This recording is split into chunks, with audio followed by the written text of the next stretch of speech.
morning. And thank you so much for being here today. I greatly appreciate it. This is going to be a workshop, so pretty laid-back experience. So if we want to start with our invocation and our pledge. I'll do that. You're going to do it? I'll take care of that part. Okay, thank you. Heavenly Father, Lord, we thank you for this day. We thank you for our city and our community and a chance to gather, Lord, to exchange ideas and to hear what the citizens would like. And we thank you for a free country, Lord, where we can gather and even do this. Lord, I pray for the young men and women that are all over the world. The young man I heard from flying Apaches in Poland this morning, Lord. There's very real things going on in our world. There's parents with kids in harm's way, and we just pray that you protect them, Lord, and that you help restore our country to something that would honor you. Lord, I pray for what goes on. I thank you for the staff and this council, Lord, and their willingness to work for the betterment of our city. All these things we ask thankfully in the name of Christ. Amen. Amen. We can say the pledge. I pledge allegiance to the flag of the United States of America and to the republic for which it stands, one nation, under God, indivisible, with liberty and justice for all. And Madam Mayor, could I introduce one or two or three people here? Yes, that please. You may not know everybody. Yeah, just introduce all of you, because there okay. may be some people here who don't know you all. Yeah. This is Drew Bell on the end. She's been helping with front office and administrative duties. You know Stephanie Silva. You hired her. Great hire, by the way, as your city clerk. Charlie Van Zant, your city manager.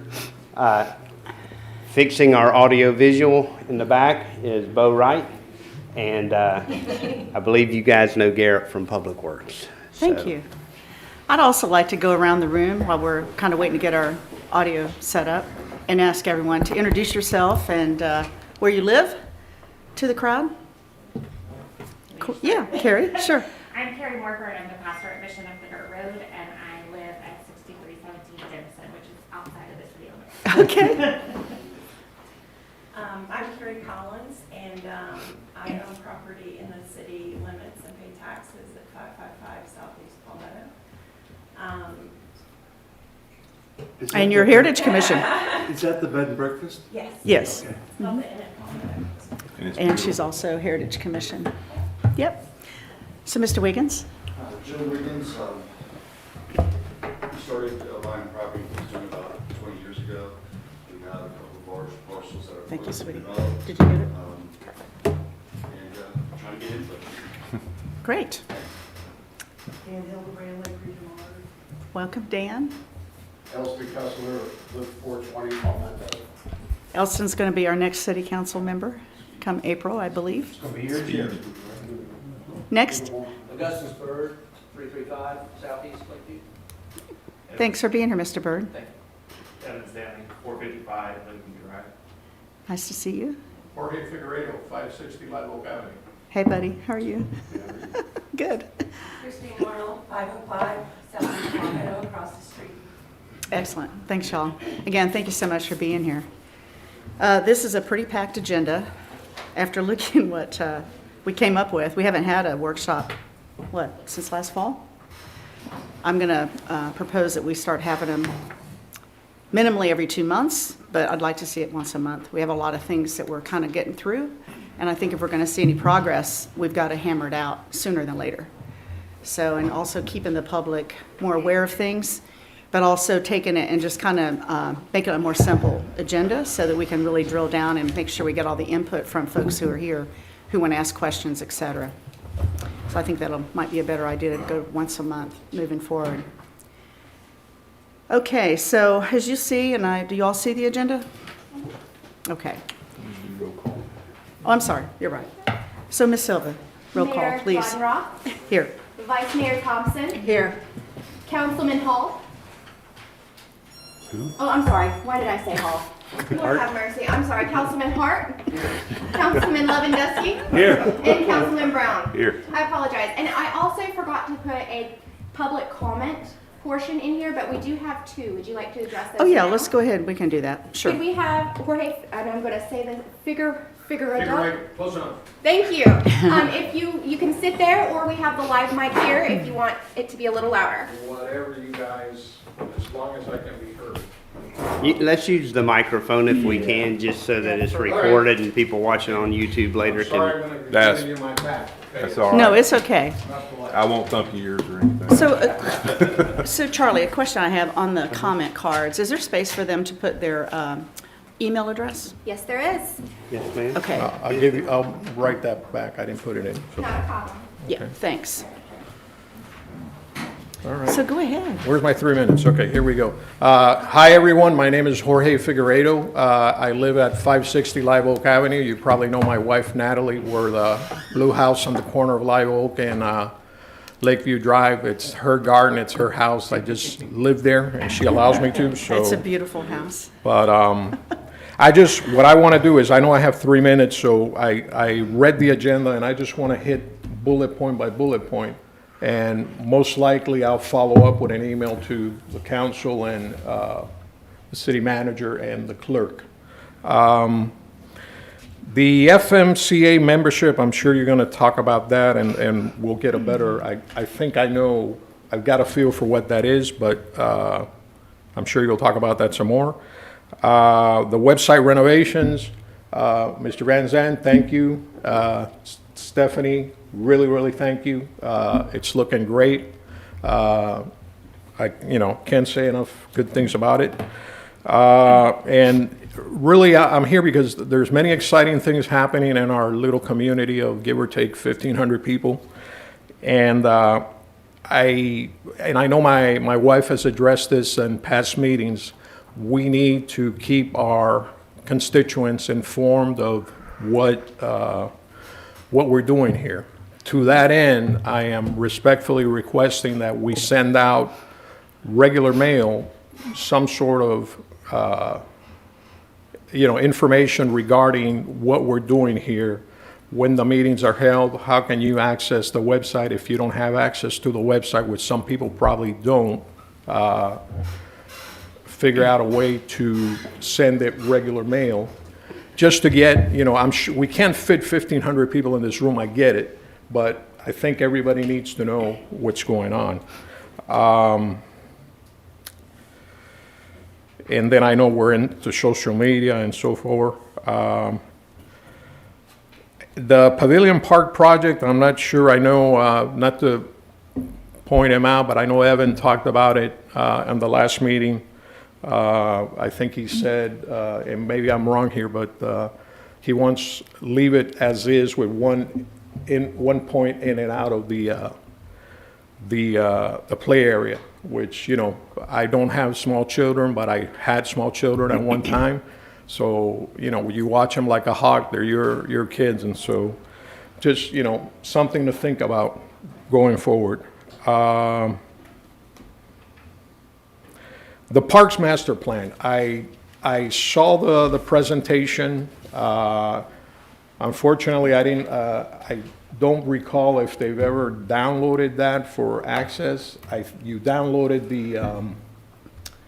the presentation for the road work, which obviously needs to be done. And then basically, an overall thing, how are the changes, because they are exciting changes and, and we're looking towards the future and that's great, but how are these changes going to impact the residents? The residents need to know what we're doing and that they have a clear understanding, and so that, that falls on you folks to give them that so that they have a clear expectation of what they're looking at. And then I know we've received some funding from, I know Congressman Bean, I know I've spoken to him, and I know he's been in touch with you, Mr. Brown. And I understand that we have some grant money, and so I want to know, how is that money going to be used, and for how much do we have, and how is it going to be used? The other thing regarding the parks thing, regarding the road thing, I know we only had two bids, 200,000 and 600,000, I believe. And I looked both of the contractors up. The 600,000 bid, he's a general contractor, so I'm going to assume that he's going to farm out the work because it's really a civil contractor's job. And conversely, the bid, and I forget the company name, the bid for 200,000, they are a civil contractor. But normally, I've been in the business, in construction business, as a construction manager for 25 years. And I think that we need to go forward, not just with two bids, but a minimum of three bids, and to be able to level the bids when they come in, because you want to make sure that everybody's bidding apples to apples. And sometimes, in my experience, and I know some of the people here that are in construction will tell you that construction is about interpretation of the scope, So, basically like to see the format with three bids and so forth, and then find out if we're going forward, so forth on that. The famous corner with the Chinese restaurant, I know that I saw the meeting, the gentleman came in, he was very cooperative, he's willing to sell. So I'm all for that. Let's do something, and that'll be part of the road work, because that's a dangerous intersection there at 121. So I'm all for whatever needs to be done. Obviously, demoing the building, I don't know if there are any environmental concerns, but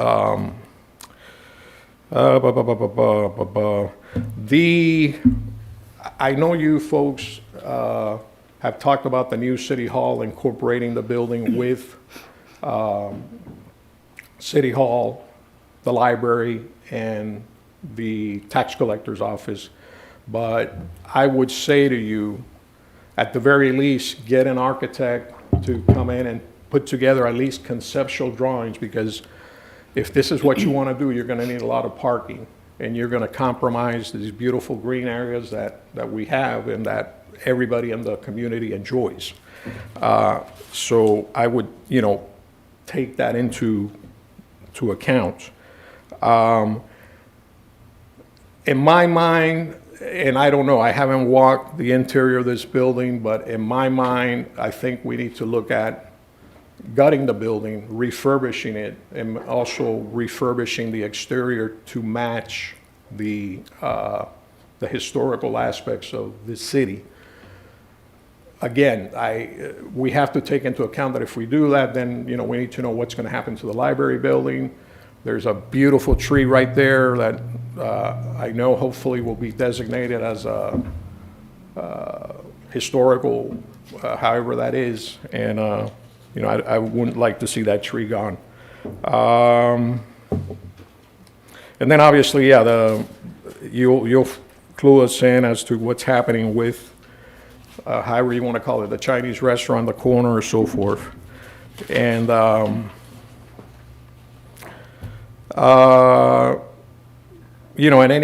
the last thing that I want to say is anything that's happening in the county. For example, I know that we have the issue with the airport, and as I understand it, that's coming down as a referendum.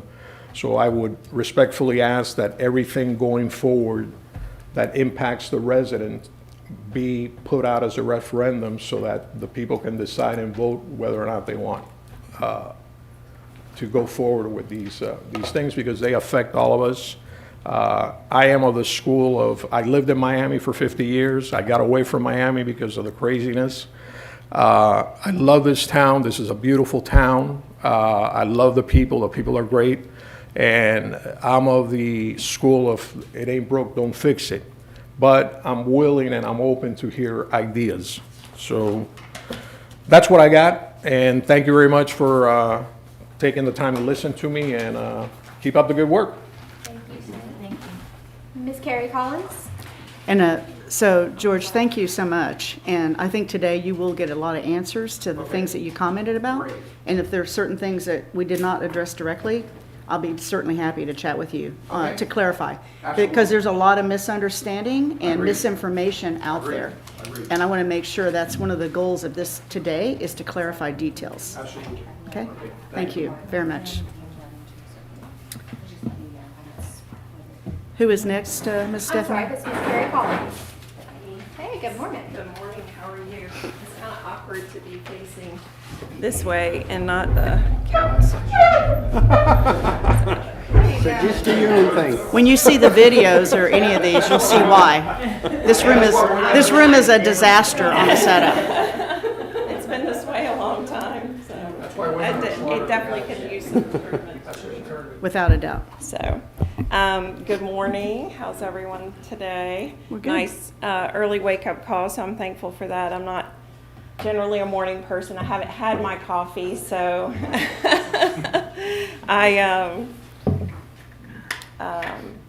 but I'm happy to be here nonetheless. And I'll just run down the agenda too. That was a great idea. So I know I was specifically going to talk to the Parks Master Plan, but I can run through the agenda as well. I noticed on topic 1 was social media, and I just heard you say, Madam Mayor, about misunderstanding and misinformation. So I would just say that the First Amendment is one of our greatest protections, and it's in our Bill of Rights, the Constitution, for a reason. And that when, just from a big picture concept, for me, the perception of when a government entity goes to monitor people's comments, it doesn't build the optics of trust and honesty. What it builds is that there are unilateral decisions that are seeking to be made, and people don't want open and honest conversation in a public forum. So I'm just going to let you know that straight out. I know that. Yeah, okay. Yeah. So that's my opinion straight out. So I'm glad you already understand that. The website renovations, they look great already as far as the improvements. I know there's not been any actual renovations so far, but as far as you guys doing a job with the city manager and the city clerk, they've been doing a great job. You can see like immediate improvement, and that builds transparency. So when people can get online and look, it builds transparency 100%. And so when we get down to the Parks Master Plan, so the only Parks Plan I've seen on the website is the one that was put forward by the same people that did the SMART Plan. Is that correct? Okay. So in that Parks Plan, what you saw was, at least for this park right here, was that they had put a city building here in place of the tennis and basketball courts. Is that correct? That's what they did. That's what the plan is. Okay. That's what their plan was. Right. So that the city downloaded onto their website, the people presented, so that's their plan. So there's no misinformation about that. That's facts. That's not fact, that's proposed plan. Yeah. It's a proposed plan by them. Okay, but it's still a fact in the sense of that the city hired someone to do a plan. This was their proposed park plan, and that's a fact. Okay. That was their proposed plan, correct? Yes, it's a fact, okay? It's not anyone's opinion, it's a fact that they did a plan. The plan was to put a city building and the tennis and basketball courts, and that's a fact. That's not misinformation. That's a fact. Not set in stone. Okay, I get that, but it's not misinformation or disinformation. It's a fact. So just to back up, that presentation was first seen by us in early January at our meeting, our council meeting. It's the first time we've ever seen any of that plan, proposed plan, that was given to them conceptually last fall on this is, what if we did this? Take a look at what we have, come up with a plan that might be a workable plan, and then we'll drill it out. That's all that's been done. Okay, And all she did was share her plan, is what you said, which did not become public information until January. Okay. Okay. All right, but that plan, when you look at it, and that proposal, 200 pages of glossy material just didn't materialize out of the air. She created a plan, and that's the first time we've seen it. And that 200 pages is the entire agenda, not just the plan for the park. Well, it was closer to 300, but it was like 100 and something for, I'm not going to get into the details of that. Okay. But it might have been the first time that it was seen in print, but. It was the first time seen in print, absolutely. Okay, it was not the first time that it had been discussed. And can I speak? It's my public comment. No, go I have ahead. I'm 3 just trying to minutes, ask you, okay? answer I mean, questions I'm as you're happy coming to along. debate. I'm happy to debate all day long. Doesn't matter. I'm not trying to debate, Carrie. Okay, no, I'm just clarifying, that's all. Okay, that is what I'm doing as well, clarification. So when Okay. you talk about misinformation, disinformation, and malinformation, that is not the complete picture. I'm not necessarily talking, go ahead. Okay. You go ahead and do your, May I suggest we add 3 minutes to your time? Sure.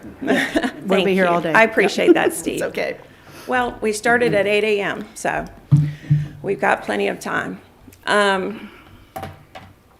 So I myself wrote an email, and I put it on to all the city council, kind of doing a chronological step of how the discussion about the city building was being put out for like a proposed bid. And that all started back in September. So, and that was also all on the city website, and the city agenda, and in the minutes. The minutes aren't 100% up to date, but that's a long time, and that's no fault of the current staff on board. Like I said, we've seen immediate improvement. So I'm just going to move away from that and just talk about why I don't want to see the tennis and basketball courts removed. And those reasons are because the founding of the city and how it was established, you can see it in the reflection of the zoning. This is all recreational. Recreational at the beach, recreational here, recreational across the street where the Keystone Inn was. And that's how the city was laid out and founded. And these were, and I think we've had pictures posted and whatnot, but these were all tennis courts. I'm not averse, in my personal opinion, to redoing this whole area here into something obviously recreational for the kids of the city, because the largest percentage of the citizens, and you know this as well, Madam Mayor, are 21 and under. And when you take that out, you're doing a disservice to this community. So what I'm here to advocate, and I know it's just a workshop, but I'm not here all the time, and I only have a limited amount of time, obviously, today, and also in general to state my opinion. So I appreciate that you guys are willing to engage in debate in this workshop, and I think that that's important. So thank you for being willing to do this once a month as well.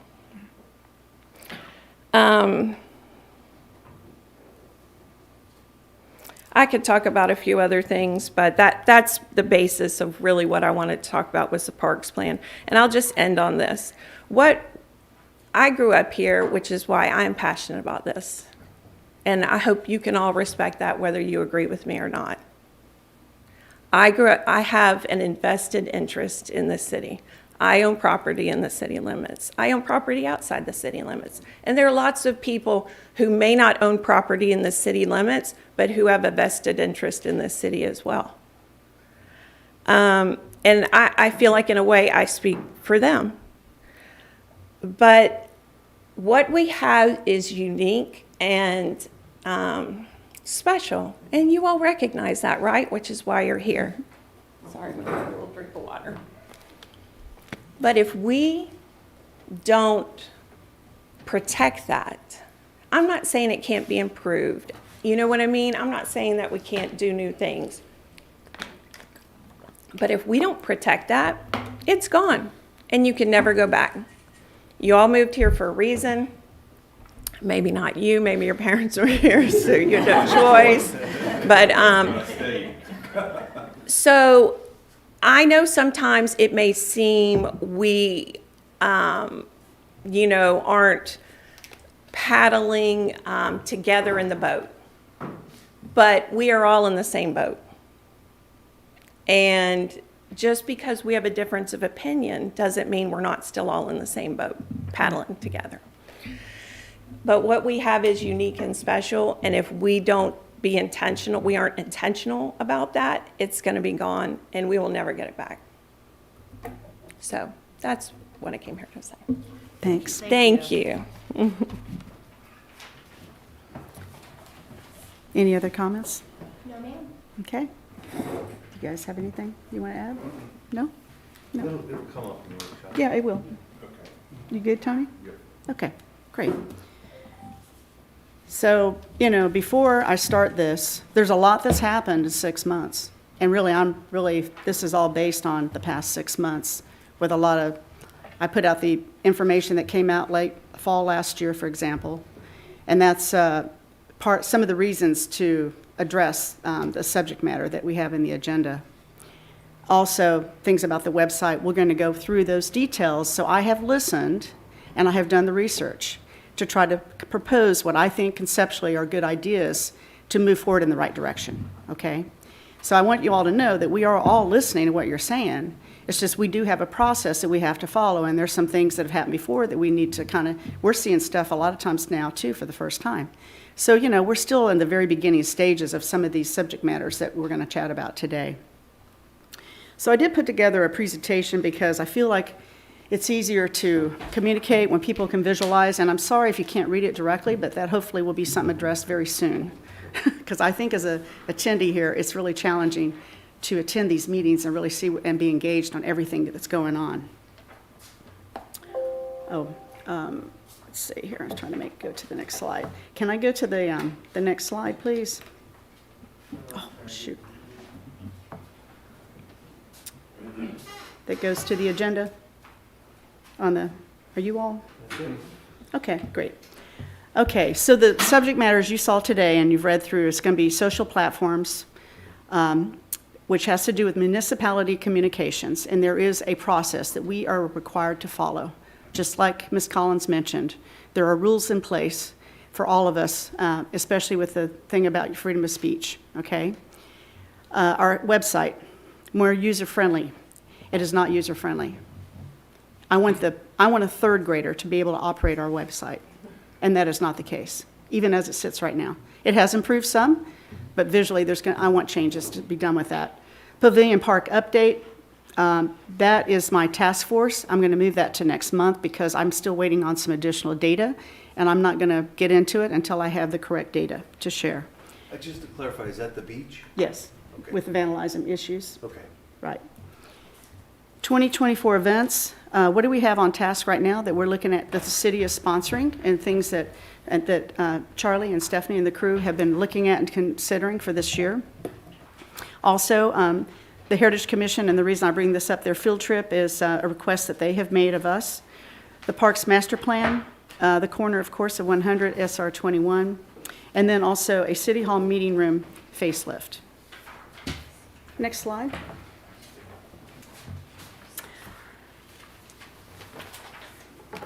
No, thank you. Excellent. As I mentioned, social media, and when I was referring to social media, I'm talking about some statements that were made last fall that were based on a workshop perception and also local meeting that someone in the group decided to take it out of context because a lot of things stated were not necessarily true or they were misunderstood, okay? In the future, I want us to be able to address those things that we feel are appropriate to address. We do not want false information out there. It's true, you can disagree or agree on whatever you're talking about, but I'm also about presenting the facts as they are stated. And unfortunately, some of those facts got misconstrued and made public behind an anonymous person, which is fine. That's what they want to do, that's fine. But in the future, I do feel it's important to clarify, and there's just certain things. So I did attend Florida League of Cities has this, it's an arm of them, like I'm a member of the Florida League of Mayors. And it's mayors representing all 411 municipalities in the state. I'm now on their board of directors, which is a group of about 45 or 50 individuals from the different districts. And then we get together and talk about ongoing things together on a routine basis. But so I attended one of their meetings that they shared for us to learn about, and it had to do with communications and social media. Found out that there is a group called, and can you go to the next slide, please? Nope. My thing here is not wanting to work right for me. What happened? Okay, it's called it's the Florida Municipal Communications Association, and it's a professional network of individuals who provide communications, leadership, and support in the Florida cities, towns, and villages. They offer communications, professionals opportunities to learn, share, and develop innovative solutions for the municipalities they serve. And the nice thing is, it is open to any person employed by a Florida municipal government who performs communications functions in the regular course of his or her official duties, including public information, messaging, public relations, public affairs, community relations, social media, print and digital media, multimedia communications. To join it, it's $100 per member, which I have already joined.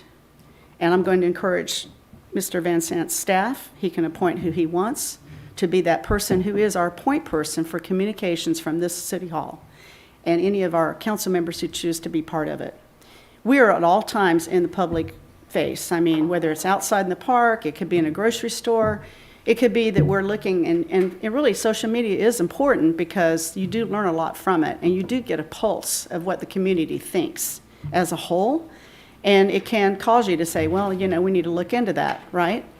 So I'm very supportive of social media, but I'm also supportive of what, you know, things being misunderstood. And, you know, when I say clarify, I mean, here are the facts.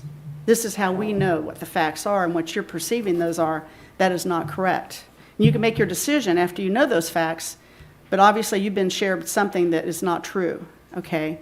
And that's all I want to do is, like I say, I want to be transparent, whether it's something you decide you like or not. And, you know, I think nobody does it better than Sheriff Cook. She will clarify if something is put out there that is not correct. Somebody takes a situation that, you know, could be a, you know, legal situation or a law situation going on. She will come out and clarify right at that moment so the public knows. You know, it could be something like, oh, this place got blown up. Well, no, that didn't happen, right? And it is about timing also. So I feel like we all can learn about the correctness of doing this, and this format is the ideal way to do it. They also have a way to learn about archiving what we have stated publicly, which is important for us to do as well. So I think it's a good avenue to learn, and I'm going to be on every one of those educational platforms as they come about. Can I just ask a question? Sure. Are you stating that law enforcement is going to be monitoring our social media? I did not say that. No, I don't think did I say that? I don't think did I say that? Sheriff Cook? No. I use Sheriff Cook as an example Okay. of, she is a good example of responding to social media that is incorrect. Her style, the way she does it. She has a rumor, I'll put it, that comes up, and it's creating fear in the public or toxic, whatever. She addresses with the correct information. So you're saying not law enforcement in general, just the sheriff? She does it. It's her, she answers every one of those on her own.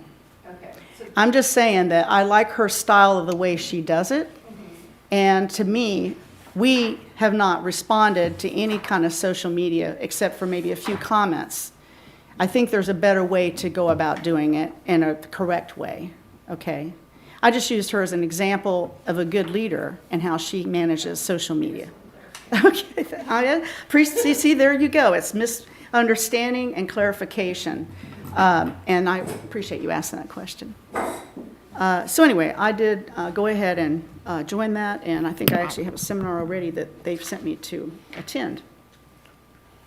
Let me get down here. Before we move on to the next, Yes. could I make a couple of comments, please? Carrie, to your point, First Amendment, and Joe knows this, lawyers will sue anybody, anytime, at a drop of a hat. there's been some litigation involving where cities have gotten involved with having a website or basically a public forum. Once you open it up to a public forum, you can't shut somebody off because First Amendment covers government action. That would be government action. We get sued. So we have to be very careful. And Madam Mayor, I know you're aware of that. So we have to kind of tread lightly on that. And if you're going to open it up, you better be prepared to get all points of view, unless they're illegal. But that's rare. Second thing you mentioned, archiving. I think we're required to archive anything because of public records. Point person, I would suggest that we nominate Charlie. Require that Charlie be the person. If we want to comment, we go through Charlie, and then Charlie, you could delegate to the clerk if you chose to do so. That would be my recommendation. And as far as opening up something online, obviously council people can't engage. They shouldn't because of the Sunshine Law. Correct. And I'm sorry, I got a frog in my throat. That's all I have. And I just want to, since you mentioned, I would like to just clarify, workshops such as this are public, correct? Okay. Yes. Right. We're all public. Yep. Right. Everything Okay. we do. Okay. Yes. So when you're talking about workshops and things being misinterpreted and whatnot, like, all those workshops are public, that there's minutes and people can go back and watch and. Yes, this is noticed and Okay. open. I'd like to add to, Sure, please do. Steve, I agree. Many years ago, I was told by the mayor, Archie Green, to always think before you talk. And nowadays, it's always think before your fingers start typing. I agree, we need to have one contact person, and that should be our manager. If we have any input, we should get with the manager if something comes up like it did, instead of everybody, I have a habit of when I get upset, I might say something I don't want to say and I regret it later. So I think when something like this comes up, I think it needs to be one person, and that should be our manager. Yep. I agree. You got any thoughts, Stan? No, I'm with everybody. Yep, I'm good. And really what I loved about this training that I attended on this, I didn't know anything about it till I heard about it. They went into all the details of what we need to be aware of. And the whole purpose of this is not only to educate us, but to coach us on the proper process. And they will have ongoing events even at the Florida League of City meetings, and also a lot of Zoom-type educational events. And I felt like for the money, it was worth it to me to be part of that. Just so I know too, anytime we're in any kind of setting at all, just knowing how to respond, So anyway, I want to share that with you all on something I feel important that we need to consider. The next slide, please. The website. I have heard so many comments about the website. I personally when I became mayor, I too couldn't find things. It was frustrating. And again, as we went on through the year and it got more challenging, and so I felt like it was important. Some of the issues are it's not user-friendly, it's not intuitive. There's a lack of visual stimulation for the information. A lot of folks, sometimes simplicity is not always better. You want to see like a picture of something and touch it to take you somewhere. So I look at something, a multifunctional type of a setup. So some of the needs and goals here, of course, is like Carrie said, and it's building trust. It is our real opportunity to stay in touch with our community. There's so many opportunities there, and it has to be a solid platform. It's very important. It's an extension of our city administration. It's telling you everything that's going on with us, the new people, what their new jobs are. You guys come in here and you feel like, God, I never saw that person before. Where'd they come from? And we've had a lot of changes, honestly, in the last several months. But I'm really looking forward to us being able to keep our team that we have going and know that they have really great ideas and plans moving forward. Communications, the agendas, minutes, et cetera. We want easier access. I'd like to see them separated out of that big agenda packet. It's really difficult. It's like like Carrie said, it's several hundred pages long, and you got to flip through all these details, and plus you can't detach it and just look at it separately. You know what I'm saying? So it makes it, to me, that's really challenging. And again, I mentioned the whole thing about visual stimulation. I want it to be interactive, easy to navigate, clean and simple. I went and researched several websites in the U.S., and their websites based on their population. How do they communicate with their, we're not Jacksonville, we're not St. Augustine. We are 1,553 citizens as of January 2024. And I want to make sure that we do have that unique opportunity because we are a small group, and there's no reason for us to not keep it simpler. So that says 1529, but it's actually now 1553. I think we've grown by 25 people since last year, which is pretty amazing. So one of the websites I went to, the next slide, please. And then beyond, that's ours. And then the next one after that. This is, these were I'm picked one of the 5. Out of the United States, these 5 cities were picked by Washington, D.C. with looking at websites, and they based it on things like I mentioned. How user-friendly is it, simplified, is it intuitive? All these categories like I just mentioned.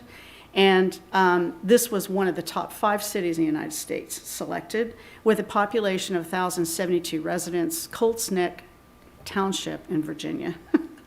And again, it's things about the visual, and you just see a few little things here where it's showing, we have like little tabs at the top there where it shows, town budget, town code, comprehensive plan, make a payment. Down below it shows town calendar, business resources, permitting, like pictures. And when you open those up, it goes to a list of items. The next slide, please. And I don't like this one because it's a little busy, but it does give you what the town highlights and what's going on and what to stay up to date on. And all they'd have to do is they see, okay, January 12th, we're doing this. April 10th, we're doing this. It goes down the line, and then it's a link that takes you exactly to the description of the details, okay? Basically, it's a point and click based on visual acuity, okay? And let's see, let's go to the next slide, please. I will have to say one of them's right in our backyard, and that is in Willaca.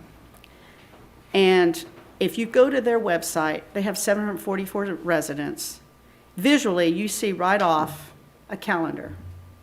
You see utility payments, which I don't know if we have that, but we have minutes, agendas. All this is like separate. You see that? Newsletters, Facebook page, all again on one website. Point and click, right? Next slide, please.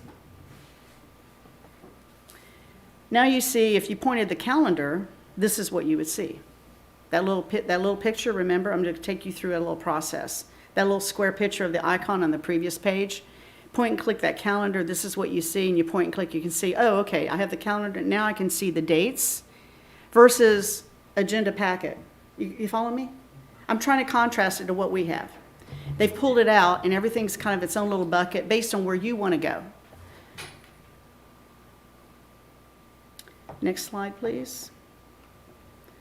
Now, if I want to go to minutes and agenda, okay? And we keep going down the line. Minutes and agenda. Under that, you see minutes. It's showing the charter review, their code board, historical preservation board, town council meetings, tree board, zoning board, agendas, and it goes right down the same list. Every one of those you point and click, and you go to exactly what you're trying to find. I'm not saying we do it exactly like this, but I think our situation warrants getting a few bids on some vendors to give us a little more creativity for us. What works best for Keystone Heights with some of this input. And I don't know, I just think the simplicity of it, and it'll really answer a lot of questions for residents. Because like I said, I want a third grader to be able to navigate our website and go to exactly what they're trying to find. And, that way I think it really kind of covers everybody's needs. And, we'll probably have a whole separate workshop just talking about exactly specifically what is most important to you to look at, right, before we would create it. Because we would want to get public's input on the creation of it if we're going to invest the money in doing it. So that was kind of, any thoughts, you guys? About that? I think you're focusing on a service to the people in the city and surrounding area, which is very important. But I think there's another other aspect to this, and you only have one chance to make a good first impression. I mean, that's You're exactly right. it. So if you've got a corporate headhunter or a location hunter from Seattle, Washington wanting to relocate, they're going to go to our website, and if they can't figure it out in the first 10 or 15 seconds, they're going to move on. Joe, I think you know this too. If you only have one chance to make that good first impression, and locators are not going to spend a great deal of time, especially if there's no infrastructure and there's no story. So I would suggest that when we revamp this, we might want to work with the TDC a little bit and the tourism office to get some suggestions from them. And people also, if they're going to relocate, move. That's where they're going to go first. So you want to tell a very quick, precise story, give them the information they want. It can be intuitive, in fact it should be, but it also has to have content, and I think that's what you're suggesting. And any new businesses, say in this area, that want to, say, open up something here, this will tell them a story. So I think we have to view this as an outreach project as well. Yes, I agree. Yeah, like you mentioned, people come and look at it. When we were launching for the recruiting of city manager position, we went national. And I thought, okay, I'm going to apply. And I'll see how hard this is to do. And honestly, it was a little complicated. I couldn't get a copy of I couldn't download or access the application. And so we did have, and it might have been even when you did it, Stephanie, couldn't get a hold of the application to send in. So we had some people just send in a resume. But we really wanted to compare apples to apples. So I'm like, no, there's no excuse for this. Things have got to be simpler, you know. So I really feel the need to do it, and I think community will appreciate it when we do it. So, yes, Joe.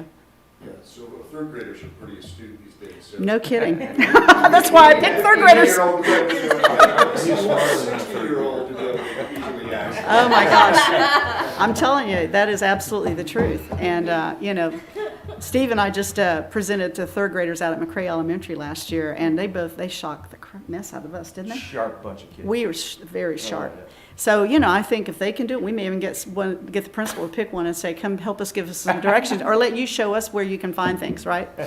So anyway, I think it's a good idea and a good investment into the effort there, and I think it needs to be done. So just if y'all hear stuff going on with that, that's what we're looking into. No decisions yet. Can I add Yes, that sir. I would really like to see a community calendar, not just I a agree. city calendar. I agree. So Right. when we have the sunrise service on the beach, I agree with that, I too. would love to see that on our calendar. Yeah. And anything that is community, nonprofit oriented should be on this calendar. And you know, you bringing that up, and I've mentioned that already to several citizens, that we need to support community events at a much higher level. Yes. We need to own them and embrace them. You know, I don't care what their situation is, they're doing something, we need to promote it. And or support, just stand behind it and say, hey, look at this, let people know about it. If they can go to centralized area and they look at it and they say, oh, I didn't know that was going on today. And even community things, like I was just meeting with the mayors last week when we had our, at our meeting there for the presentation about, you know, how Clay County is doing today, a large meeting that we attended.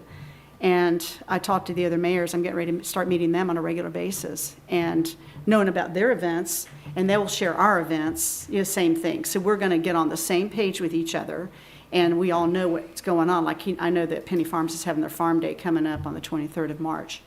So, you know, I think it's important because we're all like those little small towns, and we need to support each other. I think it's very important. It's important idea. too Great comment. It's important too to inform the people as to what's going on. We have an official community band, which I'm involved in, and I think I gave Charlie an updated schedule. So if that could be snuck in there somehow, we're planning on 4 concerts this year. Probably most of them will be at the pavilion.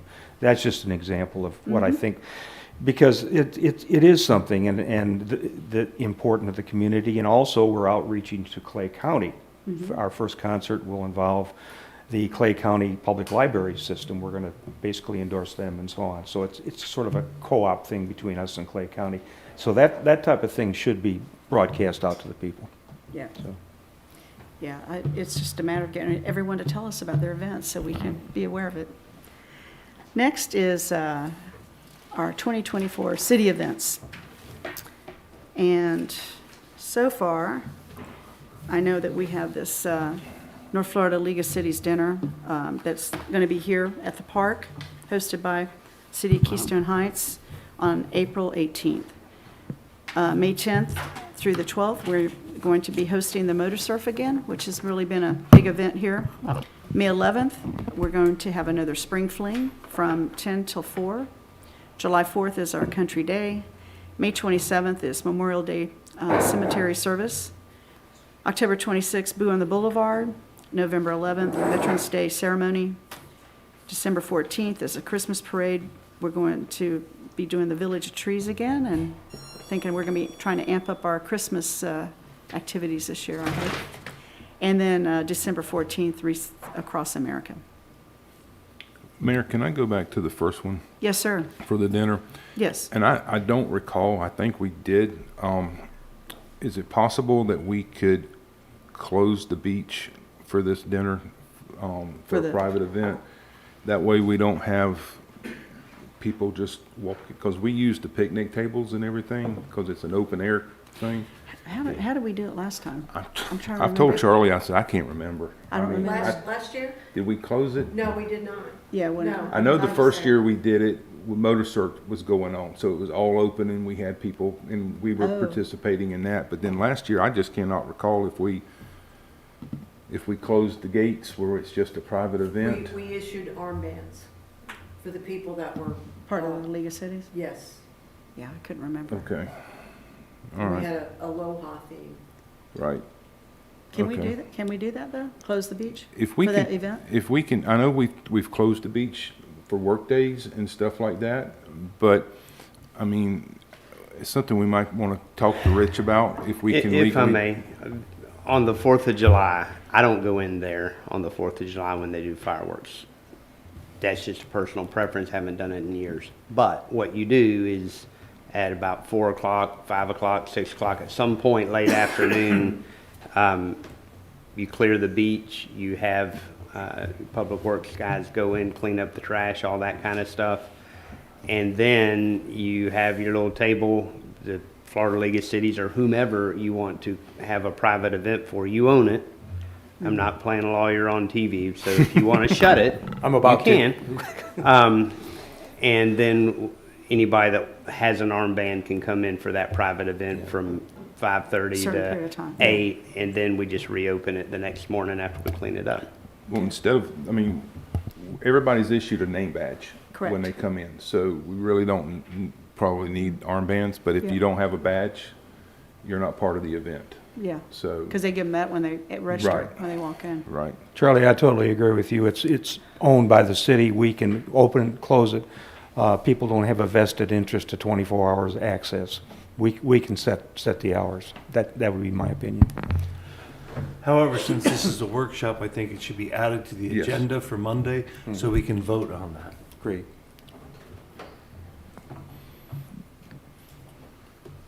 Okay.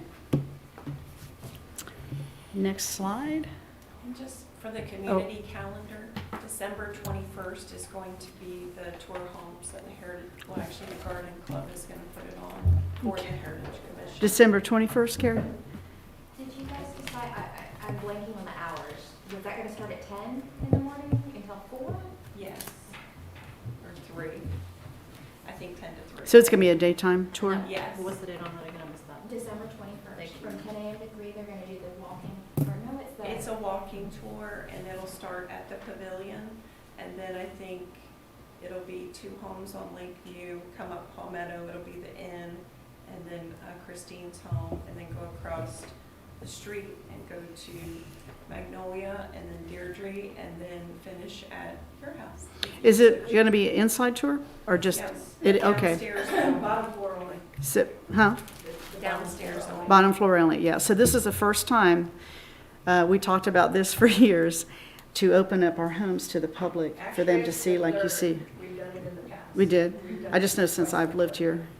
Kind of like you see in some of the other cities, but it'll be an inside tour of these homes for the holiday, It's gonna offered be, to the community. Modeled on the St. Augustine tour homes, their Christmas tour homes, which Pressure's on. Deirdre's done a great job. She goes every year. And then the Garden Club, which she has affiliation with, is going to take on doing the tickets with a QR code, and it's going to be very well done. So they're going to sell tickets. And the Garden Club, I think they want to use the money for scholarships for the kids at the high school. Are you planning on having docents that can give a little history of the house as people Yes. come in? Oh, yeah. Yeah, that'll be, I think that'll be important to do. Can I ask a question? Yeah. Or may I ask a Sure. question? I know I can. Come on there, Chris. The community calendar issue. I don't know, I don't know why the city would take that on, since we are a Keystone community. We have the Friends of Keystone Heights group that should be aware of all the community goings-on in this town. Would that be something that would be, instead of the city doing all these calendars, why can't the Friends of Keystone Heights do the community calendar, since they're meeting and they know everything that's going on in the community, besides what the city's putting on? The Friends could do that, but right now, we're focusing on the Centennial, and that's the biggie. That's the elephant in the room. Well, I mean, that would be just one. No, it could be done. One person. Right, it's a Yeah. volunteer group. Yeah. Yeah, I'm not saying we shouldn't do it, I'm just saying right now, our focus is the Centennial. Okay. We might be stretched a little thin, is my point. My question would be, and I understand where you're going, but I'm that second grader. I'm not even a third grader. But I would think that, how would they have access to putting that onto our website? I mean, It wouldn't necessarily be on our website, it would be on maybe their own Facebook page. But most people don't even know that group exists. Yeah. Well, that's where you get the word out. Well, right now, the Friends. Just like we have to get the word out to the So where citizens. do you put it? Do you put it on the city website to go to their website? Or- I mean, You make it a public forum Facebook. We could, right now, the Friends just has a private group. Well, then that would have to change if Because they we're in were the going to be- organizational phase. At some point, we will. Yeah, We will yeah. have to go public. Yes. Can I Yeah. address the council? Yes. It is not too terribly hard to update our calendar as we see it. I don't see any harm or foul, being a person in the community, having multiple areas where these things are issued. I think it builds community, and for us to put it off on, if we have the information, there's no reason why we can't put it on there. Okay. And we touch base with all these different community events, and these people come in and get permits or rent pavilions. We know about them. There's no reason why we can't put them out there for the community to know Okay, about I was that just community. thinking. I don't think it's that- going to be that hard, and it may overlap whenever you guys are done with the Centennial, but I think that's a blessing of people being able to search it on different areas and find the information. Okay, thank you. There will be a number of events tied in with Centennial. We're trying to have one group cover one each month, so we're going to have something going on every month next year. And at that point, we will be public. So if somebody wants to feed us some information that's relevant to what we're doing, that's fine. We'll broadcast it. I got one more question. Sure, about please. about the website thing.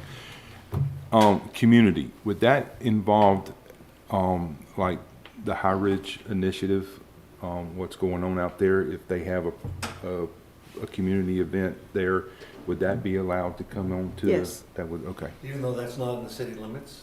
Yeah, I even mentioned Penn Farms. I mentioned events Yeah. that are local that folks might have an interest in.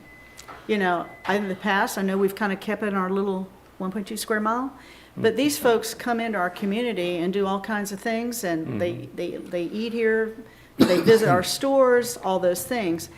And you've got folks who are just coming into town who don't know about our boundaries, right? So there are events that happen locally that people might be interested in doing. Stark has their Strawberry Festival. You know what I mean? I think it's all about us being kind of one to some degree. And again, these other towns are going to share what things we have going on, okay? So I think that's important. I think the more you see like that, the more it encourages people like, wow, I think I want to go there and visit. I want to think about, what is it? Brandon told me we had 7,000 hits on the city last year during July 4th throughout the day. 7,000 plus people liked or were here, checked in as being here.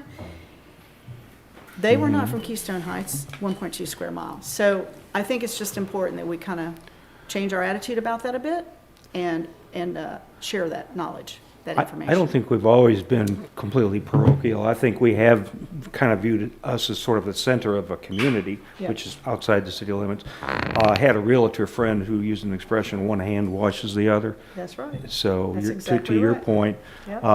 if we advertise somebody else, they're going to advertise us. That's right. Simple business. Well, Clay County Tourism Board puts their. And they do too. They put the community calendar out all the time and what's going on in Clay County for the weekend. Right. So they do a really good job. They do, but they can't know everything too, No, right? nothing. And the thing, I've been here, like people come in and say, hey, can you mind sharing this information? It's a central place that people know that they at least can get someone. A lot of folks don't have any idea who Friends of Keystone even is. So the whole point is, I think at some point they can do, and they can be a collaborative effort. But I think for now, we've got to go, and we've got some really savvy people now working with us that know how to do these things. This has not necessarily been the way it's been. So they're very specialized, and they know exactly how to do it and where to go to do it, okay? Just So for the- that's a real advantage. For the people that might not be aware, Friends of Keystone Heights, Florida, Inc. is a corporation, non-stock, nonprofit, that we set up about 2-3 years ago, but the main focus right now is the Centennial. It's not affiliated with the city, it's a freestanding group. And the group is always looking for volunteers. So if there's anybody here who might be interested in getting together, we meet once a month at the pavilion. So talk to me afterwards. Mayor? Yes. I have another one. No, please do. I'm sorry. Yeah, we're talking about the website and everything, and I was told back when we put this device on our property, I stopped there and read it. But my understanding, that was strictly for us, for meetings and stuff like that. Would this council be, have a thought of maybe, on this community stuff that's going on, that we put more information on that with the community, where people that are coming through, or people like me that just stop and read it? Stop and read what now? Our digital board. I know that's a little extra work for staff, but I mean, you just type it on there, I guess, and then send it to the, I don't know. That's way beyond my knowledge, but that's what we do, okay? But I mean, I asked about that when we got it, and it was pretty much where we just kept on our meetings and stuff like that. But there is a lot that does go on, like our baseball, our football, anything at the school, or anything that goes around. If somebody wants to put something on there, if they gave it to us, would we be all right with posting that on there? Because if you go through, like, I know that the school just got a new sign, and you can read everything on there that's going on, you know. So I would like, and there again, we probably need to put that on an agenda item if we want to do something like that. You're talking about on the news? On our digital, website. Or you mean the marquee? The marquee. Oh, the marquee. Yeah. Oh, The unofficial policy of the city has been to only post city-related Right. events. I would like to have Charlie's input on that, to see what he thinks. Yeah, I don't know the Once we capacity of start it. cluttering it up Yeah. with a lot of other stuff, it might get a little confusing, and if we make a mistake, well, so in any event, I'd just like to get your view on that, Charlie, maybe at the next meeting. Okay. okay. All right, y'all good? Next, our Keystone Heights Heritage Commission, and I want to bring this up today since we're all sitting here and this is coming up pretty quickly. A year ago, the commission came to, and it's Carrie's initial idea, to give our kids a history lesson on our city, and specifically the 4th grade class. So again, this is a time when they're learning about civic education, et cetera. But we wanted to make it personalized education about the city of Keystone Heights. So the team of members there with Heritage Commission came up with a curriculum, so to speak, and included in that curriculum, what we did is 120 children walked from their school to the pavilion. And everyone, the gals set up pods essentially that the kids are rotating. We took like about 30 kids, something like that, per pod. And they go to pod 1, pod 2, etc. We did an initial introduction, welcome, when they all came into the pavilion, sat down on the floor, and just kind of let them know what the day is going to be, here's how this is going to go. It's like from 8:30 till noon. And then, so the first, all but 30 of them got up and went to their pods. And we had all the teachers and stuff there to assist and chaperones. And then we had at least, 12 to 15, 17 volunteers. And we had a lot of people there to help, which was great. So they were able to go, and like I did the part about Keystone and what it was like to be in the life of the 1900s, to live here as a child, go to school here as a child. I did a fair amount of research on that. I even have a video of an in-classroom teaching back in 1920s. There's actually a classroom up in Chicago that is an actual classroom from the day of the 1920s and how those kids would have gone to school. But this was nice because it was a video, so the kids actually got to kind of feel and see what it might be like. And we just kind of went through the history of Keystone, some of the landmarks here for them to be aware of. Then we took them over to Chautauqua, which we use that as outside as a band shell at the pavilion for them to learn what Chautauqua was about. Took them across, they got to have a recess in the park for about, this was like, I think, 20-minute sessions. And then across the street, they got to go and learn about what the Keystone Inn was when it was there and the welcome center that it was during that time there at the gazebo. Kind of learning so the whole thing is to drive with them key things in town that are super important history and to protect that.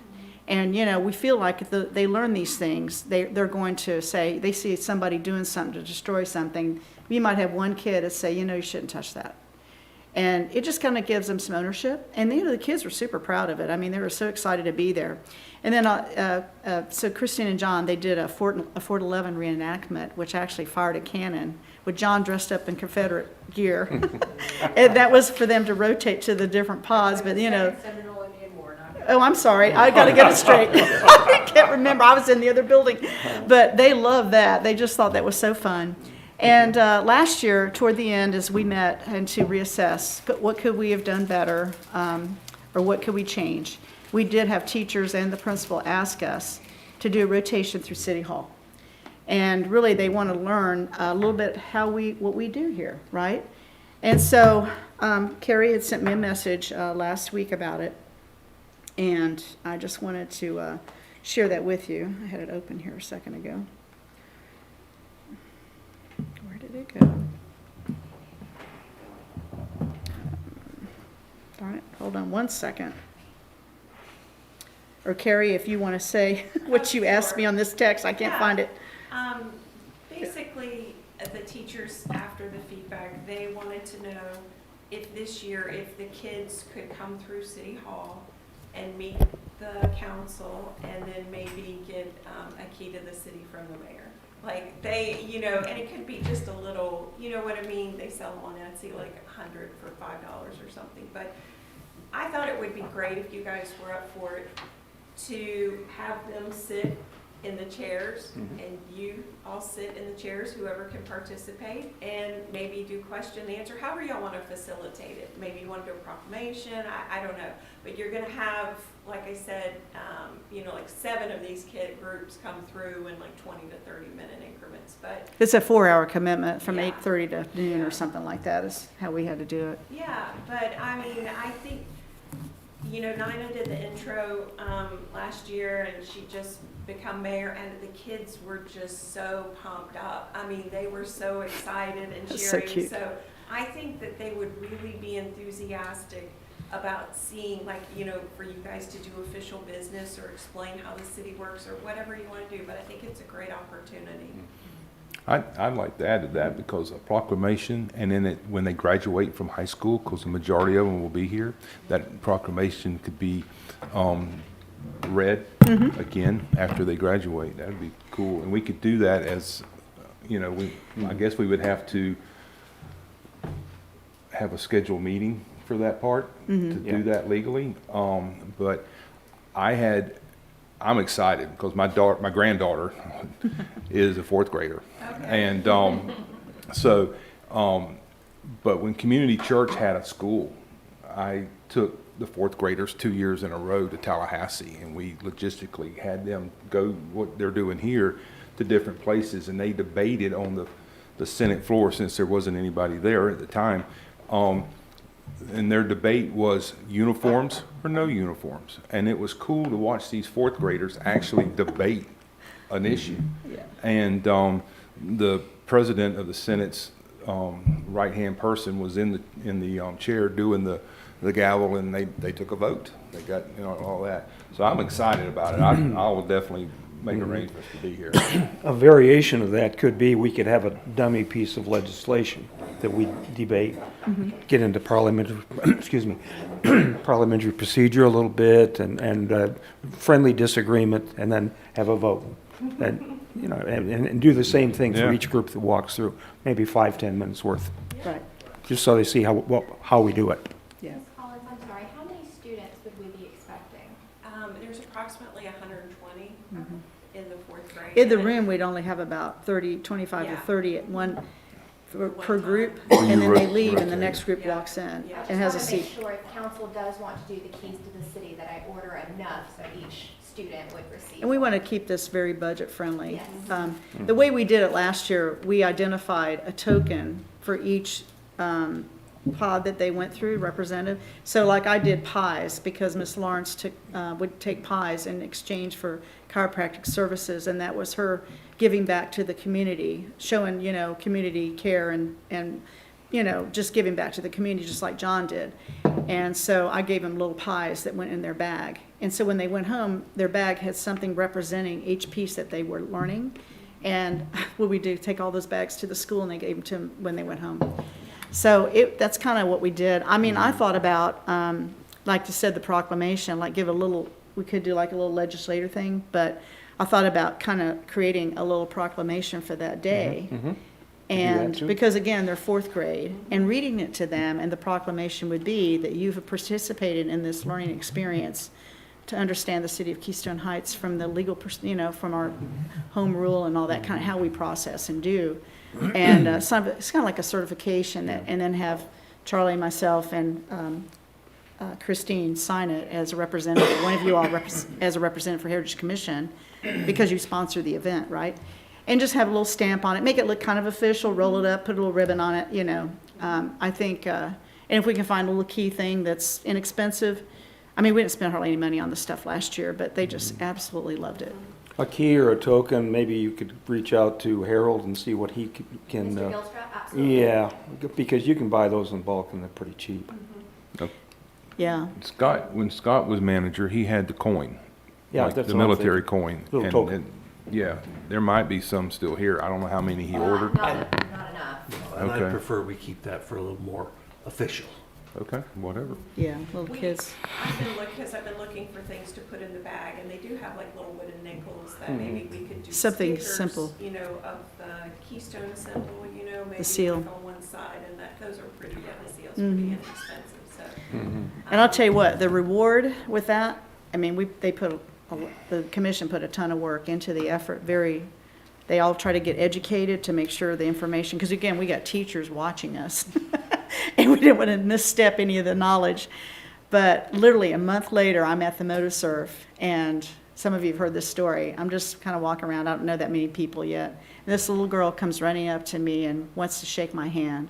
Her name was Mariah. And she said, I just want to tell you, thank you so much again for the field trip. She said, you know, for what you did. And, you know, and I said, well, you're talking about, did you were at the field trip? And she said, yes, I was at the field trip. It was the best thing ever. It's my most favorite day ever. And I will never forget it. Just tell you, thank you so much for doing this for us. And then her dad comes up and he goes, she has done nothing but talk about it. He goes, oh, please, please continue to do this. And, you know, it was a really broad range community effort. And I think it touched a lot of people. So the kids were just really grateful for it. So I think it's certainly a very good thing to continue doing. 100%. And I know Miss Silva's daughter will be here too. Oh, wonderful. That's great. We have a lot of fourth grade connections that are going to be there this year, so it'll be a lot of fun. So. Okay, moving right along, and I'm looking at, I think what I did is I moved, So we covered that. When we look at this Pavilion Park Task Force, just to give you a brief understanding of my goal with that. We have kind of been put in a position with our backs against the wall with things that go on there. Now, this has been up until January, and I'm just going to tell you things that I've heard, and I'm certainly sure they've heard, but we are under the impression that we have some issues in there almost every day. Meaning, kids are in there. I say kids, I don't know how old they are. I think most of them are probably under 18, but creating mischief. They're either destroying things, they are being disruptive. I had a meeting that I was presenting there, and they had skateboards and bicycles right behind the pavilion building on the decking, and making all kinds of racket. I had to go out there and tell them that they had to leave, because I couldn't even hear myself talk. So they knew somebody was in the building, and they were trying to disrupt. Anyway, it's a variety of things. And the safety. I've had people tell me they've come taking their kids to the park. I just had something happen this past weekend. And they're sitting there, and these kids are, whoever it is, they're sitting there, they're using, terrible language in front of their children. They're being loud, like they're doing something to make you want to leave, okay? Which this particular citizen left with his daughter because he said it was ridiculous. So I have been exploring, and beyond the vandalism, we've had a ton of things happen in the bathrooms. Like the bathrooms have now been destroyed twice. And most recently, I think, and I did look at them a few weeks ago, we now have stainless toilets, so they can't break them. And I know paper towel holders, all the paper towels are being pulled out and thrown everywhere so nobody can use them. So we may go to a hand dryer situation. But my biggest thing is we were looking at changing the ordinance from 16 to 21, and it caught a lot of flack. The biggest reason was we're trying to have everyone have a good experience. We want every resident, teenager, adult, kid, come in there and have a good experience. And the only way we felt like we could do it is our impression was it was people under 21 years old are causing these issues. So I'm a very much data-driven person. I want to base my decisions on facts. So I can't just depend on hearsay because I'm not there to actually see it happen myself. So I have gone to the sheriff's office to get data. And I have gotten some of that data, but I have to get some more clarification of that data. I've also looked at other cities in the United States. Vandalism is a huge problem throughout our country right now, especially after COVID. And believe it or not, in elementary schools too, like they've got bathrooms that are getting beat up because of TikTok stuff. And so I do know there are some things. My idea was to come up with and share with council my ideas on what I think we can try to not have that 21-year ordinance, right? We want people to be in there and enjoy their time without having all these crazy rules. But it gives the law a better opportunity to manage it if they're 21 and older, like to arrest. Okay, and that was one of the reasons we were looking at it. So when I looked and researched some things, there were things like signage, making sure it's clear what the rules are. It's video cameras, we've done that. So we have the signs, we have the cameras. We have several cameras throughout. It's about just making sure things are kind of visually easy to see. I know those, and I did look at the wood slats that are between the Jungle Park and where people sit in picnic tables, and you can't see around them. I love those slats. I didn't realize we had so many of them. There's a lot of them. And they're very beautiful, but they do obscure your view looking back in there. I've had my grandkids in there, and you can't see them in the back. So I don't know what we're going to do with that yet, but I think we have to kind of start out soft with it. And we've got the signs, we have the cameras. We just got to make sure that the ordinances are clearly written. I took photographs of them. People can't read, they need to understand there's some rules here. The only thing Sheriff Cook has told me is, and this is something I read on the other websites that they do, is like an app. We all know about the Safer Watch app. Is to have a sign there that tells people who are there how to download it, and if they see something, they need to report it, okay? And they need to report it, and I'm going to find out, can they video and can they photograph and send that with the report, which I believe they can. She's already told me she'll give me a sign, and we can put it up in that park. And what this does, it's a psychological thing. So these folks that are causing disruptance, they know that person's sitting there and can see that right there, and they can download and they can report it right then. And the police will come and they'll find them. We're a small town. They can almost always know who they are anyway. So it's a psychological thing to know people are watching and they know what to do about it. So that's some of my goals with it, but I need to have the additional data. Right now, the data is not showing me that we need to have a task force, okay? But I need to get a little bit more information. I'm going to know more about that by next month for sure. But that's kind of where I am with that. Okay. And I hope everyone agrees that we do want it to be a good experience for everyone. I have a couple of thoughts on this. Number one, the kids have come in, they've apologized. Whether or not the apologies were sincere, I don't know. I'm going to give them the benefit of the doubt, but I think we've, at this point, taken kind of a limp wrist approach to this problem. And I think what we need to do is we need to consider hiring a little more staff as private security. Talk to the sheriff and see if that person can be deputized, not necessarily carry a firearm. I think that'd be a bad solution. But at least someone who does have some arrest powers. We do have our magistrate. We do have ordinances. We can prosecute this. There's a Florida statute that says that with minors, the parents are liable for damage. So I think we need to take a little more strict view. Yeah, signs are great, apps are great, but you're not dealing with Phi Beta Kappas a lot of times. You're dealing with 13-year-old kids that, aren't, their heads are mush. So I think we need to take a little more proactive approach, and I like the idea of having private security, maybe a couple of part-time people, maybe even 3, have 3 shifts, pay them a fair amount, but they're not being paid as law enforcement. Basically, they're just there as a deterrent, eyes and ears, and they could then call the sheriff. Now, if they're deputized, then they could have arrest powers. I think we need to ratchet it up one step. All these other things are nice. Signs are great, but frankly, my view is they're not going to do any good. And they know there's cameras, and they still act up. So I think we need to be a little tougher. Go ahead. Go ahead. No, you go ahead. I agree with the tougher, because when I was mayor, we had a guy actually shimmy up and knock off one of the cameras, and we had him do restitution on the camera and do some community service. But I agree, you can stand here and whine and cry, I'm sorry, but are you? You go back and you continue to do it, and I think we do need to be a little bit more stiffer. Task force, honestly, Mayor, when I heard that, it scared me because of Maybe it's too strong a word. Do what? Maybe it's too strong a word. But that's kind of how they use it in other communities. Yes, and I understand where it's coming from, but on a legality thing, and I don't do the lawyer thing either, but I would think that would put us in a big liability if we just have private citizens hanging out down there, and if one of those kids, which some of them will be, they'll get in your face, some of them will, and if we got a citizen that is down there on our dime or on on a task force, and they touch that teenager or whoever, then we're going to be liable. And I mean, so I think security-wise, that would be a budget thing that we would have to look at, definitely.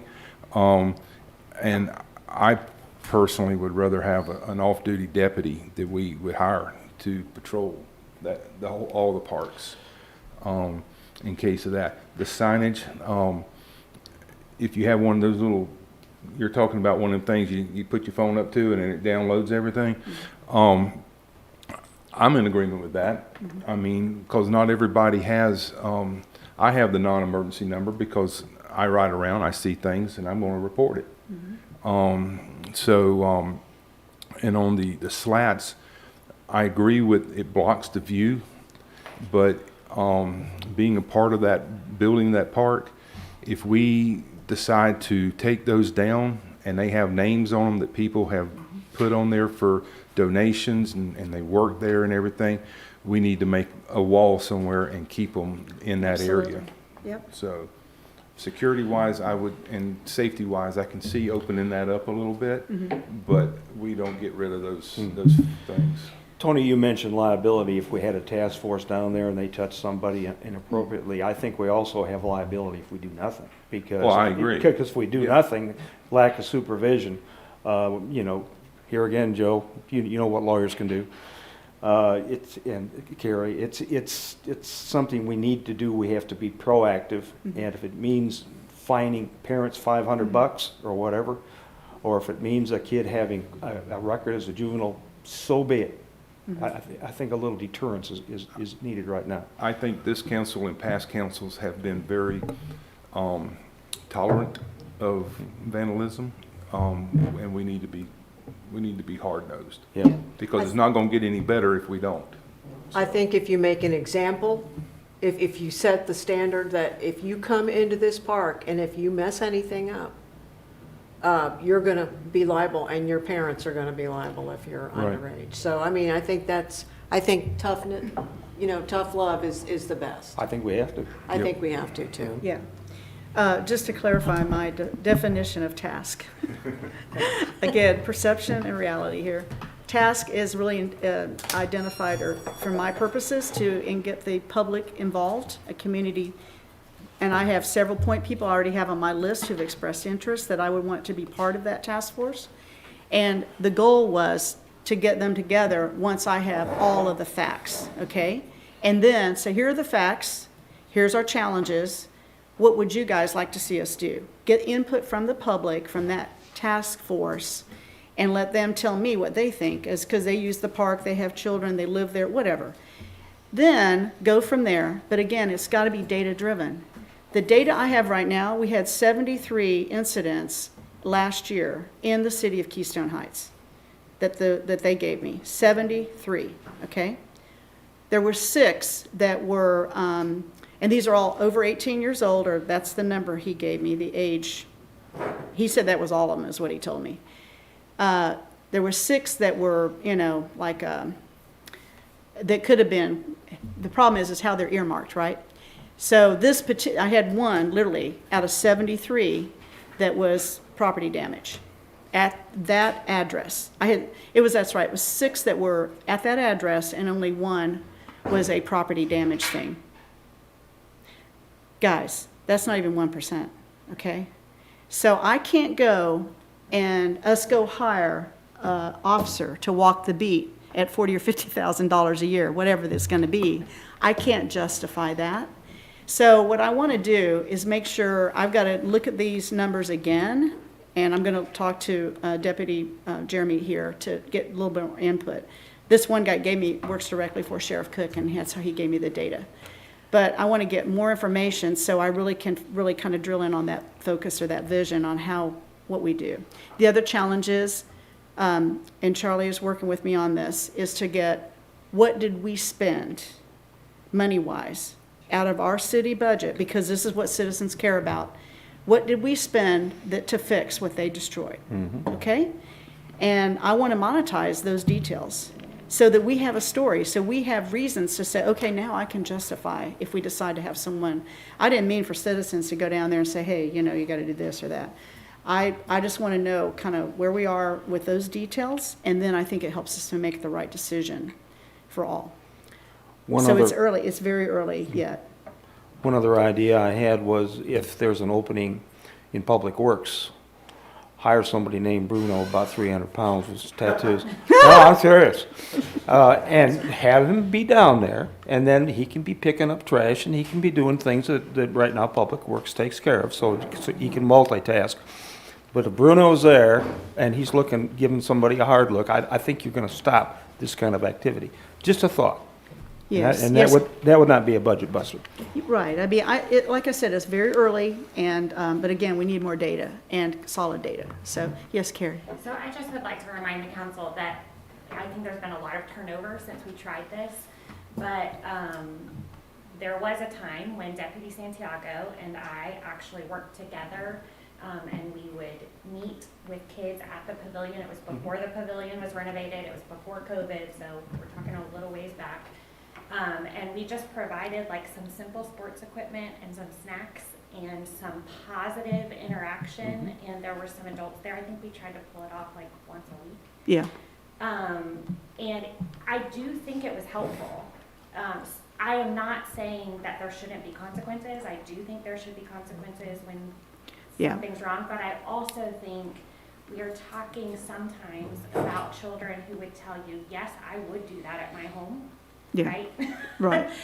That is their expectation of what is appropriate behavior. And so if we can provide some informal mentoring and positive relationship building, I think that could be maybe more beneficial than like a hard-nosed security person. You're right, and I had planned to have,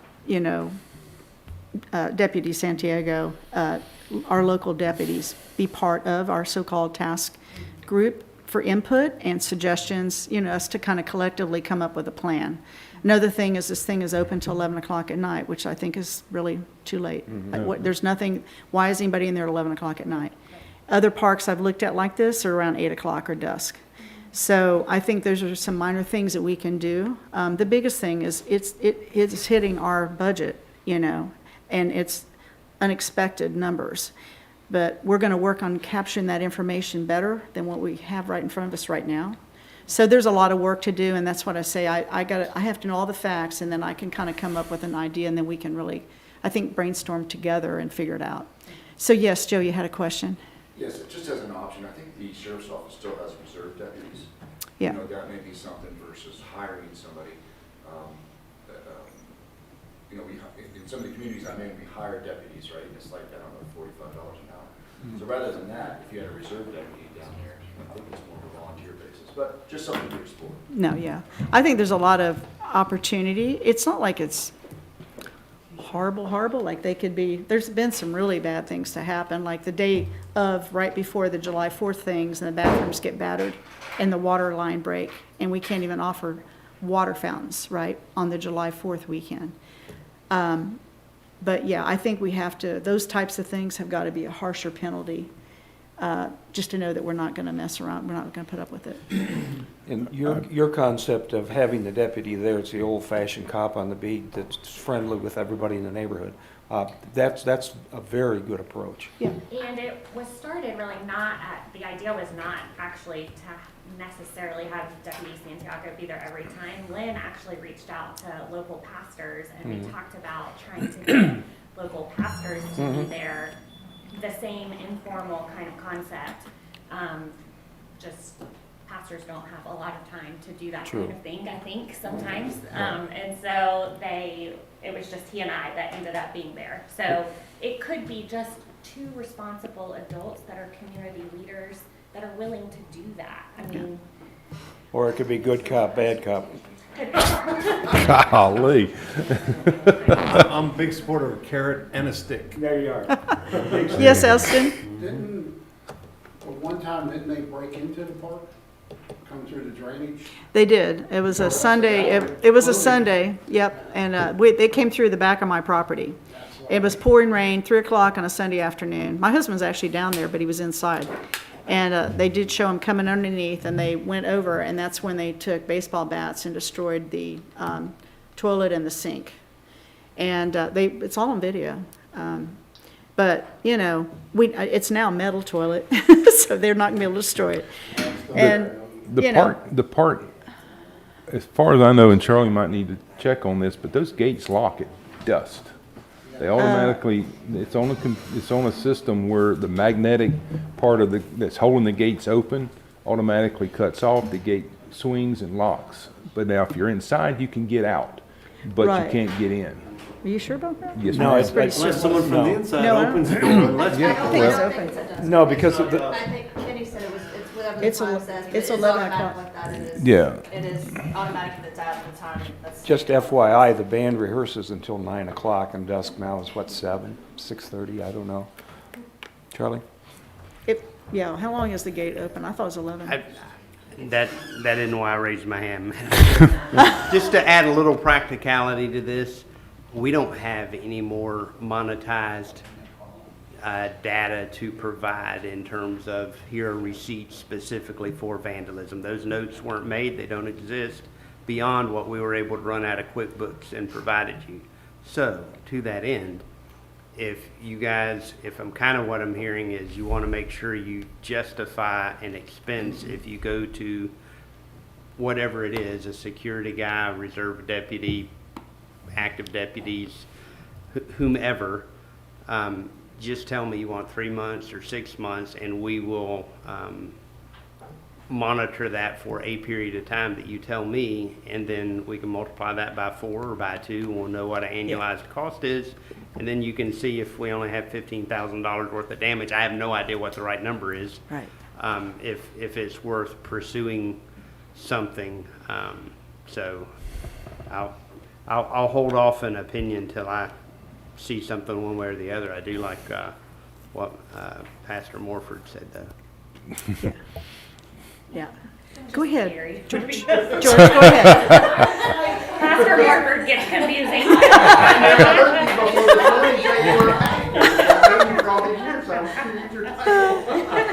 Carrie is just fine. George, you had a question? Yes, ma'am. Mayor, regarding what everybody's speaking about, security, do we have data on when these, let's call them crimes, because they are crimes, when these crimes occurred, and then we can better tailor the security to those times? Because lately I've been seeing, which is another thing, I've been seeing a sheriff's vehicle parked at Keystone Beach. Mm-hmm. I'm assuming they're there and they do the rounds. Mm-hmm. So that's a good thing. I guess they're doing that without, you know. Oh, yeah, as they're doing part- that on their as own. part of their own, which is good. Mm-hmm. The other thing that can happen, which to me is a good deterrent, is I'm sure they have a vehicle to spare. Park that vehicle there. Mm-hmm. That, And just, you know, like Lottie does, or Waldo used to do, yeah. Yeah. Yeah. Well, like I said, once we can get a little bit more data, and, you know, I was expecting to see, like, holy cow, I had no idea, but I walked away with only one, and I'm, you know, I just got to pull the trigger on what I think is real, you know, because, you know, hearsay. And I was hearing that something was happening every day, and that data did not demonstrate that. So I need to talk to our local deputies to get even more input there, and then I think I can kind of come to some decisions on the right path. I'm assuming that a lot of these crimes don't occur during the light of day, that they probably occur after the sun goes down. Well, that thing about the day that the bathroom got destroyed, that was at 3 o'clock in the afternoon. Was that on a weekend? On a weekend, on a Sunday A lot of it's afternoon. after school. After school? After on school weekends? lets out. It was, During the day. It was hard to believe it was that afternoon that it happened. Well, I was shocked one day. I was in a meeting with the city manager when Lynn was the city manager, and she had the monitors up. And we're sitting there, and I'm looking at the monitor, and I watched a young woman, teenager, sit down by the glass doors at the lake side of the pavilion. And we're watching, and there's another guy on a bicycle there, and she's rolling a joint in the middle of the day while there's kids all over the place. Right. And I'm going, oh my goodness. So I call the sheriff's department. In the meantime, they're on their way. She's already lit it up, and she's smoking. 2 other guys are smoking it, and then they disappear off the, well, they go down, I guess they put it out, but they go down to the beach side where the benches are, and the sheriff's department showed up within probably 5-6 minutes, and those 2 teenagers got arrested, or they got handcuffed. I don't know if they went to the jailhouse, but they did get arrested and put in cuffs. So it happens right in the middle of the day when there's people, and to do something like that, where, I mean, we all know it has a smell. And you know, to take, It's pretty brave. pretty brave. Yeah, it's pretty brave. What's a little on the stupid side. Yeah. But it happens. Everything happens. It doesn't just happen at night. It happens during the middle of the day. Well, it was 12 o'clock on a Saturday when I was down at the beach, and you had the fight club. That about 30 kids ran by me and set up in a circle right in front of the band shell down there. And they all held up their cell phones. 2 people got in the middle and started, a boy and a girl, started slugging each other. They had children there, probably around 6 or 8, the youngest. And then, I would say they were all pre-adult. And I just stepped to the side where they couldn't see me and called the sheriff's office. Yep. And they were there quickly. Yep. But these kids walked, they ran right past me. There were other people there, and they just didn't care. I don't think it registers with me. No. No. Mr. Stanley? I think part of the data is a lot of it's just not getting reported. People just say, I don't like this environment, and they come and they leave, right? So I think your idea of the Safer Watch app on the sign, maybe putting up the non-emergency number for the sheriff's department. But I would also encourage if you're a contact person at the city, that the phone number could go up there for, because there might be people who are like, these are kids, I don't want to ruin their lives, you know, and they're not comfortable calling the police on them, but they could report it to the city. There's an uncomfortable situation here, they're using foul language or whatever. Right. That would help in you address it, that you could determine whether the police can be involved, and it would help your data collection, what's actually going on. Yes. Better numbers. Right. Yeah, I do plan on trying to get input from them based on what I saw on the actual report, the data he pulled.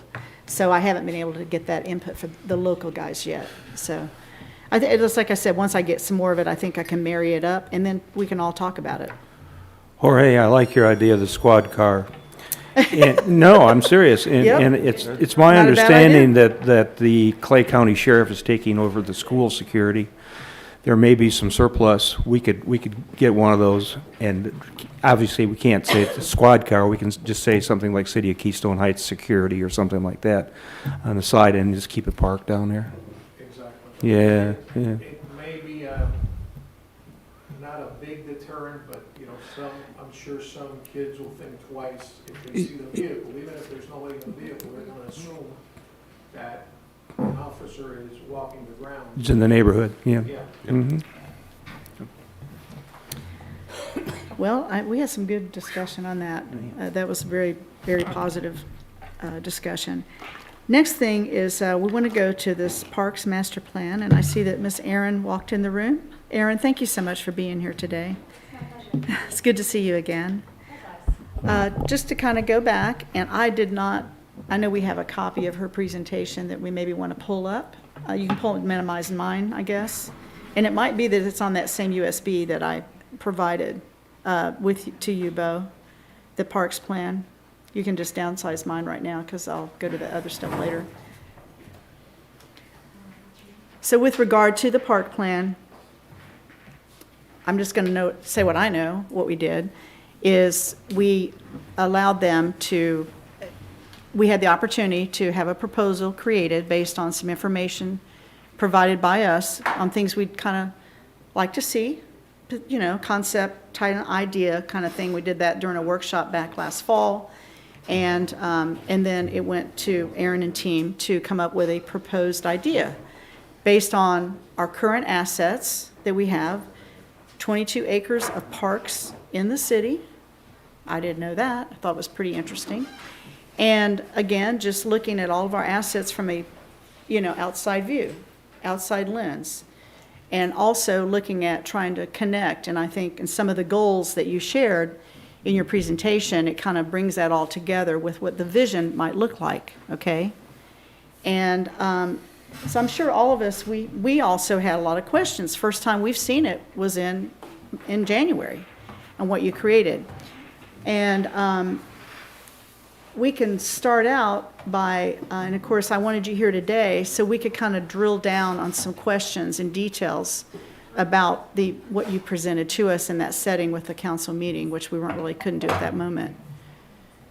So I don't know if you want to come up here so you can chat with us. And did you guys have some questions that you want? I have my own questions, but if you wouldn't mind sharing some of that with her. Madam Mayor? Yes. I apologize, but the parks plan we have it's only you have seen it. Oh. The one with the changes. Only council has seen it, so it hasn't even went public yet. Okay, right, and that was recently. Do you want us to bring up that presentation that she sent us and just use this as everybody gets to see it for the first time together? I'm fine with that. Okay, I just wanted Totally, to make sure. because she's made some revisions, so, yeah. In general, though, I prefer to see things before the meeting because I leave to process. It was all on your flash drives. It was So, on, yeah. My We were printer can't given print it. that much, and I can't see anything unless I get a hard copy. Okay, I just can't read it on the computer. So, just in the future, please, give that to me beforehand, and I need a hard copy, if you would please. Mayor, can we take a 5-minute break? Yes. Thank Y'all you. want to do that? Take a quick break? We've been doing this, 2 hours now, so take a little quick bathroom break, and we will get on it.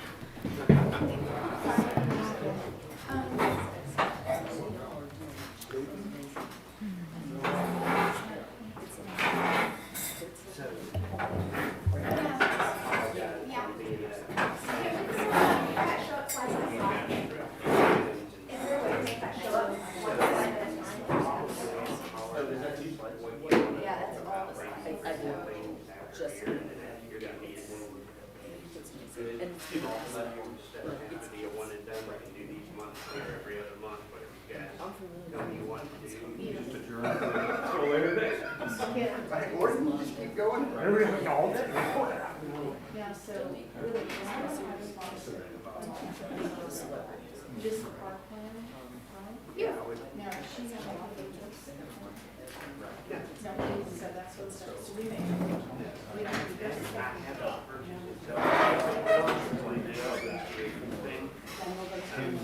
Literally 240,000 you guys agreed to plus the closing. I don't know what it did, I used to say, Facebook down here, and I was like, that's gonna be.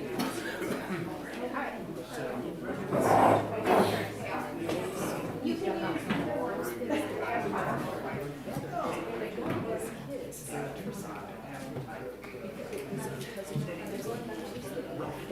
Oh, I like this 5-minute stretch.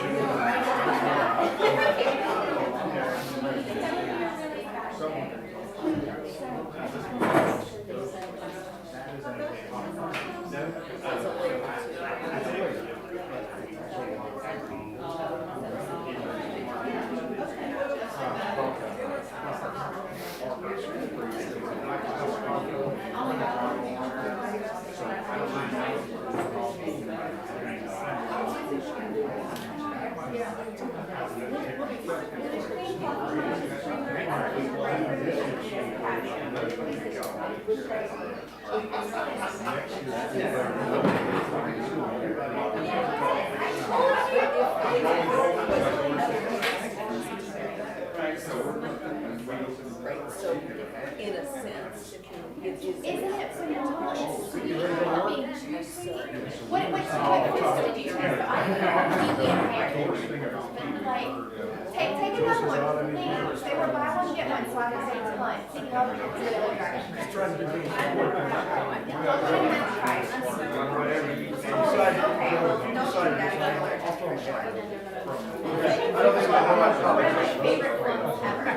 I'm so happy you tried it. And it's a little hard when you look at it.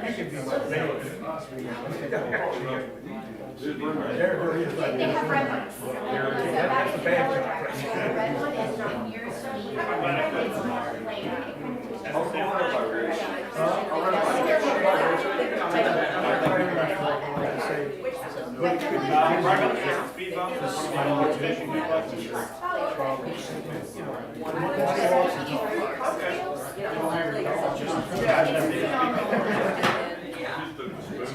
I did the same thing.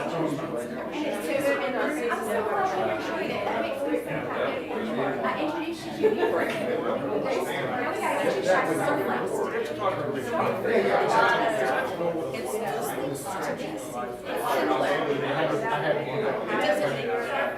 it's just like a Keystone. We don't like it. I bought one time. Always love your house there.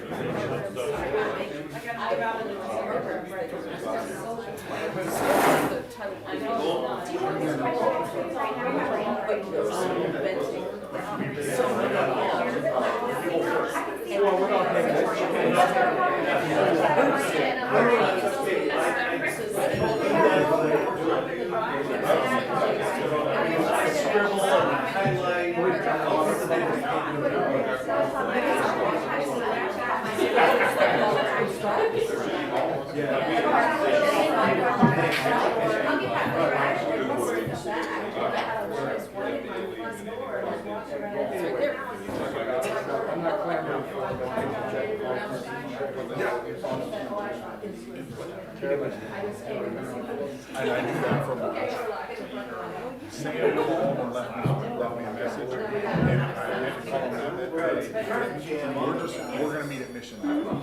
Yeah, well, we need like a two-lane highway property. No, we're fine. I'm working on that. Made an executive decision. Actually, I was standing in another room where I was trying to work. I didn't have an answer. I was like, Mission it is. I know I have to. Appreciate it. If you go to Seawood, better properties there,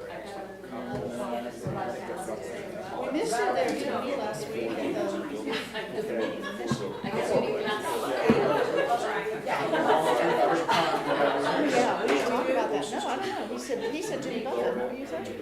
He said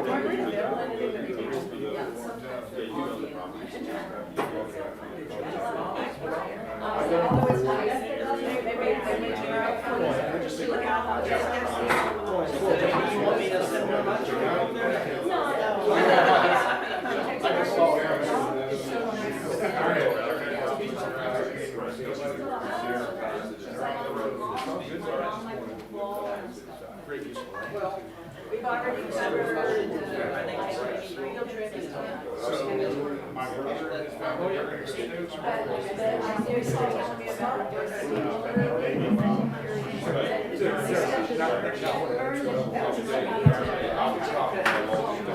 But it was the place they had.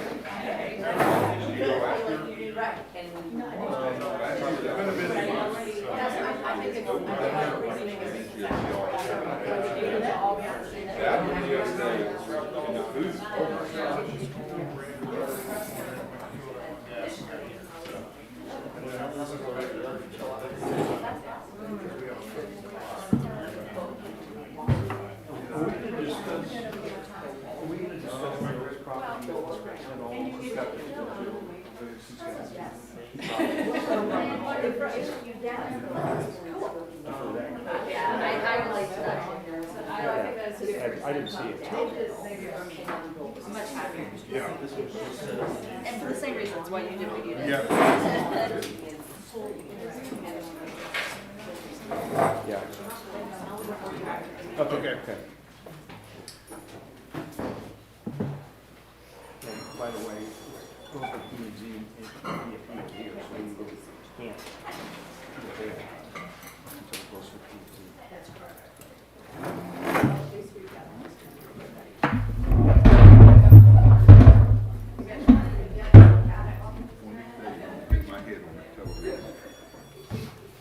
Mr. Lewandowski, I will have that for you after the Okay. meeting. I apologize. Thank you, no problem.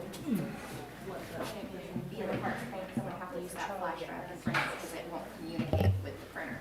So that was, I guess, something else that we need to fix with IT. At least we know now that doesn't work, so we can fix it.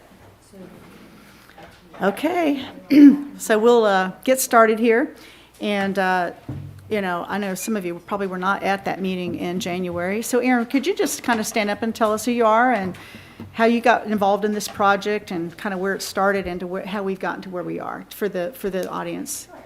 Ms. Eric, can I have you stand at the podium? We're sorry, because that way when they're trying to transcribe, they can hear you talk. For sure. Okay, good. Yes, ma'am. Thanks, Gary. So my name is Erin Rothman. I am the managing director of a company called Manzana. We work primarily with smaller communities in Florida and elsewhere across the country to develop solutions to common problems that cities face. And this includes everything from flooding to parks design and connectivity. Prior to that, I founded a company and ran a company called Storm Sensor, where we developed sensors that measured how water moved through storm and sewer systems. We tied that to climate and weather conditions, and then cities use that information to plan capital improvements and also respond to storm events, both prior to and during those storms. And then before that, I was an environmental consultant. I worked primarily with real estate developers to clean up contaminated sites in urban infill areas. So all that kind of adds up to my level of experience. I started working with Keystone Heights. A couple of years ago, we were talking about perhaps monitoring different areas around the lakes to evaluate potential effectiveness of the Black Creek project. However, when I left Storm Sensor, started Manzana, we had an opportunity to do some work through the city with the North Florida TPO that funded some of those projects. And as we started working with the community, DRMP, which is another one of your contractors, had received a contract to complete the parks plan, but it turns out they didn't have the resources or availability to actually get that plan done within the time allowed. So that project was transferred to us. So we've been working with Public Works and the city manager, spending a lot of time in the community to understand the parks, hear what it is, your wildest dreams as far as things we could possibly put out there. And we put together a plan, well, I guess it's a proposal, that has what we think is everything people asked for. That doesn't mean that's everything people totally want or what we're going to pursue. But we did put it together as if, you had $20 million and can have new parks tomorrow, this is what it could look like. So that's basically what we did. Okay, great. Have you all been able to see the one that was posted online within the agenda? I don't know to what degree. Well, we're gonna go through it now, right? Well, so I do know we have a little bit of a time limit. I can talk Maybe through just it. kind of a high-level thing, Sure. Erin? Yeah. Because we can provide this for y'all to look. It is quite detailed. It is quite impressive, I think, to the degree of what she looked at to provide the right ideas. Because we have some deeper questions we want to ask her before we can really seriously consider the proposal. And that's the purpose of her being here today. So you can kind of give a high-level view of kind of even the most recent edit that was made to it. Sure. So we looked at 6 parks. The first one I'll talk about is Trailhead Park.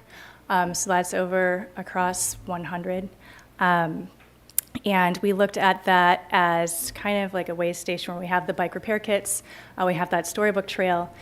So we also proposed putting in a small trail throughout that park with some picnic tables and a gazebo and a restroom so bikers can stop by, have a little break, grab some lunch, and just clean that up and make it a beautiful little way station for people passing through. And then also, this is called Trailhead Park. It's a tiny little, not totally developed park yet across that intersection. Is this plan online? Do you have? No, ma'am, I apologize. So I provided this to all of council on thumb drive so they could review it before it went onto agenda. So I'm not sure if even any of them have seen it. Can we put it up on the monitor? That's what this is. Oh, okay. Can you show the location of the Trailhead Park? It's between Wendy's and CVS. Can you advance the slide forward? So slide 20 is when I think the appendix where the plans start. This might not be what they're proposing to do, but that's Oh, yes. something that we came to several years ago when we obtained that property for the trailhead. So that gives you an Actually, if you go idea. back one slide, yeah, right there. So this is right beside CVS. Right, between CVS and Wendy's. Is Yep. this what we call rails to trails? Yes. Yes. Okay, so this is, I need a pointer. The top northeastmost little yellow dot up there. Right, yes, where the hand is. Where the hand is. Yes. Thank you, ma'am. So that's Trailhead Park. That's the tiniest. I was instructed that was the lowest priority as far as the parks that we're looking at, but it has a lot of potential. Can I ask you a question? Yes. Are you a design build firm? We're a strategy firm, so we work with architects and engineers to pull this together. My background's science, science and planning. So you're strictly design? And planning, yeah.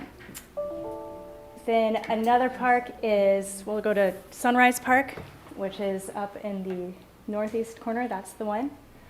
So right now, there's a dog park, a couple of pickleball courts, and what we were thinking, because there is that neighborhood going in, or likely to go in that wooded area just adjacent to it, that we would make that more of an athletic-focused field. So we have play areas for small children, play areas for larger or older children. We also have several pickleball courts, basketball, half soccer fields, and some batting cages as well. Now, there is the dog park there. One proposal was to move the dog park to Azalea, which is that triangle where the hand is right now. And we looked at basically fencing in that park for the dog's safety, adding some water features, some picnic areas, seating areas, and then a little trail that kind of wanders through that, so you can use that for training as well. Then the theme park, which is right back here. In the plans, what we have is a design that incorporates the potential future government building. So we're also looking at sticking with what we have right now, replacing or repairing the basketball courts and the tennis courts. But also with Moontree, like making Moontree kind of a focus of the park because it's such an extraordinary feature of the community. So having some lighting and some gardening around, gardens around that area too. Do you have a slide? I do. Oh, good, thank you. But it is helpful. That works. Can you go forward? I'll just tell you when to stop. Okay.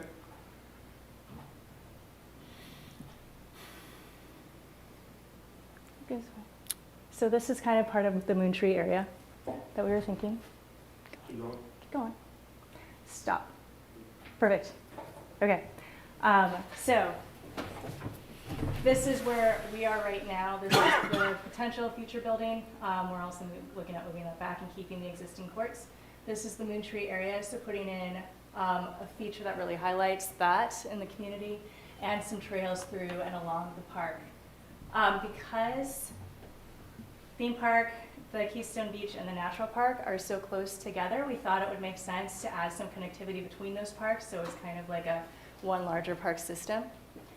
So cleaning up the natural park, putting in some beautiful trails, some features for kids or adults that are kind of like musical, informative as it relates to the wildlife and the plants in the area. Having a butterfly garden with some butterfly sculptures within that to keep some color year-round. And then having us walk through to the beach park, adding a dock with a kayak launch to the, west-ish? Yes, west-ish, of the pavilion. Pulling out some of around the playground with all those slats that make it really hard to see for safety reasons. We were thinking about taking out those slats and then using them, because a lot of them are engraved by donors in the community, using those for benches and walkways so we can keep that meaning within the park, but also open up that play area for safety for the kids.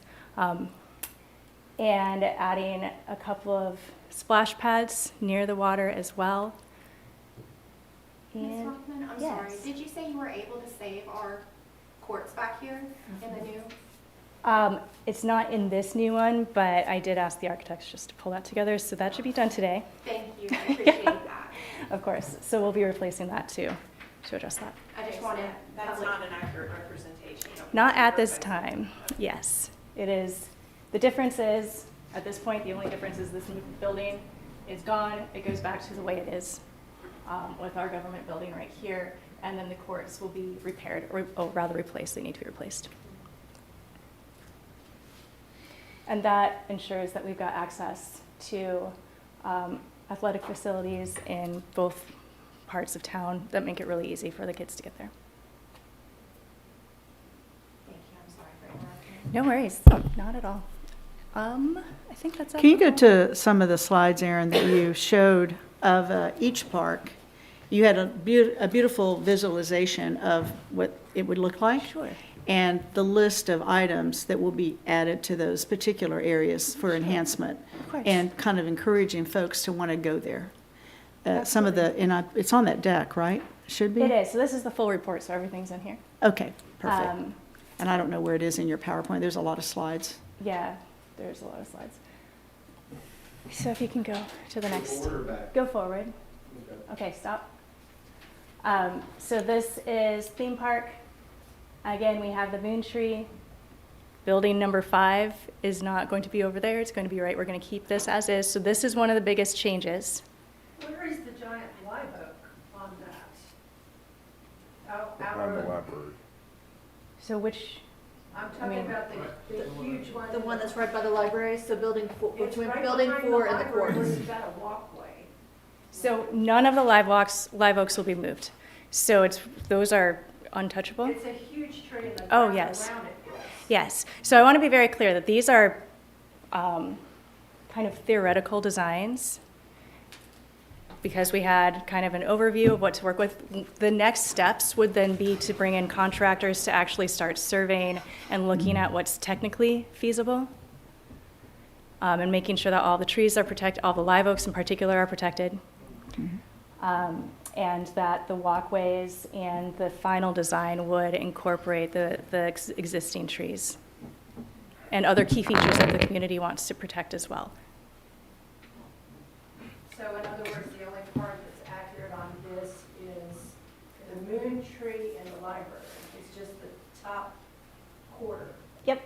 Okay. Until this afternoon when we should have a new design, and I can get that over to y'all. Yeah, Can I one say- question, Dan. So first of all, I want to say thank you for all your work. Okay, no, but I think we need to make a lot of decisions Yes. about stuff, including what we're gonna do with City Hall and the library and all that kind of thing. And so my suggestion is, don't keep spinning your wheels. Don't keep reacting to this change and then that change and then that change. I think you should pause and you should wait for us to make decisions in the community about what we really want, and then we give you direction on how to revise the plan. Otherwise, you could be revising it every month for the next 6 months. We don't want you to do that. It's not financially feasible, so I'm not going to. The reason we made this change is because I know there was some significant concern about not recognizing the need for athletic facilities as close to this community as they are right now. And when I've stayed here, I stayed at the bed and breakfast across the street, and I just watched how many people use the park, and kids are playing. I mean, after school, that's used constantly. So that was important to me.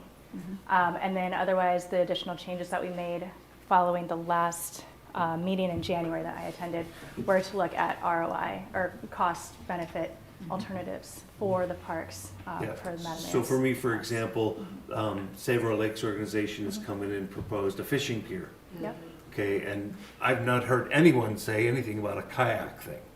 So this is, for me, completely wrong. We should have the fishing pier and not the kayak thing. So I think, but we need to decide that. That's just my personal opinion. And so we as a community need to figure that out first before you develop these plans in detail. So what I suggest, when you have the hard copies and you're able to go through it, each plan has a list of options. There's also a table following the plan set that has features proposed for each park. They don't have to go to each park, they're just options that are available, That's so y'all great can work. switch Appreciate all that around Yeah, all you want. That's awesome. But we need to decide. For sure. Absolutely. And I do believe, I mean, as she mentioned, a splash park. Has anybody heard about people wanting that? They've been, Yep. ever since I've lived here, community has asked for a splash park. And that, in the proposal, was to be placed at the beach, which is a great idea. So she took a lot of clever ideas to me to create a continuous, something that's together as walking trails, that's landscape beautiful, lighting, that connects the 22 acres of parks, and taking those resources and using them to address what we think the public wants. And a lot of it is based on what the kids do and want. So, I mean, it was really beautiful. I'm not saying it's, like you said, the whole thing about the pier and then, the kayak thing. Those, again, it's just concept at this point. And once we can kind of come to some decisions, we can kind of identify what do we want or what we don't want. And I think it is all attached to cost. So to me, I mean, I saw this beautiful plan and I could actually visualize it here. I mean, everything you came up with. And, I mean, any idea on, I know we'd have to have the architect or the people who are the engineers to come in to create, like you say, around all the trees and all. I know we want to protect all of that. a general idea on a cost of that type of a plan to come into a town like ours? So I talked to a contractor that's done a lot of work in Keystone and Clay County, and they put together a range of about $2 to $8 million for everything for all the parks, Okay. which is a big range. Yep.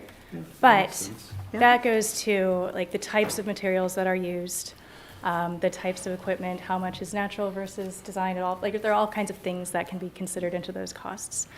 And then the next step would be to work with those contractors to put together a actual proper cost based on the priorities that you set. So it doesn't make sense to do it now because, like you've said, those priorities are not set yet. But Right. once they are, then the contractors come in and get you a like clear cost estimate based on all of that. That includes regrading, stormwater, the whole bit. Yeah. And then you know what you have to work with to proceed to acquire funds to get it done. Yes, Tony? I want to thank you also, but I sat in my office one rainy Saturday afternoon and looked at my thumb drive. Thank you very much. And went over and over it. I like the walk paths that you described as we do it, kind of have information like the library does, because I walk the trail almost every day, and I can't wait till the next story comes up, even though it's not my age group, but Not alone. But I think one of our priorities should be, we're going to have to definitely find somebody that can write grants, because we don't have the money, and other parts of the government does, and we need to really look at a grant writer if we go in this route. Also, my personal priority would be fixing up the tennis court. We have talked about this for 20 years, and if I was a tennis player, I wouldn't want to play on our tennis courts because it's cracked and it looks bad. But to do that, we're going to have a whole new tennis court, new fencing, new lighting. But the main thing is going to have to go all the way to the ground and start all over because that's how bad it is. Yeah. So, but in order to do that, we're going to have to get somebody that can write grants to get us some money to do what? Great plan. I like the walkways and everything. But I think right now, we need to put this in what we'll probably talk about later today, a strategic plan, put it in there to do this later down the road in the near future, but fix what we've got and make that our priorities. And then when those are done, then we jump on something else. I have a question.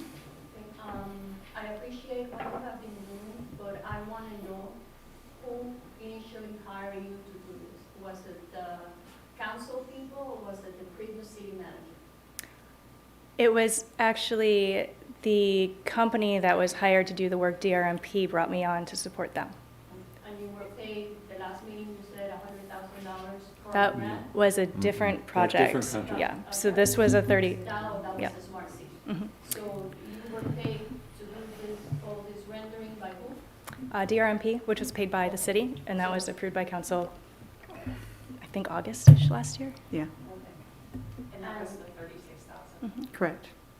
My question is, if we all are deciding that it's a great idea, but we all need to, between the community and the council people, we need to decide exactly what needs to be addressed. It seems to me it's not a total waste of resources, but it seems to me right now that all the work you did is pretty much sort of like a waste of resources.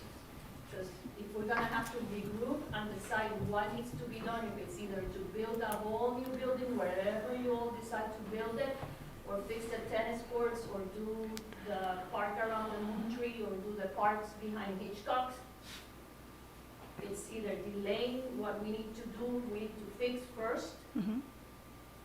I mean, because this is all an idea. You don't have renderings, you need to get an environmental agency to find out what we need to build behind Hitchcock's. It's environmentally because that's a commercial area.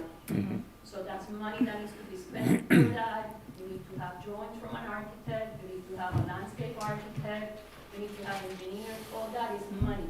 Yes. It's figuring to the $8 million that you are talking about. Okay, I think pretty much, to me, this was all a waste of time, and your time specifically, okay, to do all this. I'm just saying. I think between the community and the council people, which I think everybody's really bright and smart, we could have figured out that we needed to fix the tennis courts on our own. Because that's something that, like Mr. Brown said, needs to be done. Okay? And fix this building, if either you need more space, or you need to re-roof it, or you need to fix the air, all that could have been worked out between the community and the council members and the city manager, instead of going through a second or third party. That's my opinion. Yeah, I think what happened was that there was a workshop where people had these ideas that were put forth, and it's easier a lot of times for people to have the concept on paper so they can work from that. And probably doesn't seem like it, but it was a relatively low-cost project for all 6 parks. And that's just kind of a baseline. So it's a normal part of the planning process, but I completely understand where your concerns are coming from as far as direct applicability of that. Before your company would do all this, you would have spent some time here in the community watching that those courts, like you just mentioned, now you realize that those courts are being utilized. They've always been utilized before. So to me, personally, seems like either, it's again a waste of time, because you could have spent the time, or your company could have spent the time going through the community and seeing that, yeah, those are being utilized. So, Nobody's going to the Hitchcock dog park, and maybe we need to move it to whatever that. Azalea. Yeah, so I did that, and that was one of the reasons that it was a priority to me to have an alternative plan for this court in particular, to make sure that that was an option available to you. So that was done out of my pocket to make sure that was, because I saw it, and then it was raised as a concern after we went through this whole process, and I wanted to make sure that you saw that we recognized that and incorporated that as an option back into the plan. Thank you for doing that. And It's my I actually pleasure. own the inn across the street. Oh, excellent. It is wonderful. Thank you. Thank you for staying. Yes, we loved it. And I just had a follow-up question. In the estimate you got for the 2 to 8 million, did that include the building? the city No. building? No. Okay, it did No, not. that's a whole nother, Okay, I just wanted to know, was that specifically for the parks, or did it? Just for the parks and the materials did you within the have an parks. estimate on the building itself? No, that's not Yeah, my. not your building. Yes, I was just told it might go there, Okay. so. And would you mind saying who the contractor was that you got the estimate for on the parks? Seabrook is the contractor that gave the estimate, and then Scherer, which is the contractor that actually built the pavilion. Okay. They provided an estimate to do a pre-construction cost analysis to put together a solid estimate. So both contractors are local. May I dive in? yes. Starting at 30,000 feet and working our way down a little bit, I think what you have done is aspirational. Yes. You basically have given some concepts. None of this is written in stone. This is just all pie in the sky at this point. But if we decide to do it, I would suggest we do it in phases, like a developer does with real estate, like Joe, you would do. Pick the one project we think is going to be the most bang for the buck, and do that first and work our way through it. It may take 5, may take 10 years. But I think that's probably the approach. As far as financing, Charlie, you can correct me if I'm wrong, but I think the city is bond-free right now. I think we paid off our last bond, a couple, 3 years ago? So that might be one more source of money. Now, grant writing is great. If we can get free money, that's even better. But a lot of times, free money comes with strings, so we might want to do a bond, one possibility. As far as the individual projects, Splash Park, I just had a question. I know you've got a little area in the beach for that. You refer to it as pads. Can you elaborate just briefly on that? Yeah, so the idea that we proposed is splash pads, which are, because there are options, this goes to cost too. Sure. So there are some that are kind of rubberized material that kids can bounce around on and fall on and nobody gets hurt, so it's more of a padded material that has the water coming out of there. Mm-hmm. Mayor, you threw out the question of, would that be something the public would like? When I campaigned last, if I saw a tricycle in the yard, I would ask the parent, what do you think of splash parks? And they all thought it was a great idea. My daughter lives in Stoughton, Wisconsin, and right across her street, it's probably about an acre. And I think I provided the former city manager with some pictures of it. But Stoughton, Wisconsin, you might want to just take a look at it. Sure. That might be a little bigger than what we have in mind, but I think if we're going to do it, a couple of splash pads probably won't do it. It'd be too little, too late. I would rather see it off something bigger. And one idea that one engineer had was to put it across the street. Mhm. Now I realize I'm kind of, I believe there is one at Green Cove currently, yeah, Splash Park. right. And they're around, and there are companies in And they're very Florida expensive. that do the. Yes, they are. Mhm. Yes, they are. Not But only to pay for, but to maintain and all that oh as yeah, well. oh yeah. So, but the fact that you rolled it into the concept, Mhm. again, it's concept. So we just Right. have to figure out what those priorities are, how much money, is it grant money, whatever the money we can get. Yeah. Like I said, 5 to 10 year plan. It's Mhm. not something we're going to do all at once. And the dog park, It's certainly a great idea though, concept wise. I think a dog park's a great idea if you have the acreage to do it. I think it'd be misplaced if it was at Azalea only because of noise and smell, and that's a quiet neighborhood, and I just think it would be a poor place to put it. I think we should have a dog park, but not necessarily there. That's all I have. Chris? I like the dog park in Azalea Park. I think it's a perfect place for a dog park. It's central. People can walk there. It's very easily walked to. And I think it's a perfect piece of land to me. Except there's very little parking. And people, well, that's true. That's very true. It does have some People are parking. responsible to pick up their dog. Yeah, Yeah, and and there is parking there. And, I live right there, so people Yeah. walk their dogs every single Yeah. night right past that park. Mhm. And right now, it is basically nothing. It's nothing. It It's is empty. It's empty. It's There's not attractive. No. I mean, but it's good. I mean, we've got options, which is great. And we already have a dog park, and I don't know how much it's used at Sunrise. So, you have anything? Since we're a workshop, yeah, I'd like to add, I would like to think to the future and plan for the child of Moontree. Get in culture, arbor, whatever those people are, and figure out how to take the seeds, nuts, whatever from our moon tree and plant them. Yeah. So we have the child of Moontree. And let's that plan idea. She for loves 50 years from now, and let's have another moon tree. So that would be my personal thing. I'm a space guy. Well, not only that, you've got history. I've got the video of where I moderated. Tony, I think you were out of town, so I moderated the dedication. Yeah. And you were there? I was saw there. a much younger version of us, but Yes. we're there. Yes. So, no, I agree with the moon tree idea. Can I say something from the perspective of the Heritage Commission? Our mission is to constantly educate, remind people, and preserve. This was all the grounds of the old hotel, which we no longer have. Across the street there. And the tennis courts were put in when the hotel was put in. I know they put a baseball diamond there, but I've got photos Really? from the 20s. I have photos. Wow. After. I just And remember the baseball on field. our early brochures, it advertised year-round tennis. That was one of the draws along with the golf course. Yeah. Watch our Facebook page. I'm putting all of it on there. Anyway, it's, we've lost a lot here. And if it wasn't for the old resort, we wouldn't be here. This was put here to draw everything else. It could have just put houses out here and nothing else. That's the heart of Keystone. That's how we began. And we need to make sure as we move forward and make improvements, we don't lose that. I mean, it's hard enough to say, this is where this was, and this is where this was. Let's not make it look like something completely different. Let's take that into consideration so it's not so hard to educate people on our history.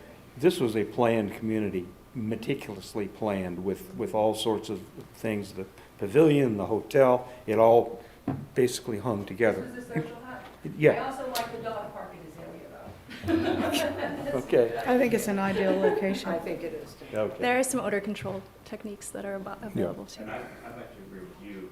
My great-grandfather moved here from Georgia in the 20s as a carpenter to build Keystone. He built a lot of the commercial buildings around. Sure. My grandfather got married at community and had the reception at the hotel. Mhm. So there's a lot of history. For me Okay. personally, family history here. I want to see that preserved and remembered. Like any historical town, you have that area in the center where it started, where a person can go and kind of be transported. And if Mhm. we modernize everything down here, we're gonna lose that. What do you mean, can I ask you a question? What do you mean modernize? I don't think we're talking about modernizing much. I'm taking a look at, first off, do you consider the pavilion historic? It's been designated historic pavilion because it was part of the original resort. Right. All of these grounds were part of it. Right. And the tennis courts were part of it. Okay. If you lose the ability to walk through and picture what was here, you know, I think we need to pay homage more to the original layout. If you're putting in, now the moon tree, that's its own thing. I'm not saying don't do anything with the moon tree, but it's just kind of breaking up what is here. This, you know what I mean? It's making it small little compartments instead of the grounds. Can you go It's to- losing its openness. Can you go to the prior? Although it's I don't hard see to, it. Prior it's slide. hard to tell because you can't, like I said, that whole, three-quarters of that is not Go viable. back.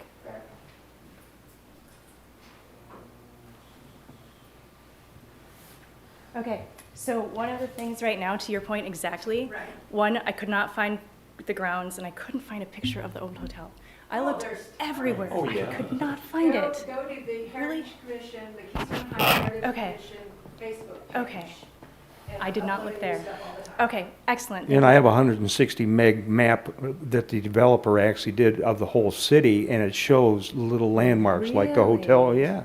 Yeah, See, I'll I share have that a- with you. I have an old map of Keystone And Heights. but I you have that in the thumb drive, Christine, that I Yeah. gave you, yeah. Okay, so that would be astonishing. So one of the things, not having the layout, right now, I feel like when I come here, like there's the beach park over there, this park, which I didn't even realize was here the first time I came to Keystone Heights because it's behind the building, and there's just the parking lot and the courts, and then Natural Park, but there's no path between them. Right.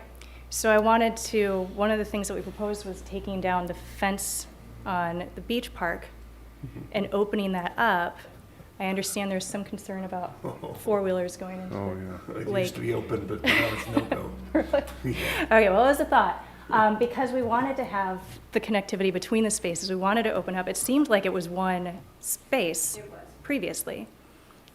But the hotel was huge, and it's set right across over the there. street, right here's that forms the boundary. Okay. And then you've got the stream that forms the boundary on that side. Mhm. But this was all hotel grounds, and also the pavilion and the beaches was all the See, I hotel. just think that's so interesting, and you could have that old map, and you could even, okay, well, I'll just stop. I That's get what I'm it. saying, there's Well- gotta be some way, because, it's the job of the Heritage Commission to keep people aware of that Right. and help them to visualize, and so if we can incorporate visualizing the history with whatever it is that you're deciding to do, make it easier. And there are tons of pictures of the old hotel. There's one or two of the interior, which shows the furniture and so on. I'm going to So- look at your Facebook. Oh, yeah, there's a lot of that. The Heritage Commission has that. Yeah, I mean, with the comment about modernization, Christine, to me, it's more about creating something that's more cohesive and pretty. We don't want to take away from the beauty we already have. We want to keep all of that, but it's to enhance the current beauty we have. Things with lighting, for example. There's some areas that are kind of dark in the city at night. So it's very walkable already, but we just want to, enhance that a little bit, make it a little more cozier. And some of the little things along the way, like the little viewing things, the whole thing about the butterfly park, just really cute things that kind of get kids curious, and whoever's visiting the area, it's attractive. It's not modernizing, it's just focusing on the history. I mean, it could be a thing about dragonflies because they were so popular in the day, right? And they're still everywhere around us. So I think that that was just the connectivity. True, you're exactly right, exactly right. And so it's input like that I think, and just even like the the readings that we did during the kids with the field trip. It could be that might be a spot for somebody to stop and learn a little bit about what that was about.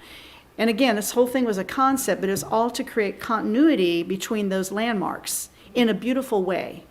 And to me, that is the priority. Certainly, taking these courts back here, getting them back new, that's going to be a ton of money. And if we need to do that, that would be a priority. The splash park, to me, it's a priority because that's all I've heard about, and I think it'd be a nice addition. But it will be expensive, so we have to look at what the options might be with that, like what you're talking about, like what maybe Steve's talking about. So I think that, the whole thing about grant writing, I know there's a lot of grants on the parks. I've seen them come up in my email all the time, but I don't really know how they're pursued or. If we could possibly, it might help a grant for the tennis courts with the proof of this historic nature. Like I said, we got grants for the pavilion because it was historic. We could possibly do for the tennis courts also. It was part of the original resort. So y'all have any other questions for Miss Erin while she's here? I have an hour to drive, I'll be fine. We have one. Yes, Mr. Stanley, You mentioned the stream forming at one of the boundaries, and with the water project that's happening, that stream's gonna be flowing for many years. Did you incorporate any work on that? Because right now, coming into the lake, it's just a concrete wash area. I personally would like to see something like the spring park in Greenco, where you have a more natural stream flowing through there. Yeah, we're gonna have to do something about erosion. We're gonna have to do something about access when the water starts flowing under 21. So that's something that's gonna have to be addressed. It's gonna have to be addressed relatively quickly with the water project. Correct. You're correct about that. It's going online early in fiscal 2025, which would be October. Yeah, that shoreline's going to look a lot different than it does right now. Have you by chance seen what they've done in Greenco? I've seen pictures. I've been working with them on another project. People working to go over Yeah, I there can and just drive by. Yeah, because from their splash pad, they obviously have a natural spring swimming pool, which I know gets a lot of attention on some of the pages around here. Also, this guy at the RV resort keeps posting the pool temperature. People are all up in arms because I think it's another thing that would be a community asset, but of course it's expensive as well. Right. But they have their splash pad and their actual spring park, and then what he's mentioning, and then it rolls all the way out to the St. Johns River. Right. And they've done a really nice job with the sidewalks and the vegetation. Yeah, it's gorgeous. Yeah, absolutely. And I can get a good idea from them on what they spent for that and who did it, right? This is kind of talking about when to prioritize everything. That's gonna have to be something that happens really Quick. Yep. We, on the creek, we are in the process of working with Save Our Lakes and getting that cleaned. There is water right now in the creek over by the Park of the Palms. So, and that's not with the pipe, that's with rain and everything. So Brooklyn, everybody goes across the bridge, you see it's come up tremendously. So I had met with Charlie and Bo back there the other day, and we went out and did a thing with Vivian with Save Our Lakes. So there is a program getting ready to happen for Lake Geneva, but we're going to focus on getting that creek cleaned out first. So, because it will be flowing here in the next year. So in my mind, what are the next steps? That's the important thing we need. What are you going to do next? I think we need to figure out where we can find some ideas on grant money so we know how much money we might be able to get our hands on before we can even identify where we would start first. We got to know how much money we got to spend. I mean, that's how it usually works. Say, hey, I've got $500,000 out of this plan. What could we do for $500,000 based on some of these priorities like we just mentioned? I think I'd reverse that, and I'd go off of what Steve said. I would do a phased approach. Yep. And I would come up with estimates Phase 1 would be $200,000. Phase 2 would be $500,000. And then we go look for the money. Because in my mind, our parks don't benefit just the citizens of Keystone Heights. They benefit everyone in the area. Right. And therefore, we should be teaming with the Yeah. county to try to get some of their money, because their citizens, not ours, also benefit from our parks. And so there's a lot more sources than grants. We should look at bonds, city funds, and county funds. There's a lot of different sources we should look at. An analogy would be if you go to the SBA for a small business loan, you don't go in the door and say, how much will you give me? You go in with a plan. Right. Yeah. Know that for a fact. So let's get a phased plan. Yeah. That would be my suggestion. You know, take her ideas, her concepts, put together an ad hoc working group and say, this is what we like, this is what we don't like, this is what we want, and then this is the priority. Phase 1 is boom, this. Phase 2 is boom, this. And that's how we did the Trailhead Park. We did that with phases. Mhm. And that's how we got our money, and that's how we decided what we're gonna spend it on. Same thing. Streets. Street, same thing. Yep. And that's how you get grants too. You gotta have a plan. They won't give you a grant unless you have a plan. Yeah. So I think the plan is the first thing that's gotta come forward. So I think then, based on that, the next workshop, next month, is nothing but this subject only. Sounds good. Because Okay, I that's think, our plan then. you know, Okay. I mean, there's a lot to I like learn, and we're all learning, you know. I'm just used to somebody saying, here's my budget.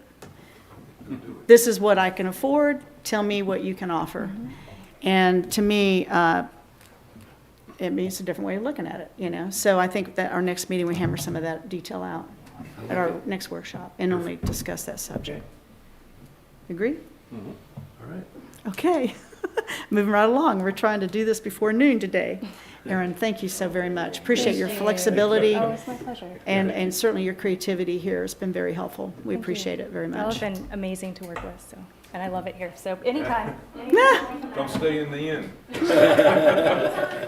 Actually, if you look at the bottom of Carrie's stairs, when you're coming down the stairs, that's the big plat of Keystone Heights right there. I love that map. I took a picture. I want to, You can actually order it on eBay. You sure can. I have a canvas of it in my house as well. Yeah. Joe, can I put you on the spot for just a second? We're talking about one of the sites being basically across from a future development of yours. What would you like to see there? Without, you know, just general. I don't have anything in mind. When I first bought the property, Splash Park was talked about. What I could do and what we could do with that and the 58 acres we have behind Johnny's. Sure. Sorry, back to you. Joe Wiggins, Clay County builder developer. We came to, give you some backstory, we came to Keystone in High Ridge Estates. So one of the projects that we do as part of our portfolio is build affordable homes, right? We work with the local organization, the Housing Finance Authority, whose mission is to provide affordable housing. So we looked in High Ridge Estates because of the affordability of some of the lots. We've built 2 houses in there and sold them, and we're starting our 3rd house now. Since that time, we acquired the 58 acres behind Johnny's. We weren't sure what to do with it, but we thought a high-density area. Part of building a downtown is having people to be able to walk to the downtown. And then since that time, Mr. Duckrow, Jed Duckrow, had started Country Meadows. And he brought in a builder that really is not local. And there was some pushback about the quality of the project. So we acquired it, right? And that's what you're referring to now.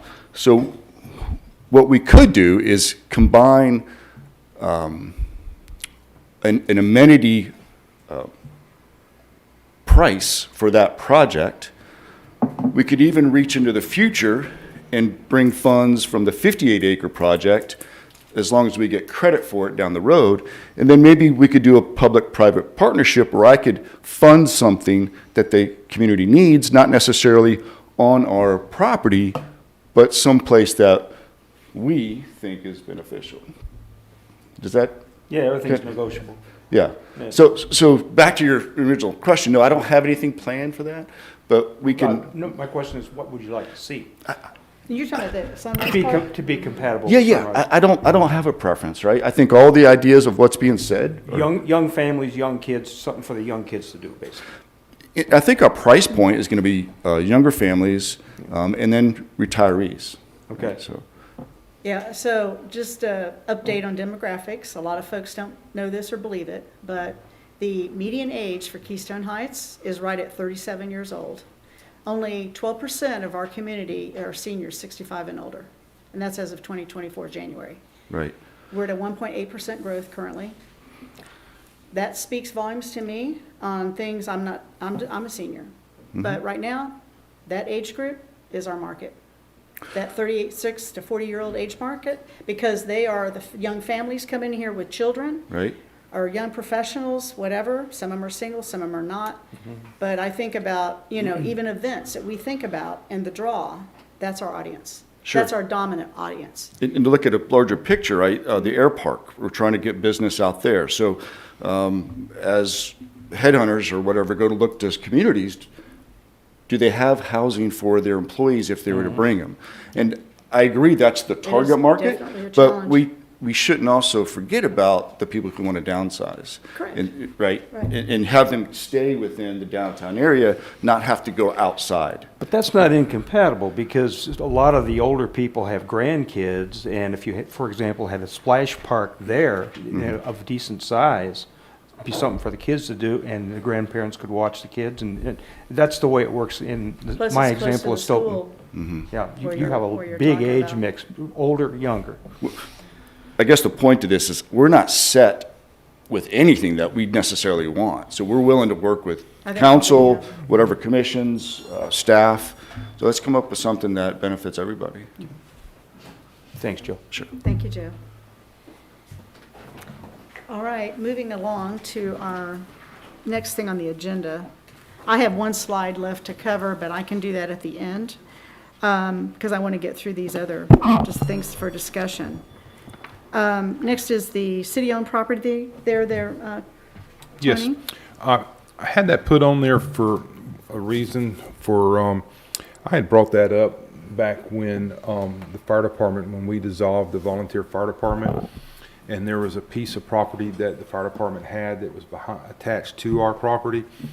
I don't fully understand why it went back to the city, but there was some discussion back in the day. in the deed that said if it wasn't being used for fire purposes, it would go back. Right, I know that part. I just don't know how it got there because I know the fire department purchased that property. But anyhow, so the city owns that property, and I do know that the company that bought the old firehouse was discussed when we sold it, the chances of getting that piece of property, which would extend them to have a nice parking lot. I'm not going to go into detail because their ideas might have changed, but we have that piece of property, and we also have the property across the street that is the old Public Works building. I personally don't see why we don't, and I've asked this in the past, and it got staff didn't want to go down that road of selling property. But if we're not going to use it, and we're having to go out and we're going to have to spend some money on buying that property on the corner. And I just, I'd like to talk about the possibility of selling what we have if we're not going to use it.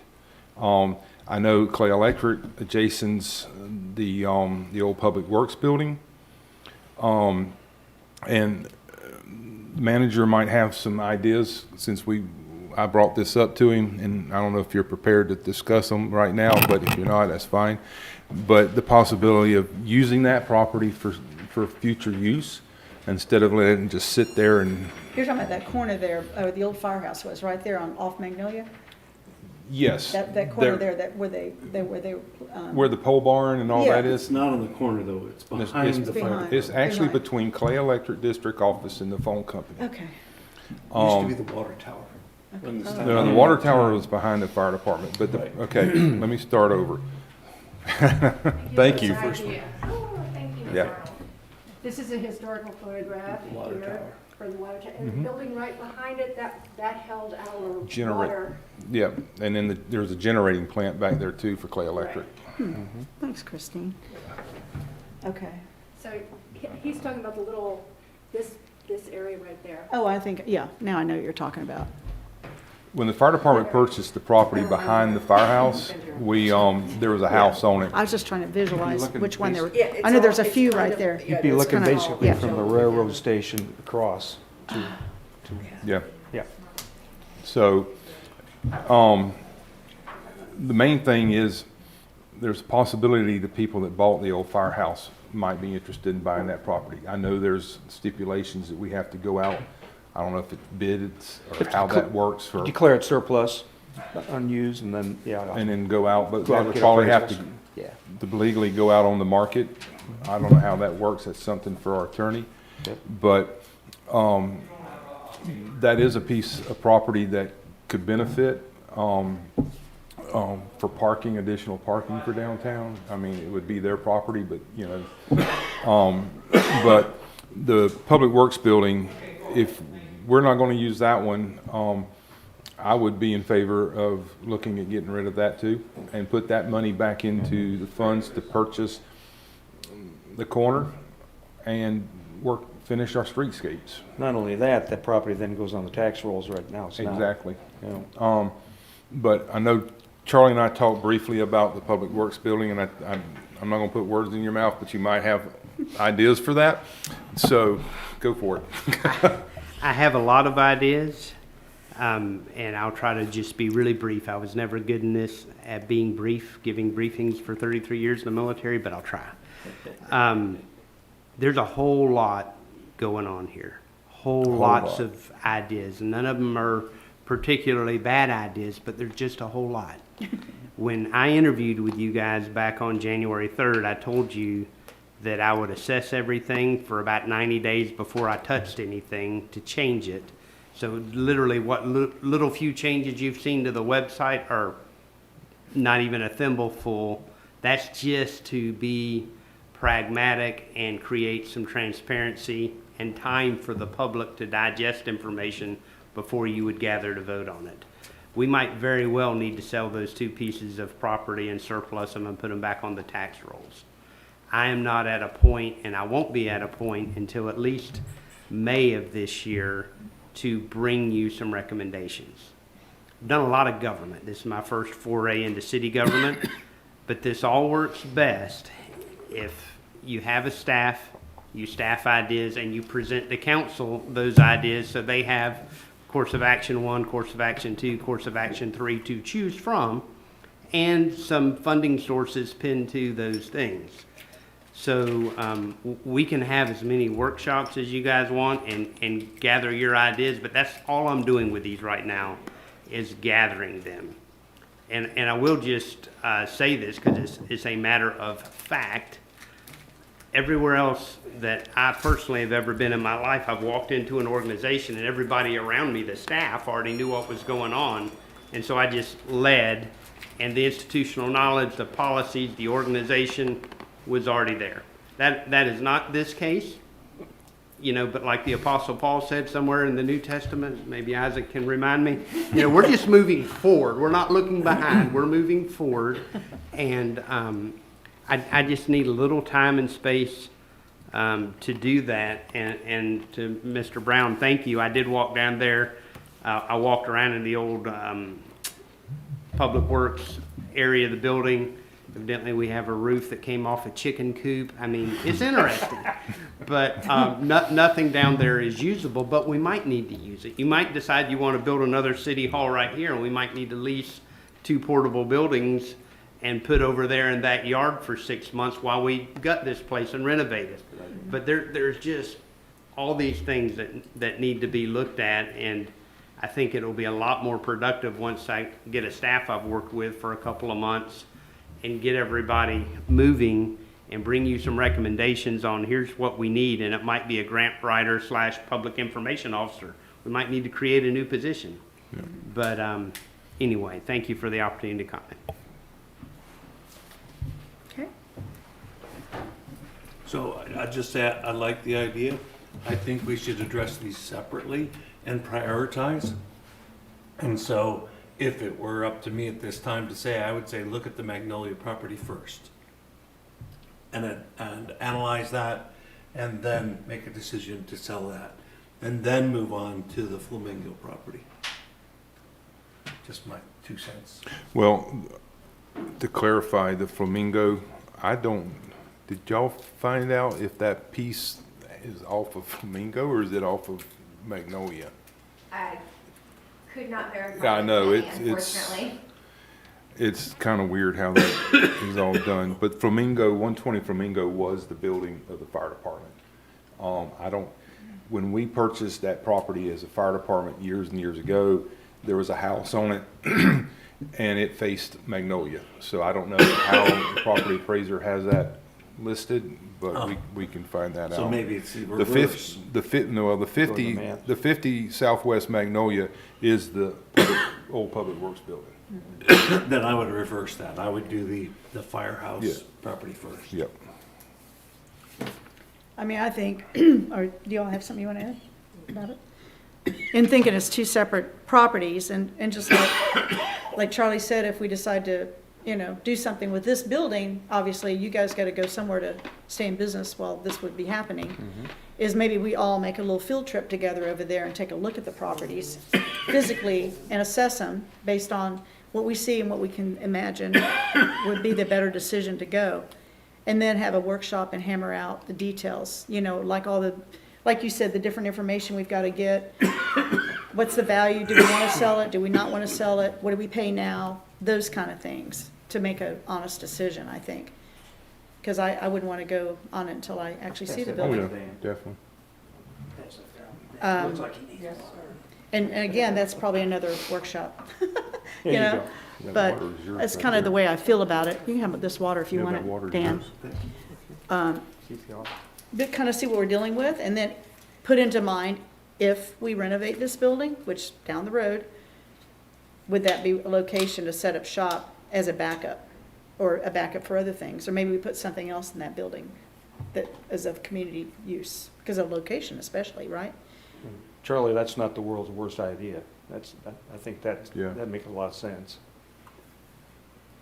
Hanging on to it, put up a Quonset hut or whatever we need to do for 6 months or a year. Yeah, I just need to fly this airplane a little more while I'm living it, while I'm building it. And then I'll have some better ideas, I promise. Okay, so that'll be workshop 2, right? Next is the corner. And I guess the latest update on that, Charlie, can you give us a little bit of update you have, please? Yes, ma'am. In February, you directed me to develop a purchase and sale agreement with C.B. Isaac to purchase that corner property, and that has been done. When the agenda is uploaded before the sun goes down today for your March 4th meeting next Monday, you'll be able to see that purchase and sale agreement. And before you leave, Mr. Lewandowski, we will print you a copy. And the 240 was what Mr. Patel, that's the figure he threw out. Councilman Hart kind of established that. So that's what is in the document, and there's a couple $1,000s of closing costs that are split between the buyer and the seller. So there's a little part where, I mean, it might run $5,000 or $6,000 beyond that, but again, I'm not a realtor or an attorney.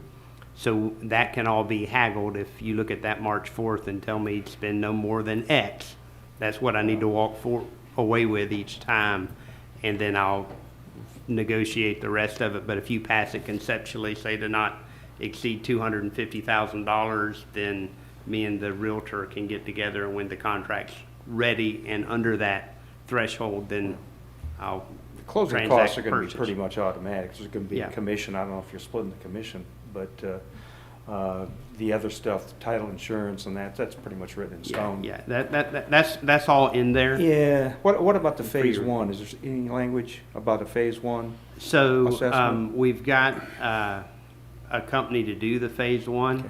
DRMP was not able to do a phase 1. They don't do that. Okay. So I was able to contract with somebody, I think, for $2,300, which Reasonable. $2,500 is my credit card limit with you guys. So I just went ahead and told them to start that. They will be down there, it's today Wednesday, they said Thursday or Friday, and it'd be about a 15-day turnaround. And that's a So, yeah. contingency of the Yeah, the yeah, office. so Sure. before that would be executed, we'd have a phase one that says it's clean. Yep. Or I'd just stop till the April meeting, come back, tell you So does- whatever other news there might be. So phase one is what, an inspection? An inspection, to see what might be in the soil. Petroleum contamination. Yeah. Yeah. So does the buyer have to pay for that, or does the seller have to? It's all negotiable. It's all negotiable. A lot You're- of deals. You're buying it, you're paying for it, sir, because I've already executed that. Okay. Because I understood. Okay. I think your words were, don't let this get away or something like Yeah, that. So and if I we moved did- on that within my parameters. Okay. And if we didn't do that, the city's liable. We'd never be able to do anything without a very comprehensive cleanup. And because there was a gas station across the street, I was a little nervous about that. And for me, I know that I think it's TPO paid for the initial assessment for the traffic and the FDOT, for the traffic plan and all that he proposed at that meeting, and we don't have him here to ask the questions. So I think that they paid for that, and then we acquire the property and get the property, I presume, leveled. We pay for that. We don't know what that is yet. I guess what I'm trying to identify is who pays for what? Is the county going to be paying, or the state paying for part of that, like the making of the new road, the corner? That's the- yet to be the wall, determined. all of that? Who pays for all of that part of it? That is to be determined. I know that it's on the TPO and the FDOT's radar. I've not attended one of their meetings yet. Commissioner Condon's instructed me to go with her on, I think, the 14th of March. And she's already made an email introduction with the main people I need to be talking to, so I should have a little more clear picture for that by that'd be your great. April meeting. We need to get it on the TPO list of priorities. That's where the key is. So, You're correct, I'm not sure if it is or it isn't, I don't know last time I that, talked to Gary. Lynn, it was not yet, Okay. but they were expecting it. Okay. You have any questions further about that? No, thank you for doing that. Thank you for pushing forward, council. This is absolutely wonderful. Yeah, Once we it's can gonna be a get this big to one. happen and change that intersection, it's gonna be great. So Does appreciate anybody it. in the audience here have any questions about this, what we're talking about? The corner? Okay. Yeah. It's gonna be, Oh, yeah. it's gonna be really nice what they're talking about doing, so we're kind of excited to see where that's gonna go. If you get additional parking out of that, then you. Exactly. Well, Exactly. And just with the building gone, the visibility is so much Yes, better. it's gonna be Yeah. great. I know the City Hall meeting room was next, but let's push that to the last. Oh, okay, I know you've got on there too. So strategic plan, and that's something that you had, Dan, you wanted to talk about? Can you bring up my slides, please?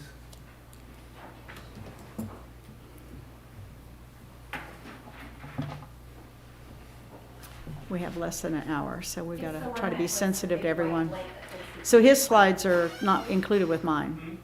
It's the one that you had up earlier, that you thought was the parks plan, it says strategic plan. Are they in this? Yeah, this is it right here. It starts right there.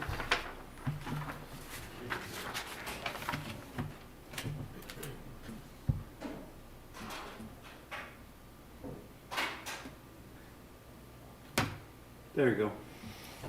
First slide, please. Okay. Let me just go to the next slide, but my proposals, we need a strategic plan. First of all, what is a strategic plan?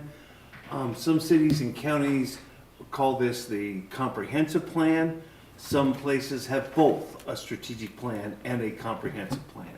It's basically our long-term vision for the future, and the plan is the setup for getting grants.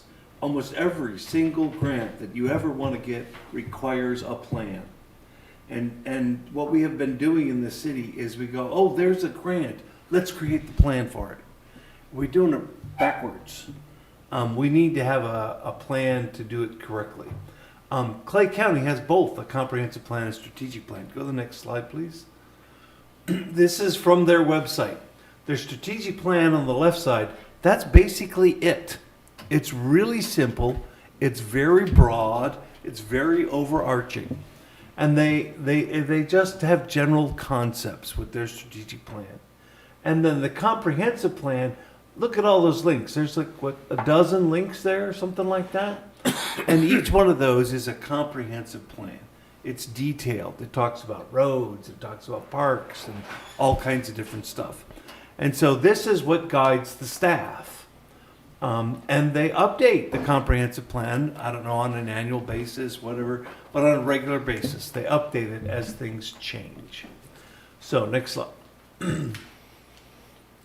Why do we need one? Well, first of all, it gives the city manager, city clerk, city staff ideas. They can make decisions on small stuff to say, does that go with our strategic plan? Does that help us get to where we want to go? And they don't have to keep coming back to city council and asking every single time, is this what you want? Is this what you want? Is this what you want? It also helps them prioritize projects. I'll go back to what Steve Hart said earlier about phasing things. And we can't do everything. We don't have enough money. We don't have enough time. There's only one of him. He can only do so much. And so we got to help him prioritize things. But also, as I said, and I put in red, plans are almost always required to be awarded funding from external agencies. So let's have those in place so that we can take advantage when we learn about opportunities. And the more detailed plans are developed from the strategic plan. We don't have to put every plan underneath the strategic plan. But when it comes to specific things like State Road 100, State Road 21, specific plan, then we would develop a more detailed plan for that kind of idea. Next. So what plans do we have? Well, we have 3 plans currently in development, and we've talked about 2 of the 3 here, number 1 and number 3. And we also received a Smart City Master Plan. That was another one that was in development. What do we need? Okay, we've talked about it here today, City Hall. We've talked about at previous meetings, City Museum, infrastructure, septic to sewer conversion, lights, what do we want to do with roads, all that kind of stuff, infrastructure. And then what other plans? I don't even know what other plans, but there's other plans I'm sure that we could use. Next. So I don't need to go over the details of this, but I kind of highlighted the 3 plans that we currently have in work. But we need a plan, and I would say we're already executing a plan. We're buying the piece of property.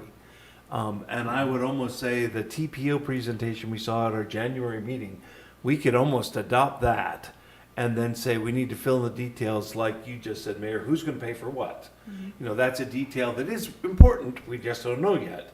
But that should be part of the plan. So unless there's a question about that plan, I'll move on. Okay, next slide. So the Smart City Master Plan. This is more controversial. There are negative things being said about it. This was no cost to the city. TPO paid $100,000 and gave it to us for free. So what we really need to do is look at it and say, what are good ideas? What are bad ideas? What are somewhat good ideas but need to be modified? We need to pick it apart page by page. And I've actually read it, and I've got ink marks all over my paper copy. That's why I like paper copies. I highlight, then oh, wait a minute, this part contradicts this part, and I can look at the 2 pages at once and that kind of a thing. Next slide, I got a couple slides on this here. Who authored it, where they're from, and what their website says that they do. And I think there's a lot of people that hear smart cities and think that we're going to have artificial intelligence tracking everyone in the city. No, that's not what it's about. Dan, I was in the barber shop the other day and some guy was spouting off about this and he said it was going to be facial recognition. I said, I have to disagree with you, sir, but I think the word has got to get out that this is not that. This is not that. Not that, exactly. no. This is actually being about smart and making intelligent decisions about what we're going to do, not based on. But there were inconsistencies in the plan. I saw those too. We need more green space, but we need more sidewalks. Well, that doesn't make any sense. Right. Yeah, there were some contradictions within the plan itself, yes. Next slide. This is what the company does, and I don't need to go into details. I think the plan is also a product of where Aaron Rothman has expertise. And so therefore, she kind of focuses on those areas. And there are other areas that are left out, which, if I recall correctly, she's never had one meeting with citizens. And that's not the way we should be doing things. We should be including the citizens. And so next, our parks plan. So 6 parks, we talked about that today. Go on. I think we have our plan forward for that. I don't need to go into more details. Next slide. Can I make a comment on that? Yeah. When you're talking about phases and whatnot, could you go back a slide, please, Garrett? I think the phases means you're prioritizing. So, and I saw you listed them in a certain order. And I actually agree with that order. So, I think that's something that the council would have to agree on as well, is what the prioritization is as far as the parks is. But my personal opinion is starting in the hub of the city, especially with what needs to be redone here, is a great idea. I'm going to give my 2 cents. I won't be on the council when this decision is made, but I totally agree with you. I think that's a good way to start and work out from the core, consistent with the history of the city. Well, that's good input. I didn't even think about it when I put it on there. So that's lucky. All right. Looks good to me. Yeah. All right, next slide, please. So the plan would catalog existing stuff, assess current conditions, kind of going back to what Major Darn. Mr. Brown said here, Councilman Brown, about, what is wrong? What are the conditions of the current amenities? And then considerations. And this goes to our mayor's work on safety and gathering data and all that kind of stuff. And we need to think about all those things. And so we put that in the parks plan. Next slide. In July of last year, the council approved an effort to write the parks plan. And our city contractor, DRMP, I think that's the right acronym, they said they couldn't do it. And so they subcontracted to Manzana. And that's how Aaron got involved. Okay, next slide.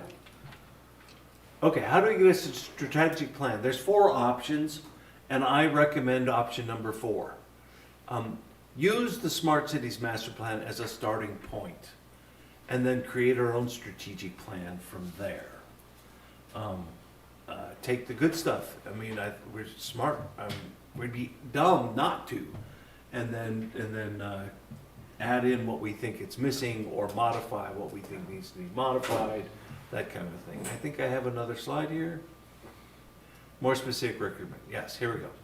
Okay, so what I'm recommending, and there's just one idea, there's many ways you could do this, is to create an ad hoc strategic plan working group. And we'd have many members on it.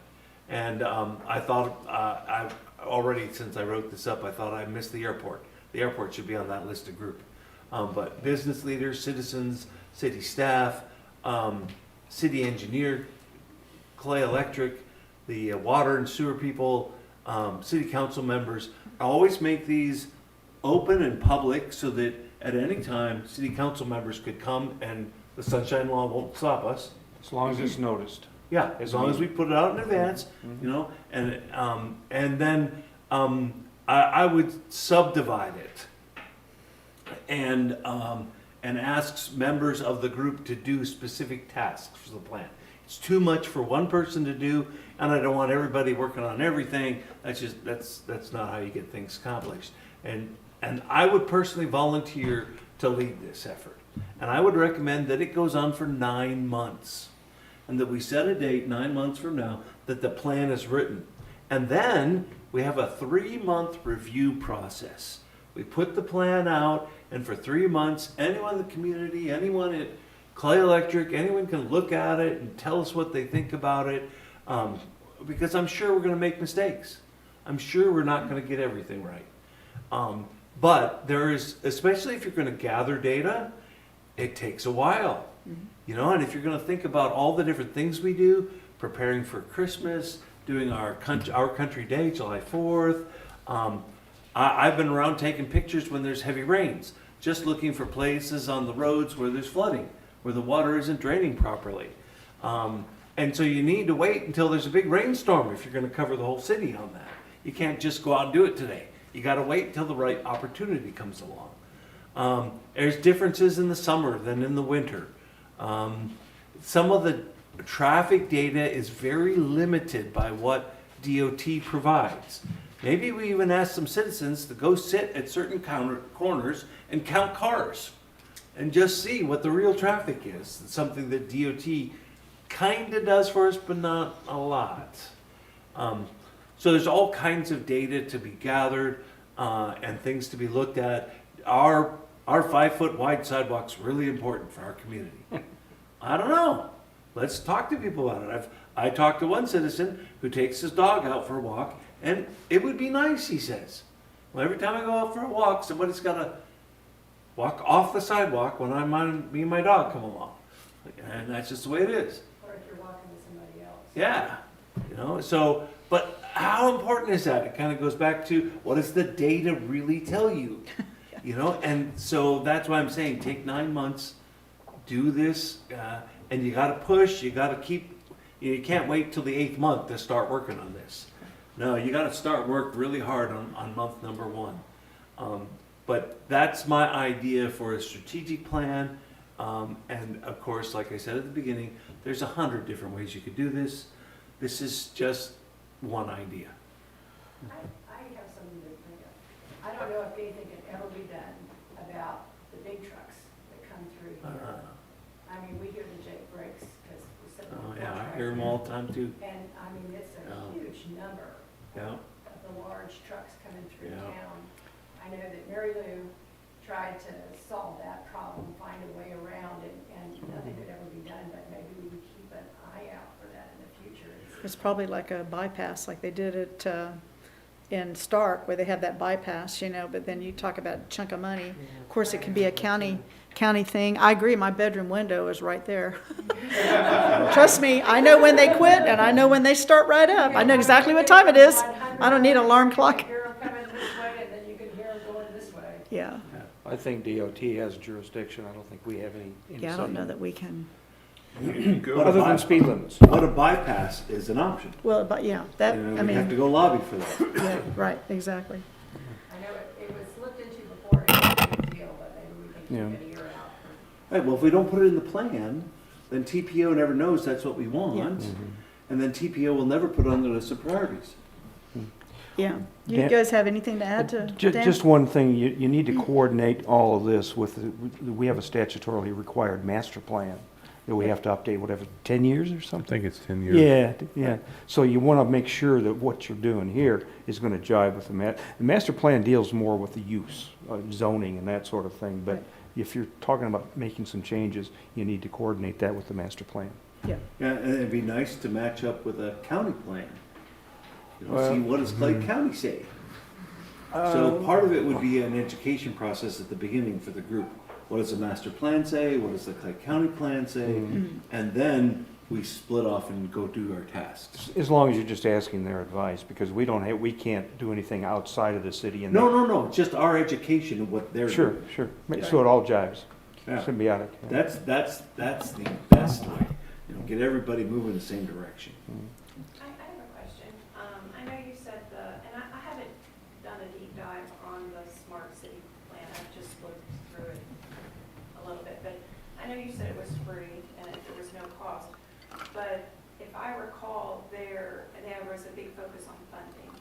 So, like, it might be free, the plan itself, but the cost to keep the plan in place seems to be pretty substantial. That was just my first thought on it. And if what you're saying, though, is to take the data from the plan, and only the data that they accumulated, and I'm not sure how they accumulated, because, you know, if it's the same organization that did the city parks plan, then, you know, they couldn't, no degradation whatsoever, but, you know, you have to do your due diligence anytime you do something. So, you know, you can't find a picture of Keystone Inn, you know, I mean, that, you know, to me, it says something. No disrespect or anything. I'm just saying that we need to be, you know, realistic about what it is. So if you're talking strictly the data of the plan, I think, well, sure, take it with a grain of salt, but know that you're probably going to have to look into that based on, you know, what, you know, has been represented so far. And then the funding what seemed to be an issue. And then there was a heavy focus on, the heaviest focus, and, you know, their mantra over and over, they had 3 mantras, and one of them was the zoning. And so, I don't know, I mean, I hear what you're saying, like, this was free, let's use it. I can see, yes, let's use maybe the principles involved or whatnot. But as far as a basis to build something, you know what I mean, that is, you know, specific to what everyone wants. I get you. Those are my concerns. I agree. I think you agree need with to, everything you said.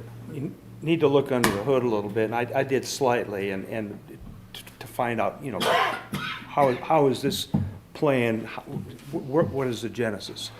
Seems to me the genesis of all this was a federal program, Department of Transportation, and they funded a big organization, and this is sort of trickling down to us.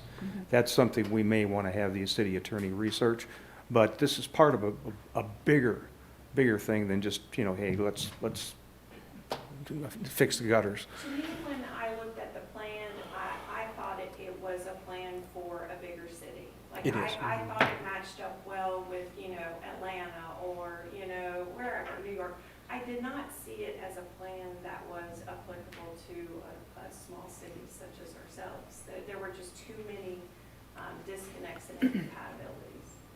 Yeah, I'm a proponent of the theory that the people who care the most about the city are the citizens of the city. And the outsiders do their best to try to understand us, but sometimes they fail, and they fail big time. And so that's why I would like to volunteer to lead this and involve the citizens of the city. And there's specific people I'm going to ask to be part of this. And I don't care if there's 50 people in this group. Everyone who wants to contribute, I will welcome. And we'll figure this out because we care the most.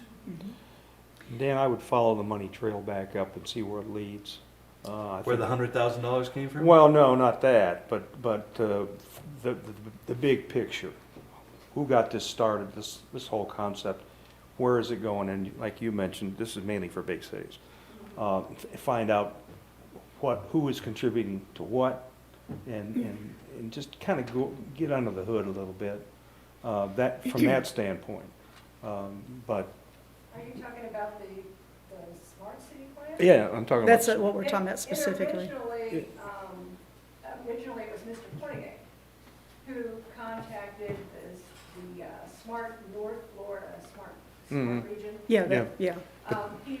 He brought it up, but I think the first presentation that was done by the organization was done just after he left, and then was just taking over as city manager. My understanding is that this is a national organization and was originally funded by probably the Department of Transportation. It does, most of its grants come through. Yeah, and where does the money come from for that? I follow the cash. Well, it's a federal push, you know, we have It is. our federal government has its updates in place, and we have the big 2030 plan. Yeah. And this is part of the big, to bring everybody the infrastructure to a certain place by 2030. for what it's worth, I'm not going to be in the council when you make a decision. But based on the information I had, I don't think we need it. I just think it's a waste of money. So here's, I think, the advantage. With the airport authority, where do we get more than 90% of our funds? We get it from the FAA. And Because we fuel, follow. fuel cells, too. Yeah, but that, for example, the FBO, we built that whole new building, it was almost $1 million. We spent almost nothing, okay? And so I think there's an opportunity here that if we have a plan, once again, that we can get money under the guise of smart cities. Because it is a federal program, it's a federal push. And so by using that title, however we use it, however we want to use it, then we can potentially tap into a large funding source. But you have to be careful, there's strings attached to the money. Yes, Right. there always is, yes. Specific guidelines. Yes, Right. You yes. really have to. Right. define. As long as it fits into what we want, then we're good. Well, a If they have strings attached that we don't want, then we say no thank you. A good example of that, Dan, is the pavilion. That money actually came because of COVID that filtered CARES down to Act. the That was county. CARES the Act. CARES Act. Exactly. Right. And then Lynn applied for some cash and Exactly. $700,000 or $800,000. Same idea. Yeah, Right. Same idea. yeah. But as an example, we're on the hook because that is food distribution. Food distribution. It's for the Right. county too, it's to Right. support the county. So, Yeah. you know, that's now part That's of the infrastructure greater than ourselves. Well, Right. and that's like the park across the street. There are hooks there, and, Right. and it has to Right. be maintained basically as a. And you know, it's nature park. give and take, right? So just like you said, I was part of that when that CARES money came into play. And as a commission, we sat there scratching our heads figuring out, well, we might be able to get $50,000 toward it. We had really no resources or even folks who had grant writing skills at that time. So believe it or not, that building still may have been sitting just as it was back then to 2017 until we got this CARES Act opportunity. And yeah, there's give and take, but guess what? We got to renovate an incredible building back to its originality as best as possible. I think you just So it's wanna make kind sure you of, got your eyes wide open. Yeah. when you go into that. and it Sometimes did, it's like dealing with the devil. and it was federal funds.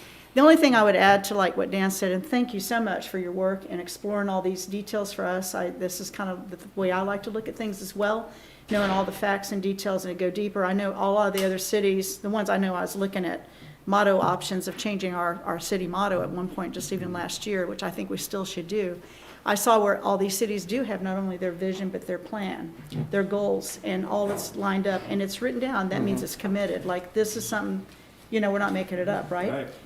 The one thing I would do, though, and I'll tell you about my thing about Smart City, the Parks Plan, even though done by the same person, and the, I'm gonna say it, Master City Plan, I hate the word smart now because it's got so much negative attitude, is those are separate plans completely, and they don't need to be in one bucket. They're totally separate. They can't be The vision, everything about them is separate. I mean, so let me explain my point here. The Parks Plan to me is relaxation, recreation, sports, children, community, right? The SMART, hate to use the word, city plan, was about our assets as far as things like, or I'll put it this way, my perception, based on what was presented to me, was they said, for just now, just not the park plan, smart city plan, was that money was provided for them to come in and identify our physical assets that the city has to pay for or manage or monitor over time, right? It could be lights, lighting poles, lights that are out. It could be benches. It could be trash cans. It could be, just this weekend, we have a decking at the pavilion that's destroyed, that's got to get fixed, right? It could be, it's just those types of physical things. Did a sensor pick that up? They put sensors on all the things that we would want to have identified to be monitored. Now, Jacksonville, every aspect of Jacksonville is monitored, right? That was not what we were after. We were looking at something very, very small concept, because right now we have to use physical people to go and monitor those things. If you can use technology to gather this data, it just makes us more efficient in our staffing. Well, and so let me say that. I agree. I was told that they gave the initial thing to estimate it, and they paid for it. We would pay a monitoring fee to them to manage the data and give it to us as reports. You're talking about Smart North Florida? Smart North Florida, whatever you want to call it, That's the name of the company. right. So they would give us surveillance reports on a regular basis because it's live info. And then our staffing can go out and address whatever they find. This comes into the drainage things. Like if there's flooding, we have folks come in and complain about it. But until we can have like real live view of it to fight the county to get it to be paid for, to be fixed, right? So that smart plan was to help us manage, like put a monitor somewhere or a sensor so we can see from the air what's going on there. Versus somebody physically going out, this thing sends information up and we know where to go to address a problem, right? But I was told it was going to be a monitoring fee. I think the contract was a couple $1,000s over 3 years, 3-year contract. I was given the impression that you're one and done. You just pay for that renewal of that contract, couple $1,000s over, maybe it's per year, maybe every 3 years, 3-year contract. But that is probably not true from what I'm hearing from other folks now. I'm understanding that sometimes that those sensors have to be replaced and they have a price attached to it. There's all these maintenance things that have to be done in order to manage that. Like I said, it has to be a whole separate thing because the whole park plan has nothing to do with these sensors that send information up in the sky. So it's like I said, it's a different plan. And to me, before I would even think about anything with this whole smart city thing, would be to find out what those details are. I mean, raw details. And so I think with Charlie going to that meeting and getting more information for us, you just got to remember, we've been given limited information about the details on this. And I think before we know whether we want to do this or not, I do know Penny Farms is doing a form of it. He talked about it last week. So I've read that plan cover to cover twice, right? There is nothing in the plan about sensors. Oh, no, there are Nothing. sensors. There's nothing in there, not in the plan. Now, maybe other places has it, but not in our plan. Our plan is about zoning, our plan is about green space, our plan is Sidewalks. sidewalks. I don't know where you're seeing that. I read it twice. There's nothing in that plan about sensors. How do they Nothing. capture the data? Well, it may be also that, and she says, my thing is science, they're strictly design theory. So it's not a real plan. I think it's a solution looking for a problem. Right. Yeah. It's a theoretical vision. So she I will has have no to- data on flooding, although she talks about flooding. This is like when I bought my house 13, 14 years ago. FEMA told me I was in a flood zone. I'm on Lake Geneva. Lake Geneva's 8% full. I told FEMA to go you know where. There is no way I'm in a flood zone. No physical way. And guess what? They agreed with me. They changed the flood plan in Brooklyn, 4, 5, 6, 7 years ago, because to go with current conditions. Right. That changed. And so her data is based upon county records, old FEMA stuff, not about the current situation.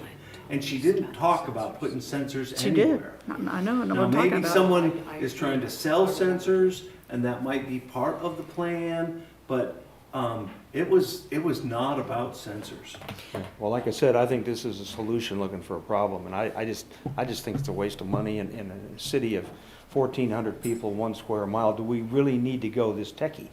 I really don't think we do. I'd rather see the money go for parks improvements and that sort of thing. I agree. So I do know that the Penny Farms did initiate a form of smart city with sensor technology attached to assets. He talked about it at the meeting last week, and I will ask him specifically what they did, okay? Because we're certainly comparable, we're a little bigger. But sensors were definitely part of it, but I have no doubt about, and I don't know I'm why sure it's they not do. showing up in the writing there, but that was what was communicated to me. I'm for sure they're in other places, absolutely. Yeah, I'm because sure they you're could, right. there's no way for them to get it unless there is some kind of a signal for them to Yeah. capture. Well, and one of my meetings with Lynn, I said, can we put a smart sensor on Lake Geneva to take the data for lake levels? Well, we So- got that already. Oh, no, you know what she told me they do? Once a week, one of the staff goes out and takes a picture. And there's a stick in the water. No. And they take a picture I did that and they on send the picture off to the water You district. can go to St. John's Water, John's they have Water. a website, they update it every day. I've checked, not for Lake Geneva. Yes, they do. It's right out by Yeah. the pavilion. Yeah. Okay, And I've Brooklyn. checked, I cannot find it. I'll send you the link. Okay. All right, we got to move on. Okay, Because all right, yes, next. we are running out of time. Can I say something real quick? Yes. Just real quick, on your getting people involved, and Steve, you were there, I'm pretty sure, that back when we did the streetscapes, our engineering, we had community involvement, business and everything at the pavilion, and they had these little devices that we could score stuff. Oh, yeah, I remember. And it came up, and they took that. Yeah. And that's something, I don't know if our engineering firm that we have now does anything like that, but that's a way that you can communicate, the citizens can communicate. I don't know if any of y'all were there, but everybody got a little one of these devices. Got to vote. And they put up these things, and you got to score what you thought. And that's why a lot of that streetscape is the way it is. So. So, just for the future, I plan to bring up a proposal at the Monday meeting and say, ask for you to vote on establishing an ad hoc working group. And so think the pros and cons of that, maybe there's an alternative, but look for that to happen on Monday. Great, Okay? great job there. You All right. wanted to talk about a Christmas market. Yes, ma'am. If you want a Snip. second slideshow for that one. Slideshow on Christmas markets. And we got about 20 minutes. I only need 5 minutes for Okay. my last Okay. slide. And 15. while we're wrapping that conversation, he's pulling this up. My point of clarity on the smart city, and that it just rumbles in my mouth like gravel. I'm sorry, I'm not an elected official. It's not my call, it's y'all's. But I'm not going to any meeting to learn about that. When I go to the TPO meeting, I'm going to learn about this turn lane, which you guys in unison, Gotcha. all Okay. 5 of you have told me about that. What is the name of the group that is? putting- Transportation Planning But that is to Authority. do with Smart City? I have or no no? idea if they have anything to do with Smart City. What is the group, though, that, over that, for the county? I could probably ask Betsy or somebody. Yeah, I can research that for you, but Okay. I don't know that. I just want to clarify when I go up on March 14th with Betsy. We have a lot of digging what to I'm do going with to that whole do. concept. Thank you. Okay, thank you. Okay, so we have had Christmas events, and I've had, I'll call it my dream. Let's just have a dream. And go to the next slide, please. Here's what I'm going to cover: the basic concept or idea, example market pictures. I have a couple personal pictures from when I lived in Germany. There's a few more examples, cost options, and a possible approach. So next slide, please. Okay, so the basic idea is to have a gathering place, mainly on weekends, for market vendors, food vendors, and the stage for performances. And we already do this in our community. The Women's Club does a very nice activity. We have opened up the theme park here in the back, and we have vendors and July 4th and other events. We already kind of do this. This is to take it from the Volkswagen level to the Cadillac level. And maybe I'm reaching too far, pull me back if I am, but I want to amp it up. And so what I want the city to do is buy these kiosks, and the vendors would rent them. The city buys them, stores them, breaks them down, sets them up, connects the electricity. We're the landlords. And then the vendors rent the stalls, and the stalls are built such that they can lock them up.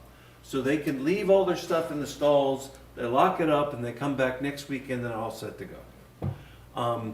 The community or organizations can sign up to perform on the stage. Schools, churches, the community band, we can have all kinds of performances. It does two things. It creates a very nice holiday atmosphere when you have that kind of music and that kind of, but it also brings in all the parents and the grandparents, and guess what? They buy stuff at the vendors' kiosks. So it's a two-edged sword, but both edges are helping us. And so one of the companies is a company called Eddie Leisure. Now the difficulty with this is finding the companies that build these. They are very few and far between. But let's take a look at pictures, what I'm talking about. Next slide. Okay, so this is the Heidelberger Weihnachtsmarkt. If you don't know your German, that simply means it's in Heidelberg, and it is the Christmas market. And this is 3 kiosks there side by side, and the vendors decorate them, and everything's lit up. It's very festive, and there's rows and rows of these. Now Heidelberg is a large city, so you would expect that. We won't have that many. And they probably won't start out this decorated. This has been around for a couple centuries. Okay, they know how to do it. They've been doing it for centuries. Next one, please. The Dresden Streitzelmarkt is the oldest Christmas market in all of Germany. It's in the city of Dresden. And Streitzel is a form of bread. It's a special bread with nuts and raisins or something like that. And so this market is named after the bread. And so each one of the markets has its own name. If you've been to Germany, you've probably heard of the Christkindlmarkt. That's the Christ Child mark. And so that market is oriented, not 100%, but many or most of its vendors are religiously oriented toward the Christ Child. And so we can choose however we want to call it. Most likely it's just the Christmas market, but we could come up with something else. Next slide, please. Okay, so here I am. I'm in Cologne, or as they say in Germany, Köln. And Köln has actually 5 Christmas markets. And there's a small train that runs between the 5 markets. And they each have their own theme. One is a medieval Christmas market. And so you can literally spend a whole weekend riding this train around, going from Christmas market to Christmas market to Christmas market. And they're huge. And this is my son Luke. He's helping me out with the picture there. Of course, now he's in college. So this was a while ago. All right. It's Kölner Dome, which is the Cologne Cathedral there. Next slide. One more, I think, with Luke. Yes. Okay. And there are different kinds of kiosks. You can see they're not all the same. But there is an advantage to having a similarity within the market. It just gives you a very comfortable feeling. And all the vendors then, they can go to any stall, kiosk, and they know how it operates. They don't have to worry about, well, this stall is made by this company and it works this way, but this stall is made by this other company and it works differently, because they are different. Okay, next one. All right, so this is in Chicago. So we do have a few of these markets here. Not many in America, but there are a few. Chicago's is rather large. It's very well attended, and I've been there. It's very nice. Okay, and this one, the Chicago, is the Christ Child Market. Okay, so we could do that if we wanted. Next. This is a typical stall stand kiosk. They come in various sizes. This is one of the larger ones. You typically order a larger one for a food vendor. They normally need more space for their machinery, especially if they're cooking hot stuff, and they need more electricity also. Next. This is just another example, a row of kiosks. You can have the door on the side, you can have the door on the back, different variations. Next. Not as decorated, but the same idea. Next slide. So this is a very basic vendor kiosk here. This is a side entrance. The door on the side there, or the half door, swings out. This is kind of what you buy when you get the kiosk to begin with. This is the basics. Next. There's another basic kiosk. The front tray there actually folds down to create that whatever you call it, that space to set on. But then it folds up, and that's how you lock it up. You have a lock on the door on the outside, and the whole thing is locked up, and everything inside is safe. Next. Typical size, but there are, again, different sizes. Next. This is one of the companies here, and they show, what I like about this is they show you how it breaks down into the top left corner is the fully broke down. You do need a forklift, but then it folds out to its kiosk. And so this is how it would be stored when it's not in use. Next. Here's kind of a breakdown too. You can have roll top, Rolandens. Next. Okay, so now we start getting into costs.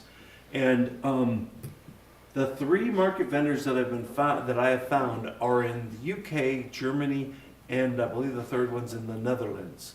And then I think I found one company in New York that also does these. And I don't know if they ship them in from Europe or if they build them themselves. And so that's what you see here is 2,900 pounds.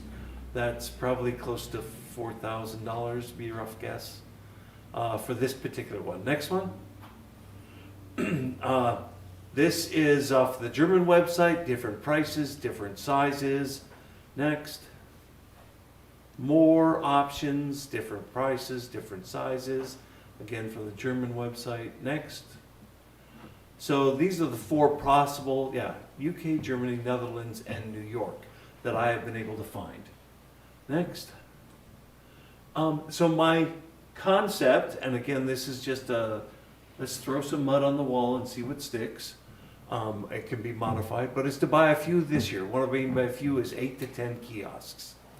And I think the cost for the kiosks themselves can be $25,000. Maybe I can get a discount for buying in bulk, but shipping costs are going to be large.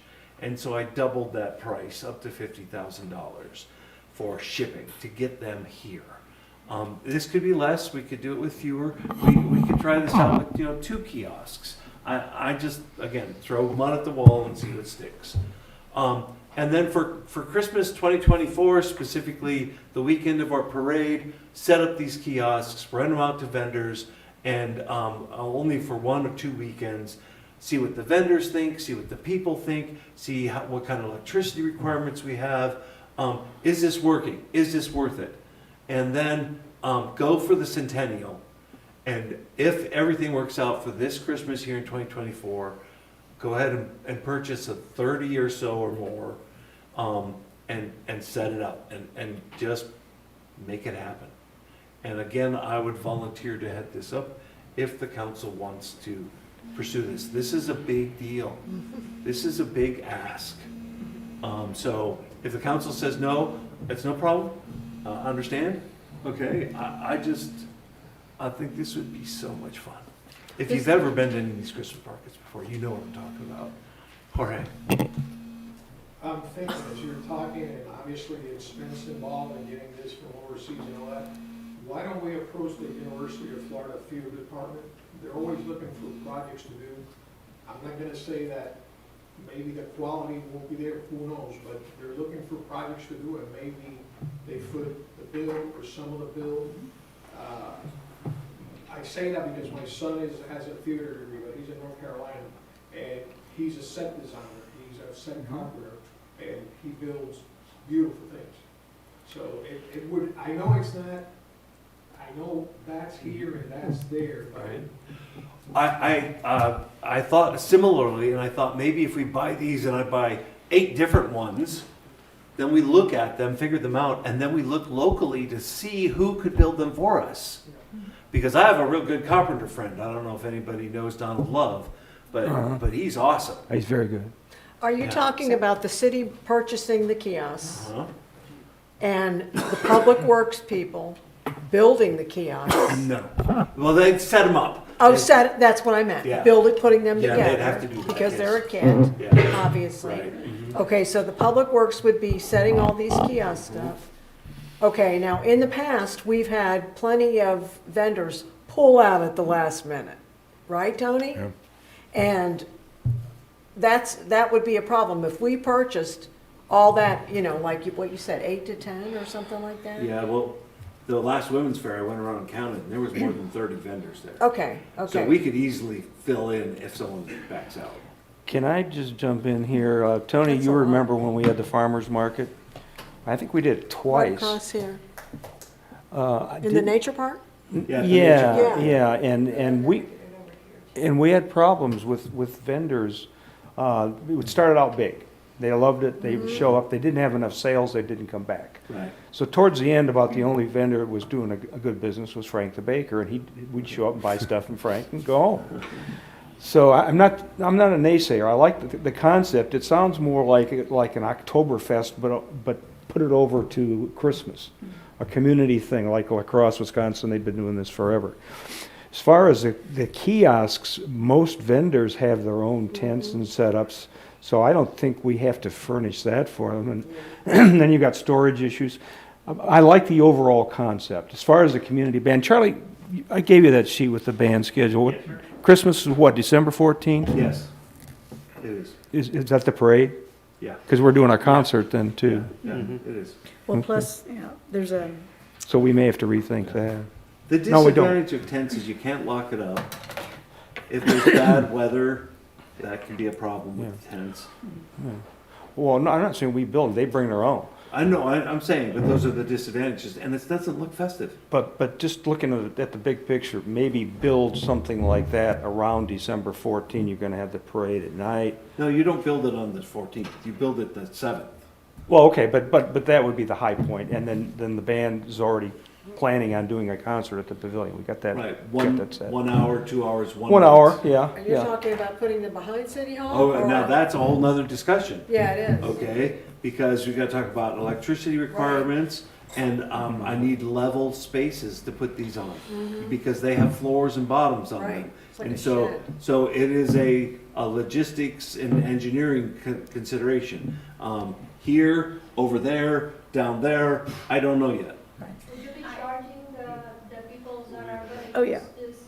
Yes. Yeah, so the idea is You have not, to give them, it would have to be, they would have to make a deposit. okay.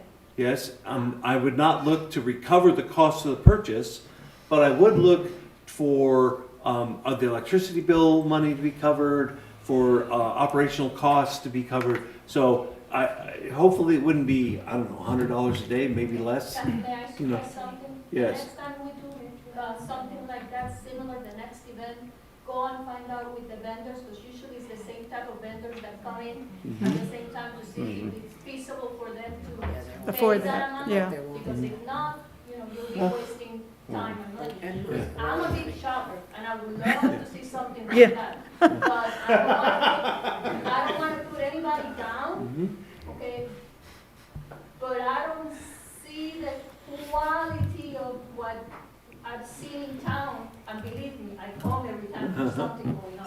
Okay, I don't see the quality of the products or even the food that is being provided to offset. So there's two things that my observation is. One is, first of all, we gotta get this out early. We need to put this on our calendar right now. The weekend, the whole weekend of December 14th, we're gonna do this, and vendors start signing up now. Because my sister, my niece, she and her husband have a meat business. And they raise cattle and they sell the beef online. And she asked me, when is Keystone Heights gonna have theirs this past Christmas? I couldn't find it on the website. I couldn't find out anywhere. And when I finally figured out what the date was and told her, she said, oh, we're already committed to another place. So we gotta get that word out because we're missing out on vendors because we don't start early enough. And I don't want to sound snobby, but I've been to the markets in Paris, okay, and there are pretty much tents, and they are gorgeous. And you find meats, you find cheeses, clothing, Yeah. everything in the world there, and they just put it up on the street, Yeah. okay, and it's not, I mean, Yeah. it's great. Well, the second thing I'll say is that the first year we do this, don't expect total success. We have to get a reputation that we have quality kiosks and that there are people who will come because of the concerts, because of the lights, because of whatever it is. And so this will take a few years to build those people to come in. That's a mistake. That'd be the 14th. Yeah, I have to double check with Mike. But other countries do it similar, dissimilar. And so in Italy, when you're a small city, they will do little individual ones spaced out all over a big park. You don't have to have a big, and that encourages the flow. Yes. I think there's a lot of ways to do it. There I are. think we have the local resources to build it even and start small and grow it from there. But I think it's an amazing idea. Yeah, I like the idea. Let's do baby steps, and we already got a parade set for the evening. Let's do the focal point of this during the day, have the community band play. Get vendors lined up as soon as you can. They can bring their own tents. Yeah, we have to worry about power and all that, but if we want to make this more of a citywide type of event, now's the time to, but I would go small steps first. And at night, downtown is empty completely. Right. Maybe you could start with doing something in the evening, you know, there won't be that many trucks going by, and, you know, it will give downtown a little bit more, you will have more parking spaces, because everything is closed at night. Right. Downtown, so I don't. Well, the 14th, it's packed with the parade. Yeah. Yeah. But this would be something that we could do during the day, and have the beach be the focal point. Yeah, so in my small town, we had 5,000 people where I lived in Germany. And there was a tiny, tiny castle. Yes, Garrett, I'm sorry. And that's, Not to cut in, but my thing is logistics of moving and storage. Right. Those are my only two. I'm going to address all of that as soon as they get done, because I have a whole different idea about this. and so the little tiny village, they did it next to the castle. And of course, the castle was all lit up, and so there was a beauty in the location, and it was very small. It was just a tiny community, and so we didn't have but maybe 20 kiosks total or something like that. But it was a place for the locals to gather, and their school groups to sing, and their church groups to sing, and that kind of a thing. So you don't. I'm sorry that my pictures are from Dusseldorf and Heidelberg, and that's all I could find though. Are y'all done? Because I want to kind of come back. First of all, great idea. I love the whole idea of amping up Christmas. I think we have tons of opportunities. I want to see kids going around doing Christmas carols throughout, from the time we do our parade to Christmas, like at people's houses, like you see in the old days, right? You know, there's so many things we can do, and I think it's a great idea. What I'd like to do is the whole thing, if we invest in the whole kiosk concept, is that we look at it for full time all year long. Oh. And the reason I say that is, as we look at our tourism plans for the future, our lakes are coming back, our city is going to have some changes. We're going to have people come in here more often. They're going to have people come in here who'd like to set up a business maybe, or we don't have any space to offer for them to do that. So downtown in, let's see, it's St. Simon's Island. And there's other places, and matter of fact, I will find the episode on Hometown Takeover where they did exactly this, to bring in businesses to a small town that doesn't have a lot of land to use the kiosk concept. And it's full time. These people who come in, those vendors, I have a friend who had one at St. Simon's with her dog business.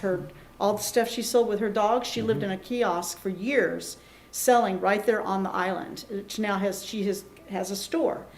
But they stay out full time, so we don't have a storage problem. If we're going to invest money in all the power needs and stuff like that, the leveling of the land, and to place them, maybe you start out with 4 or 5 initially and you grow it, right? We have a perfect place across the street that we could consider, I think, if that's potential. But I say it's something that's full time, and you have these vendors who want to be here, but they don't want to spend $3,000 a month to rent something downtown that's not necessarily kind of fits for them. We just don't have the real estate or the buildings for people to do that. And with the knowing what's coming, which I'm going to call it a tsunami that I think none of us are ready for, this was an opportunity to get businesses to come in. It could be, some we say they're just for vendors at special events. Some are permanent, they're here every weekend, or they're here throughout the week. They're just like our businesses downtown. They're open during the same hours, and it's a better use of the money, and we don't have to worry about storing it. They stay put up and they get, put away at night. I've seen how that works. I remember Lynn telling me that's how they did it. But on Hometown, and I will find that episode. You guys watch what they did. Similarly, they didn't have room for people to go, and they had them all lined up. They actually had them back to back in an alleyway. It makes me think about where that ice box is over here that we're getting ready to close off that little area right there. And they had them all lined up where people could walk in between, but they were there all the time. So really, it's a great idea when you think about it. And I think that we have a need right now. We don't have space. And I think we also are kind of, killing two birds, amping up the holidays, but giving tourists or potential future business owners or people who want to come here permanently, could be selling all her baking goods every day, like the gal in Middleburg, who's so great. But she has a solid building that she can come and work in and have her stuff here when she shows up. And they pay us that rental fee to use that, but we own it and we maintain it or whatever. Mr. Bell owns the church. Yes. There's adequate parking, adequate grounds. It's centrally located. If you wanted to set up like a Santa's Village or something like that, that might be a good space. We'd have to rent the land from, or the vendors would have to rent the land. Also, check out Santa's Village north of Elgin, Illinois. That's a permanent. Yeah, I think there's a lot, but so I think open up some good conversation with this. I mean, it's something to look into. So, my way forward is at the Monday meeting. I'll make a motion of some kind here to purchase the first kiosks. So council members, I'll just ask you to think about it. What community members, give your input. Let's get this ball rolling. I would suggest before then that you check out where we're gonna pull the money from out of the budget. Right. Because that's gonna have to be something we And maybe we definitely buy discuss. one and then, just like George mentioned, go to UF and say, hey, guys. They'd be happy to do it. I mean, I don't know. I mean, we buy one and we try to copy it, I don't know. They're pretty simple design. They're like little mini she sheds in a way. Just what they just are, you can secure them better, Yeah. But also, if you're looking at permanent versus needing them to be put away, that's gonna be a very different You're right. design and structure. Right. Just north of It could be- Tampa at, near Wesley Chapel, there's a similar concept that's made out of shipping containers. Yeah. And they have shipping containers there that they have just cut out the windows that then can close in. But that's a permanent That's thing. right. That doesn't need to be foldable and put away. You're right. Because we're doing this Mhm. permanent. Making it thing, secure. You're right. Like you were saying, Mayor, rather than. Yeah. And then they do them with murals and stuff. It's not just old looking. Yeah, they're pretty. shipping They're, containers. they've done some really they creative do stuff, those and it might kind be of things. cheaper route. And I'm not saying that's the right route either, Mhm. but I do think when we're talking about design, the first decision needs to be made, are we talking, fold up, put away, forklift them out? Because that's a different structure Yeah. and a different thing that you're proposing than if we're talking. And we don't about have something anywhere to more store of a stuff like that. permanent Well, space. and permanent versus temporary, you get into zoning issues. I mean, big time, if we do it as an event down at the beach, that's okay, we can approve that. Yeah. But if it's gonna be a permanent location somewhere, Yeah. then you're gonna have to go through. gotta have the right- Somebody's gonna have to go through a rezoning, and we don't really wanna be, I don't think, in the retail business, and we're kind of diving into it. But if we have a special event, invite vendors, they bring their own tents, might be a good way to start. There's just a lot of In things. conjunction with something else like the parade. Right. Yeah, I had thought about doing it July 4th and Blue on the Boulevard.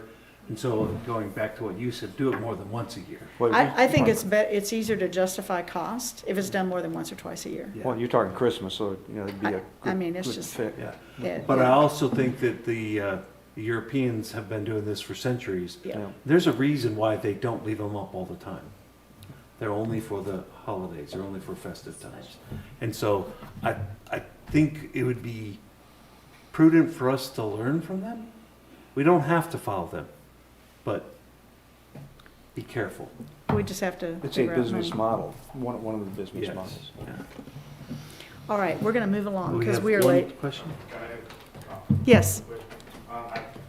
There are kind of two types of people that I've noticed. There's the visionaries, they get the plans, and there are people that kind of look at practicality and like, okay, how is this going to work? What is it all involving? I'm kind of the latter.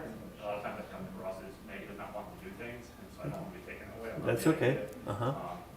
But there's going to be a lot of practical issues, the zoning issues, the competing in space with the parks, with the park plan, dual uses of that.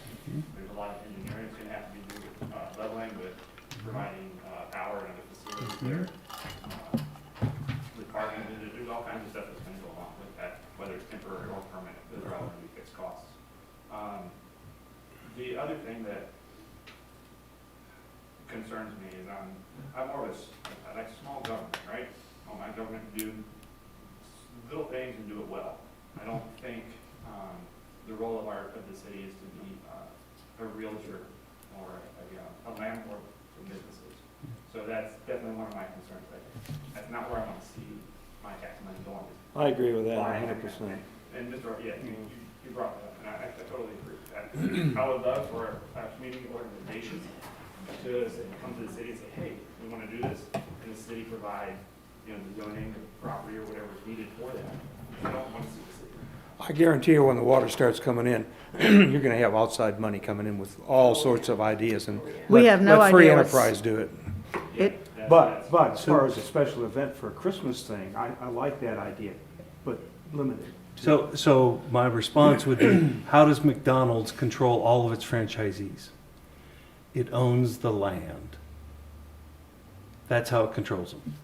And so, for the city to make sure that we can maintain control of this and that the right things are done, we need to have ownership in part of it, not just let it go anywhere, and not just zoning. We really need, something in the game. We really need a piece of the game. We really need to own part of it. And that's why I say we own the kiosk, because, a normal vendor, they're not gonna be able to afford a kiosk like that. They're gonna pay $200 for a tent, and that's it. And they come and go. Yeah, and they come and go. You have changes. Right, and you have no control It gives over you a the lot of look, flexibility. no control over how festive it is, the lighting. Yeah. So this is about creating and this is what they do in Europe again, is creating the atmosphere that we want to have seen, that we want pictured in the newspaper and on the website, and that kind of thing. I would, So, my response to that would be that the city permits are going to be permitting these events. If you're doing a Christmas event on city property, you're permitting, you set the rules for what it looks like. You set the rules for Mhm. the amount of area per vendor, the facilities that are present. Right. You can control that. No, but what's the problem is that they can't afford it. And so you make 90% of the vendors can't come when you set all those rules up. Right, but you could have, again, I love the idea. I don't think it's the government's role. You could have a community organization say, whether it's Friends of Keystone Heights or somebody starts something that they want to have this happen, and that organization can pull people's money and buy the kiosk and do it. I don't think it's the city's role to be. That's an option. Yeah, and I'm an engineer, so actually, the concept idea, that's unfamiliar territory for me. I'm with you. You gotta do the infrastructure. I wanna bury all the electrical outlets once we figure this whole thing out, so that none of it is, you don't have tape and you don't have people tripping, and, I really want the infrastructure to be set up proper. So I'm with you on the devil's in the details type of thing. And it's not hard. If it's something the community wants, then someone who really wants it can take the lead and the community can do it. I just don't think that's gonna be the government. Should be the government. And really, it's, my friend, it's a good friend of mine, I could ask her, so what was the setup there in St. Simon's Island? How did you acquire the kiosk? Who owns it? What was the cost? What were the positives, negatives? I can reach out to their city government, even their mayor, and find out the details of it. Sure. Because I'm not about recreating what we could already find out, right? Let's find out from others how they experienced it. But I just feel like having it more, especially with our future, and I know what's coming, we have to think about that. It's not just about Christmas. We are going to have other people wanting to come here and have business here. So it's an opportunity, maybe? I don't know until we kind of drill down further. But I appreciate your input there, Mr. Stanley. Yeah, a PUD. Yeah, Something that's right. for that. Exactly. It is the zoning thing, you're correct. So we're going to move along, and I know you had two more things down, the general city improvements and CR funds. We're already late, and I need 5 minutes. Mention real quick, and I'm so happy with some of the things I've already heard. I had 4 parts to my general city improvements. First was a strategic long-term calendar. And so we've already talked about a calendar. This paper came out today, and so I'm so happy. But I would like to see on our calendar, at least 6 months out, everything. And your proposal to have more workshops is what I was going to suggest. Yeah. So very much thank you. We're thinking like mind melt here. Okay. So that was the first thing. Second thing is, we have not been doing performance reports for our city manager. And now we have a city clerk and a city manager. We need to be doing performance reports. Yep. Now, when I was on council before, Marion Kelly was on council with me. She was the HR director at Clay Electric, and we put together a proposal. And so I could try to resurrect that as an idea, but we need to give them feedback Yes. properly, and we haven't been doing that. Third thing was or the last thing was, our residents, and I just got this, this weekend I went up to the Clay County Outdoor Adventure Park, brand new, open. It's beautiful. My son and I went shooting on the gun range out there, and it's wonderful. And guess what? Clay County residents get a price break when they go there. We don't have one thing in this city that gives any resident a price break for anything. And they're the ones that pay all the taxes. And so I would like to bring up the idea that we should look at what can we give our residents as a benefit because they're the ones pay the taxes. The first thing that comes to mind is renting the pavilion. There ought to be, in my mind, a price differential between a resident who rents it and someone who is not a resident. I had that exact conversation with someone in the Bells and Star who's a city resident, and they said, it cost me $800 to rent that pavilion, but why do I not get a break for being a city citizen? You used to get a break, I think, when you were a city resident for renting them. Yeah, I agree. So those are my general things. Well, we do have a fee schedule that we adopted, what, a couple of years ago, Tony? Yes, but I agree. Yeah, I do mean, too. Yeah, Back should. in the old days, when we had a ticket booth, if you were a city resident, you got a thing mailed to you where if you used the beach, you could show your pass and you come in free. But that was a long time ago. But I do agree that the city residents, the taxpayers, and I would even extend that to business owners that have a business here. They're paying taxes. Yep. They need to be able to benefit, if they want to have a function in that pavilion, that they need to have a discount also. Yeah, or That's a good idea. Sell annual passes to non-residences, people that don't live in the city. It's like $10, $15 to use our beach. They'd pay that, I would think. So I want to introduce the subject and start with the pavilion, then look at other ideas. Yeah. I agree with that. I agree with that, too. Okay. CRA funds discussion. It was my understanding from Lynn that we had enough money to purchase the China Chef with CRA funds. That's true. Okay. And so that was my discussion was, if there is a definition of blight, which is what CRA funding is for, Yeah. it is the China Chef. Oh, okay. That is blight, and it is in the zone for CRA. It is. And so my discussion and preparation for our vote on Monday is that we use CRA funds to purchase the China Chef. That was all I was going to suggest. That's where I was going to draw it from. I don't know if you told me to or not, but I'm in agreement. I think we did talk about it. Yeah, we kicked it around a little bit, and I recall Lynn saying that the money's there. And the money is there. And it Right. clearly is within the guidelines of the county, as to what we can do with it. I think it's a wonderful use of CRA funds. All right. Last but not least, so Bo, can you go to my slide that was next about the City Hall meeting room? Hi, Brandon. Welcome, thanks for coming. Oh, you have? Oh. Have you been watching Tops of Our Heads? Yeah. Oh, don't you just love it? Bo's pulling up my last slide. Really do appreciate you guys hanging with us. This was a long one. The next ones will hopefully just focus on one subject. We just had a lot of backwash that had to kind of be put out there. Thank you for doing this. So I, probably could have gone on all day, but I have to respect folks' time. Oh, yeah, you can take that down, I guess, right? Oh, well, it's kind of hard to see it. I'll kind of, the slides show it too, but I can kind of, I'll arrange it later, I'll put the black sign okay. up there. They can't really, it's not as pretty as that is. He's just trying to find a slide. It should be the next one that was coming up.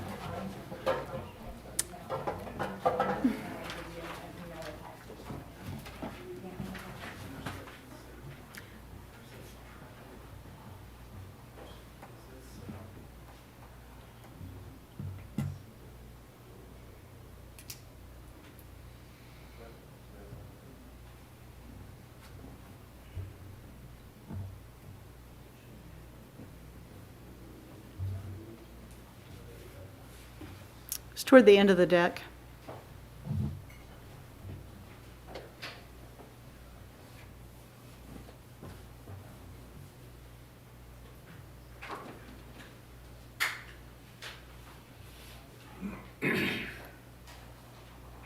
I'm not positive it's on your thumb drive, it might be that He showed it, it was on there a few minutes ago. And what was it labeled? Meeting room, City Hall meeting room. It's on my main deck. It's at the end of the slide. Okay, go to the end. There we go. Keep going down. To the, like the, Oops. Be the last one. toward the end of the slides. Okay. Slow down. Okay. Now back up to the next slide. All right.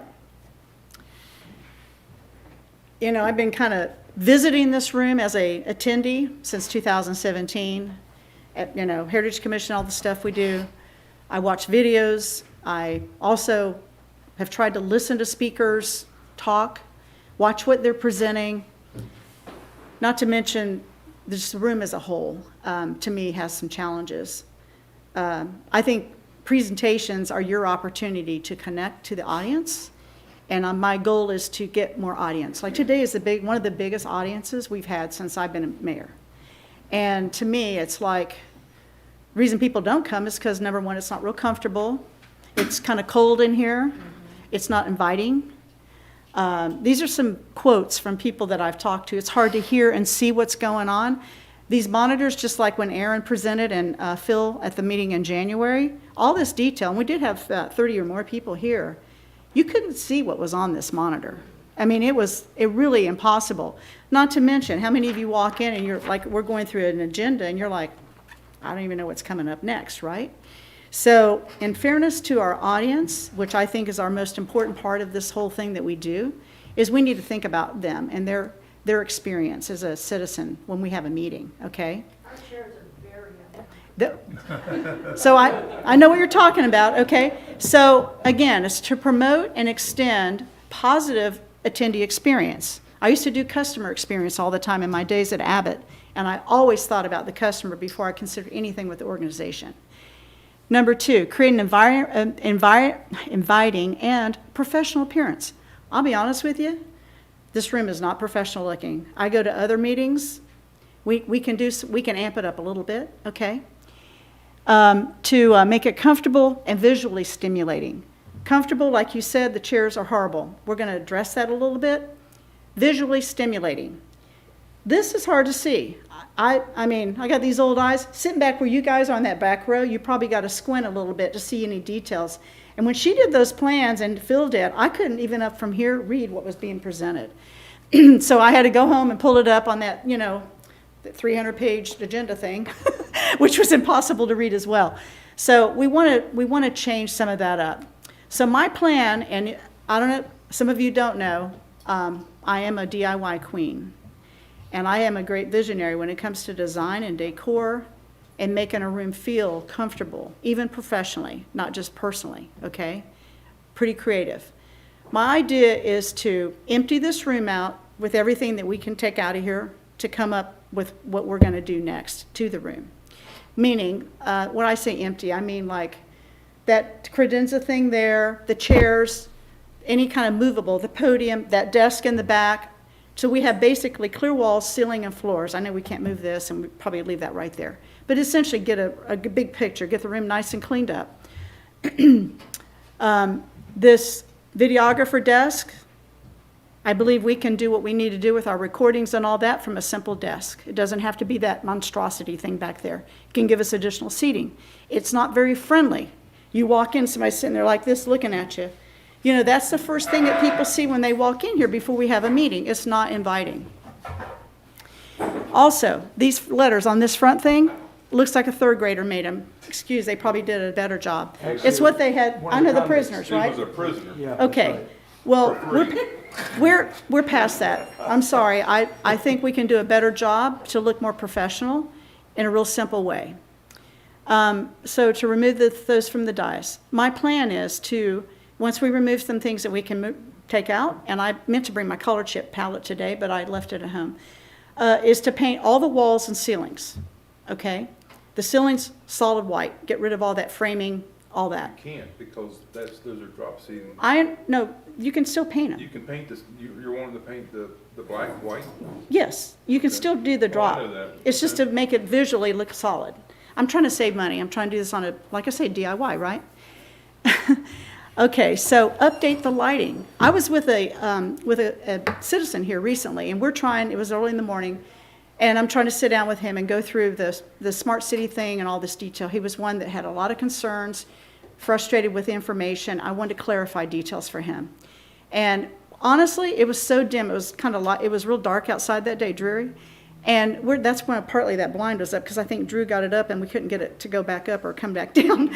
Anyway, we were, and Stephanie, they were trying to help me sit down with him. And honestly, it was really dim in here to see. And about halfway through, him and I had a 2.5 hour meeting.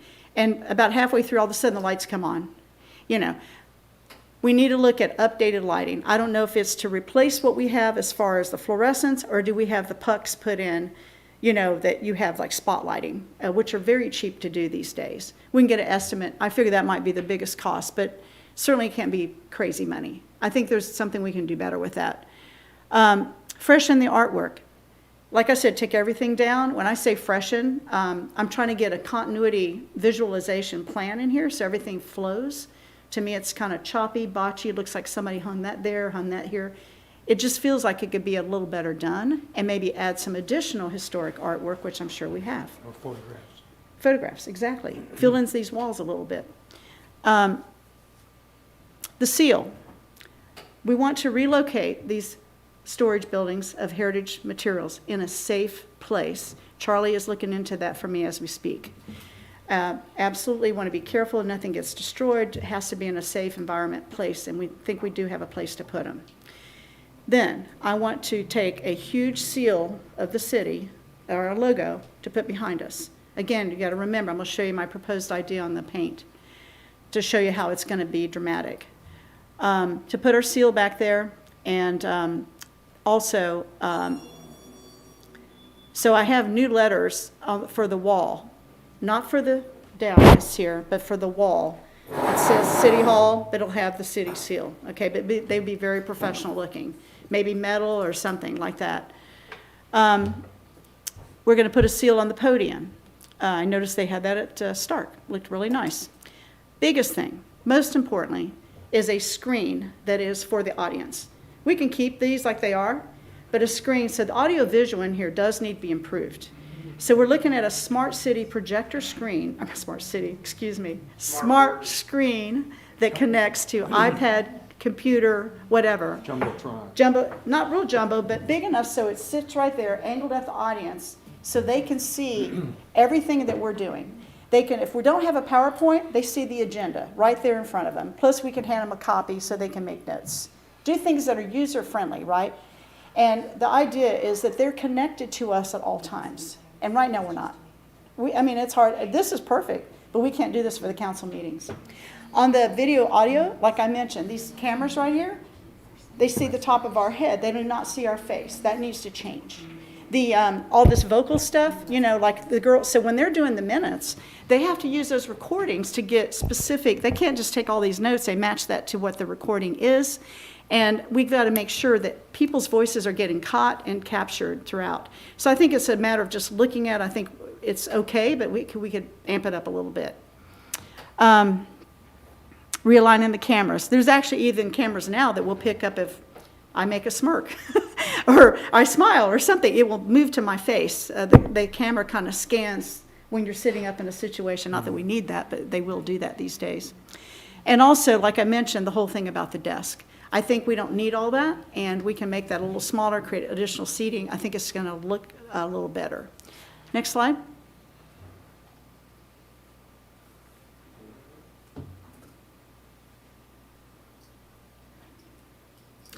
Okay, this is a estimate. I did do some research on it.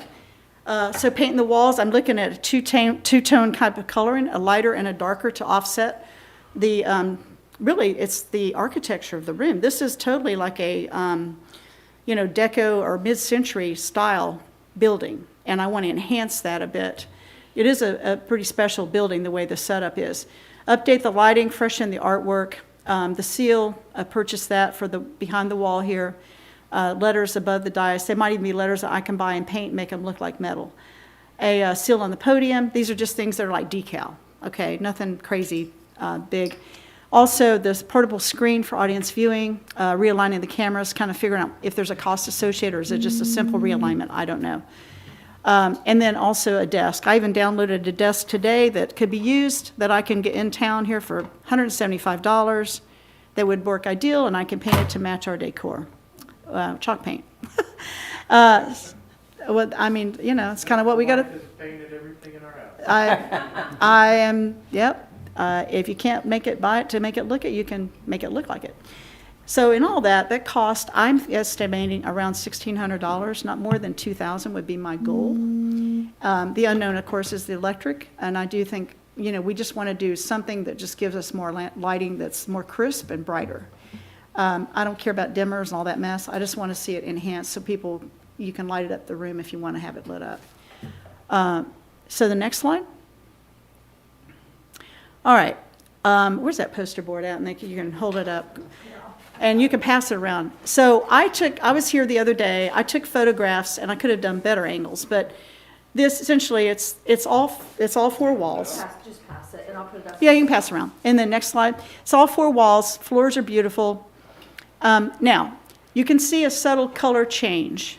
Okay, and what I did and what I looked at was painting these 2 walls here. And that back wall solid, like either a pale blue to go with our seal or a pale gray. All right?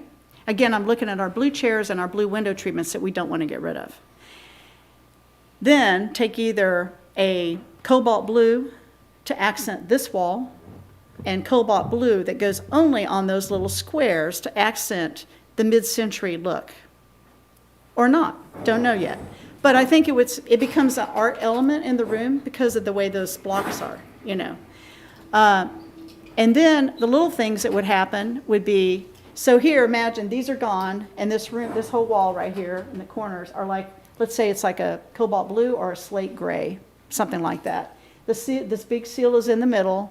We could do, you know, City Hall, whatever, here, and then bring the flags in on the inside of the windows, okay? The letters go away on the front here. I was going to accent black on these lines here, and also some of the stuff on this front podium, you know, make it a little bit more, the black or the dark gray would be used as grounding colors. And then on the artwork, we'll look for some more artwork that we could hang, say, on this wall or round, whatever we can find. But take those frames and paint them a dark color like black. So it looks a little bit more crisp looking against the black and white picture. But that's kind of what I'm visualizing, and it's just basically a real minor facelift.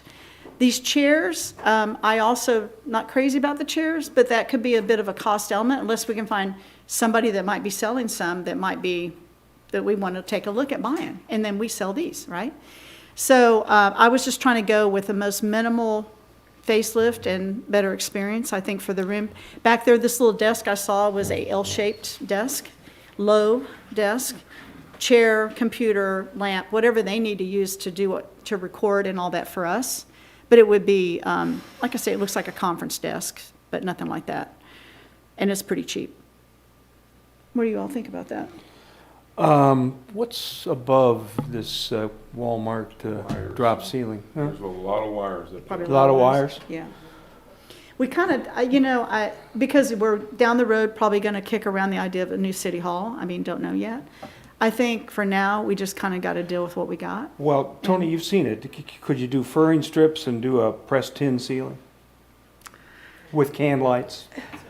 I have no All right. idea. It would just cost. Yeah, of course it would. But you want to go mid-century, I would go back to the mid-20s and Well, yeah. yeah, I hear you. and go. I used to have a building that had the pressed ceiling. It really looked cool.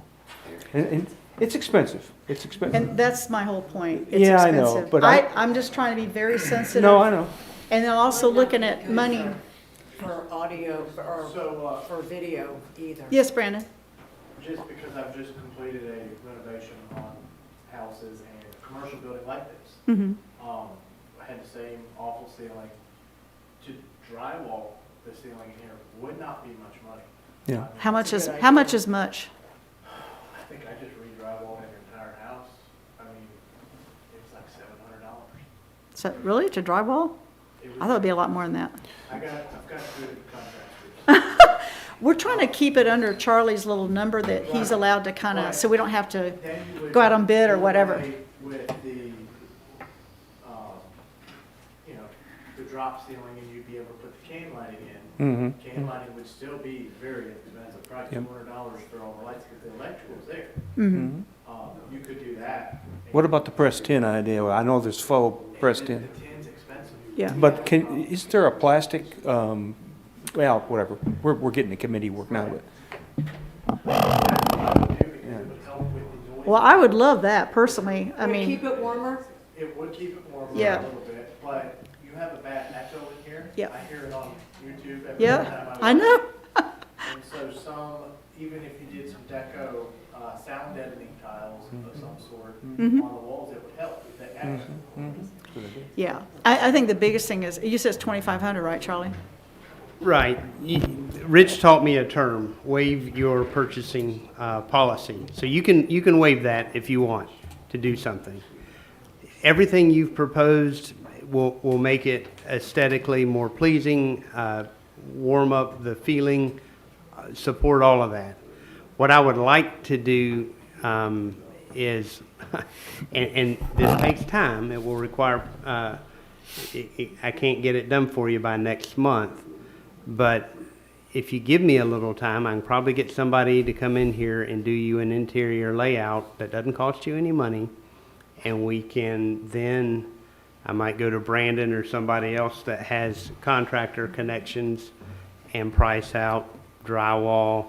The chief complaint I've got is people that do try to watch it on YouTube or aren't very mobile, they can't hear what's going on. And I meant to say at the very beginning of this, y'all notice I'm leaning up and talking into my mic. Y'all have done a great job at that today. Thank you. But if somebody does this, because we're in the 4.5 hour, now we're not hearing what they're doing. Yeah. So I would like to go ahead and hit it, and you have a pretty healthy reserve fund, and make this a functional meeting room. The two things you can do to rebuild public trust and to get everybody on board with you is to give them time and space on the agenda. We got to start getting it up a week early, and that's going to cause some other things, new website, new agenda platform, things like that. And this room, when people come in here, they need to feel heard, and the people that are watching it that do pay the taxes need to be able to understand what's going on, because if all 1,500 residents did want to come, there's no feasible way to do it. So all I'm asking for is some time, and we can really make it nice. If you want to move ahead and paint everything and me sign whatever at Haste to buy paint and whatever you'd like to do, I don't have a problem with that. Can we have staff do paint type stuff? I mean, I'll paint whatever I can do. I mean, I'm not instead of hiring somebody to paint. Yeah. I'm just saying, I'm just looking Yeah. at the dollars and trying to we keep could it probably really find some volunteers to paint. I mean, I'd rather put money into buying new chairs than paying somebody to paint the wall, which is something I can do, you know. Yeah, well, I've lived with a perfectionist with 2 master's degrees in architecture for over 30 years, and I know that I don't have that skill. She hires it out every time. Yeah. I've tried. I think we can all agree this room was uglier than a mud fence, and I think we got to go from there. Good, I'm glad to hear that. Yeah. All right. Saw my pictures look kind of elementary. Can I give my 2 cents? Yes, sir. worth? Okay. Since I've been around, we started out with one of those big old VCR cameras back there in the back in the early 90s when we started filming everything, and that tape went to the cable people that everybody got to watch on a certain day and time in the city. And I've gone from wooden chairs that we sat in to what we got today. I personally like those better. Go back but to that's the wooden chairs. But I do think it does need a little spurting up a little bit.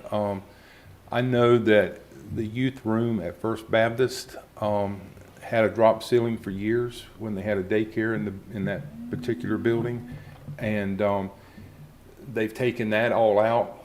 And there's wood. There's nice, beautiful wood up there. kidding, yeah. I can guarantee you that's not what we got here. No, right. But, Probably I don't like drop ceilings. I hate drop ceilings. I mean, I just, my, I mean, I my love office that I'm in right now has a drop ceiling all the way through the place.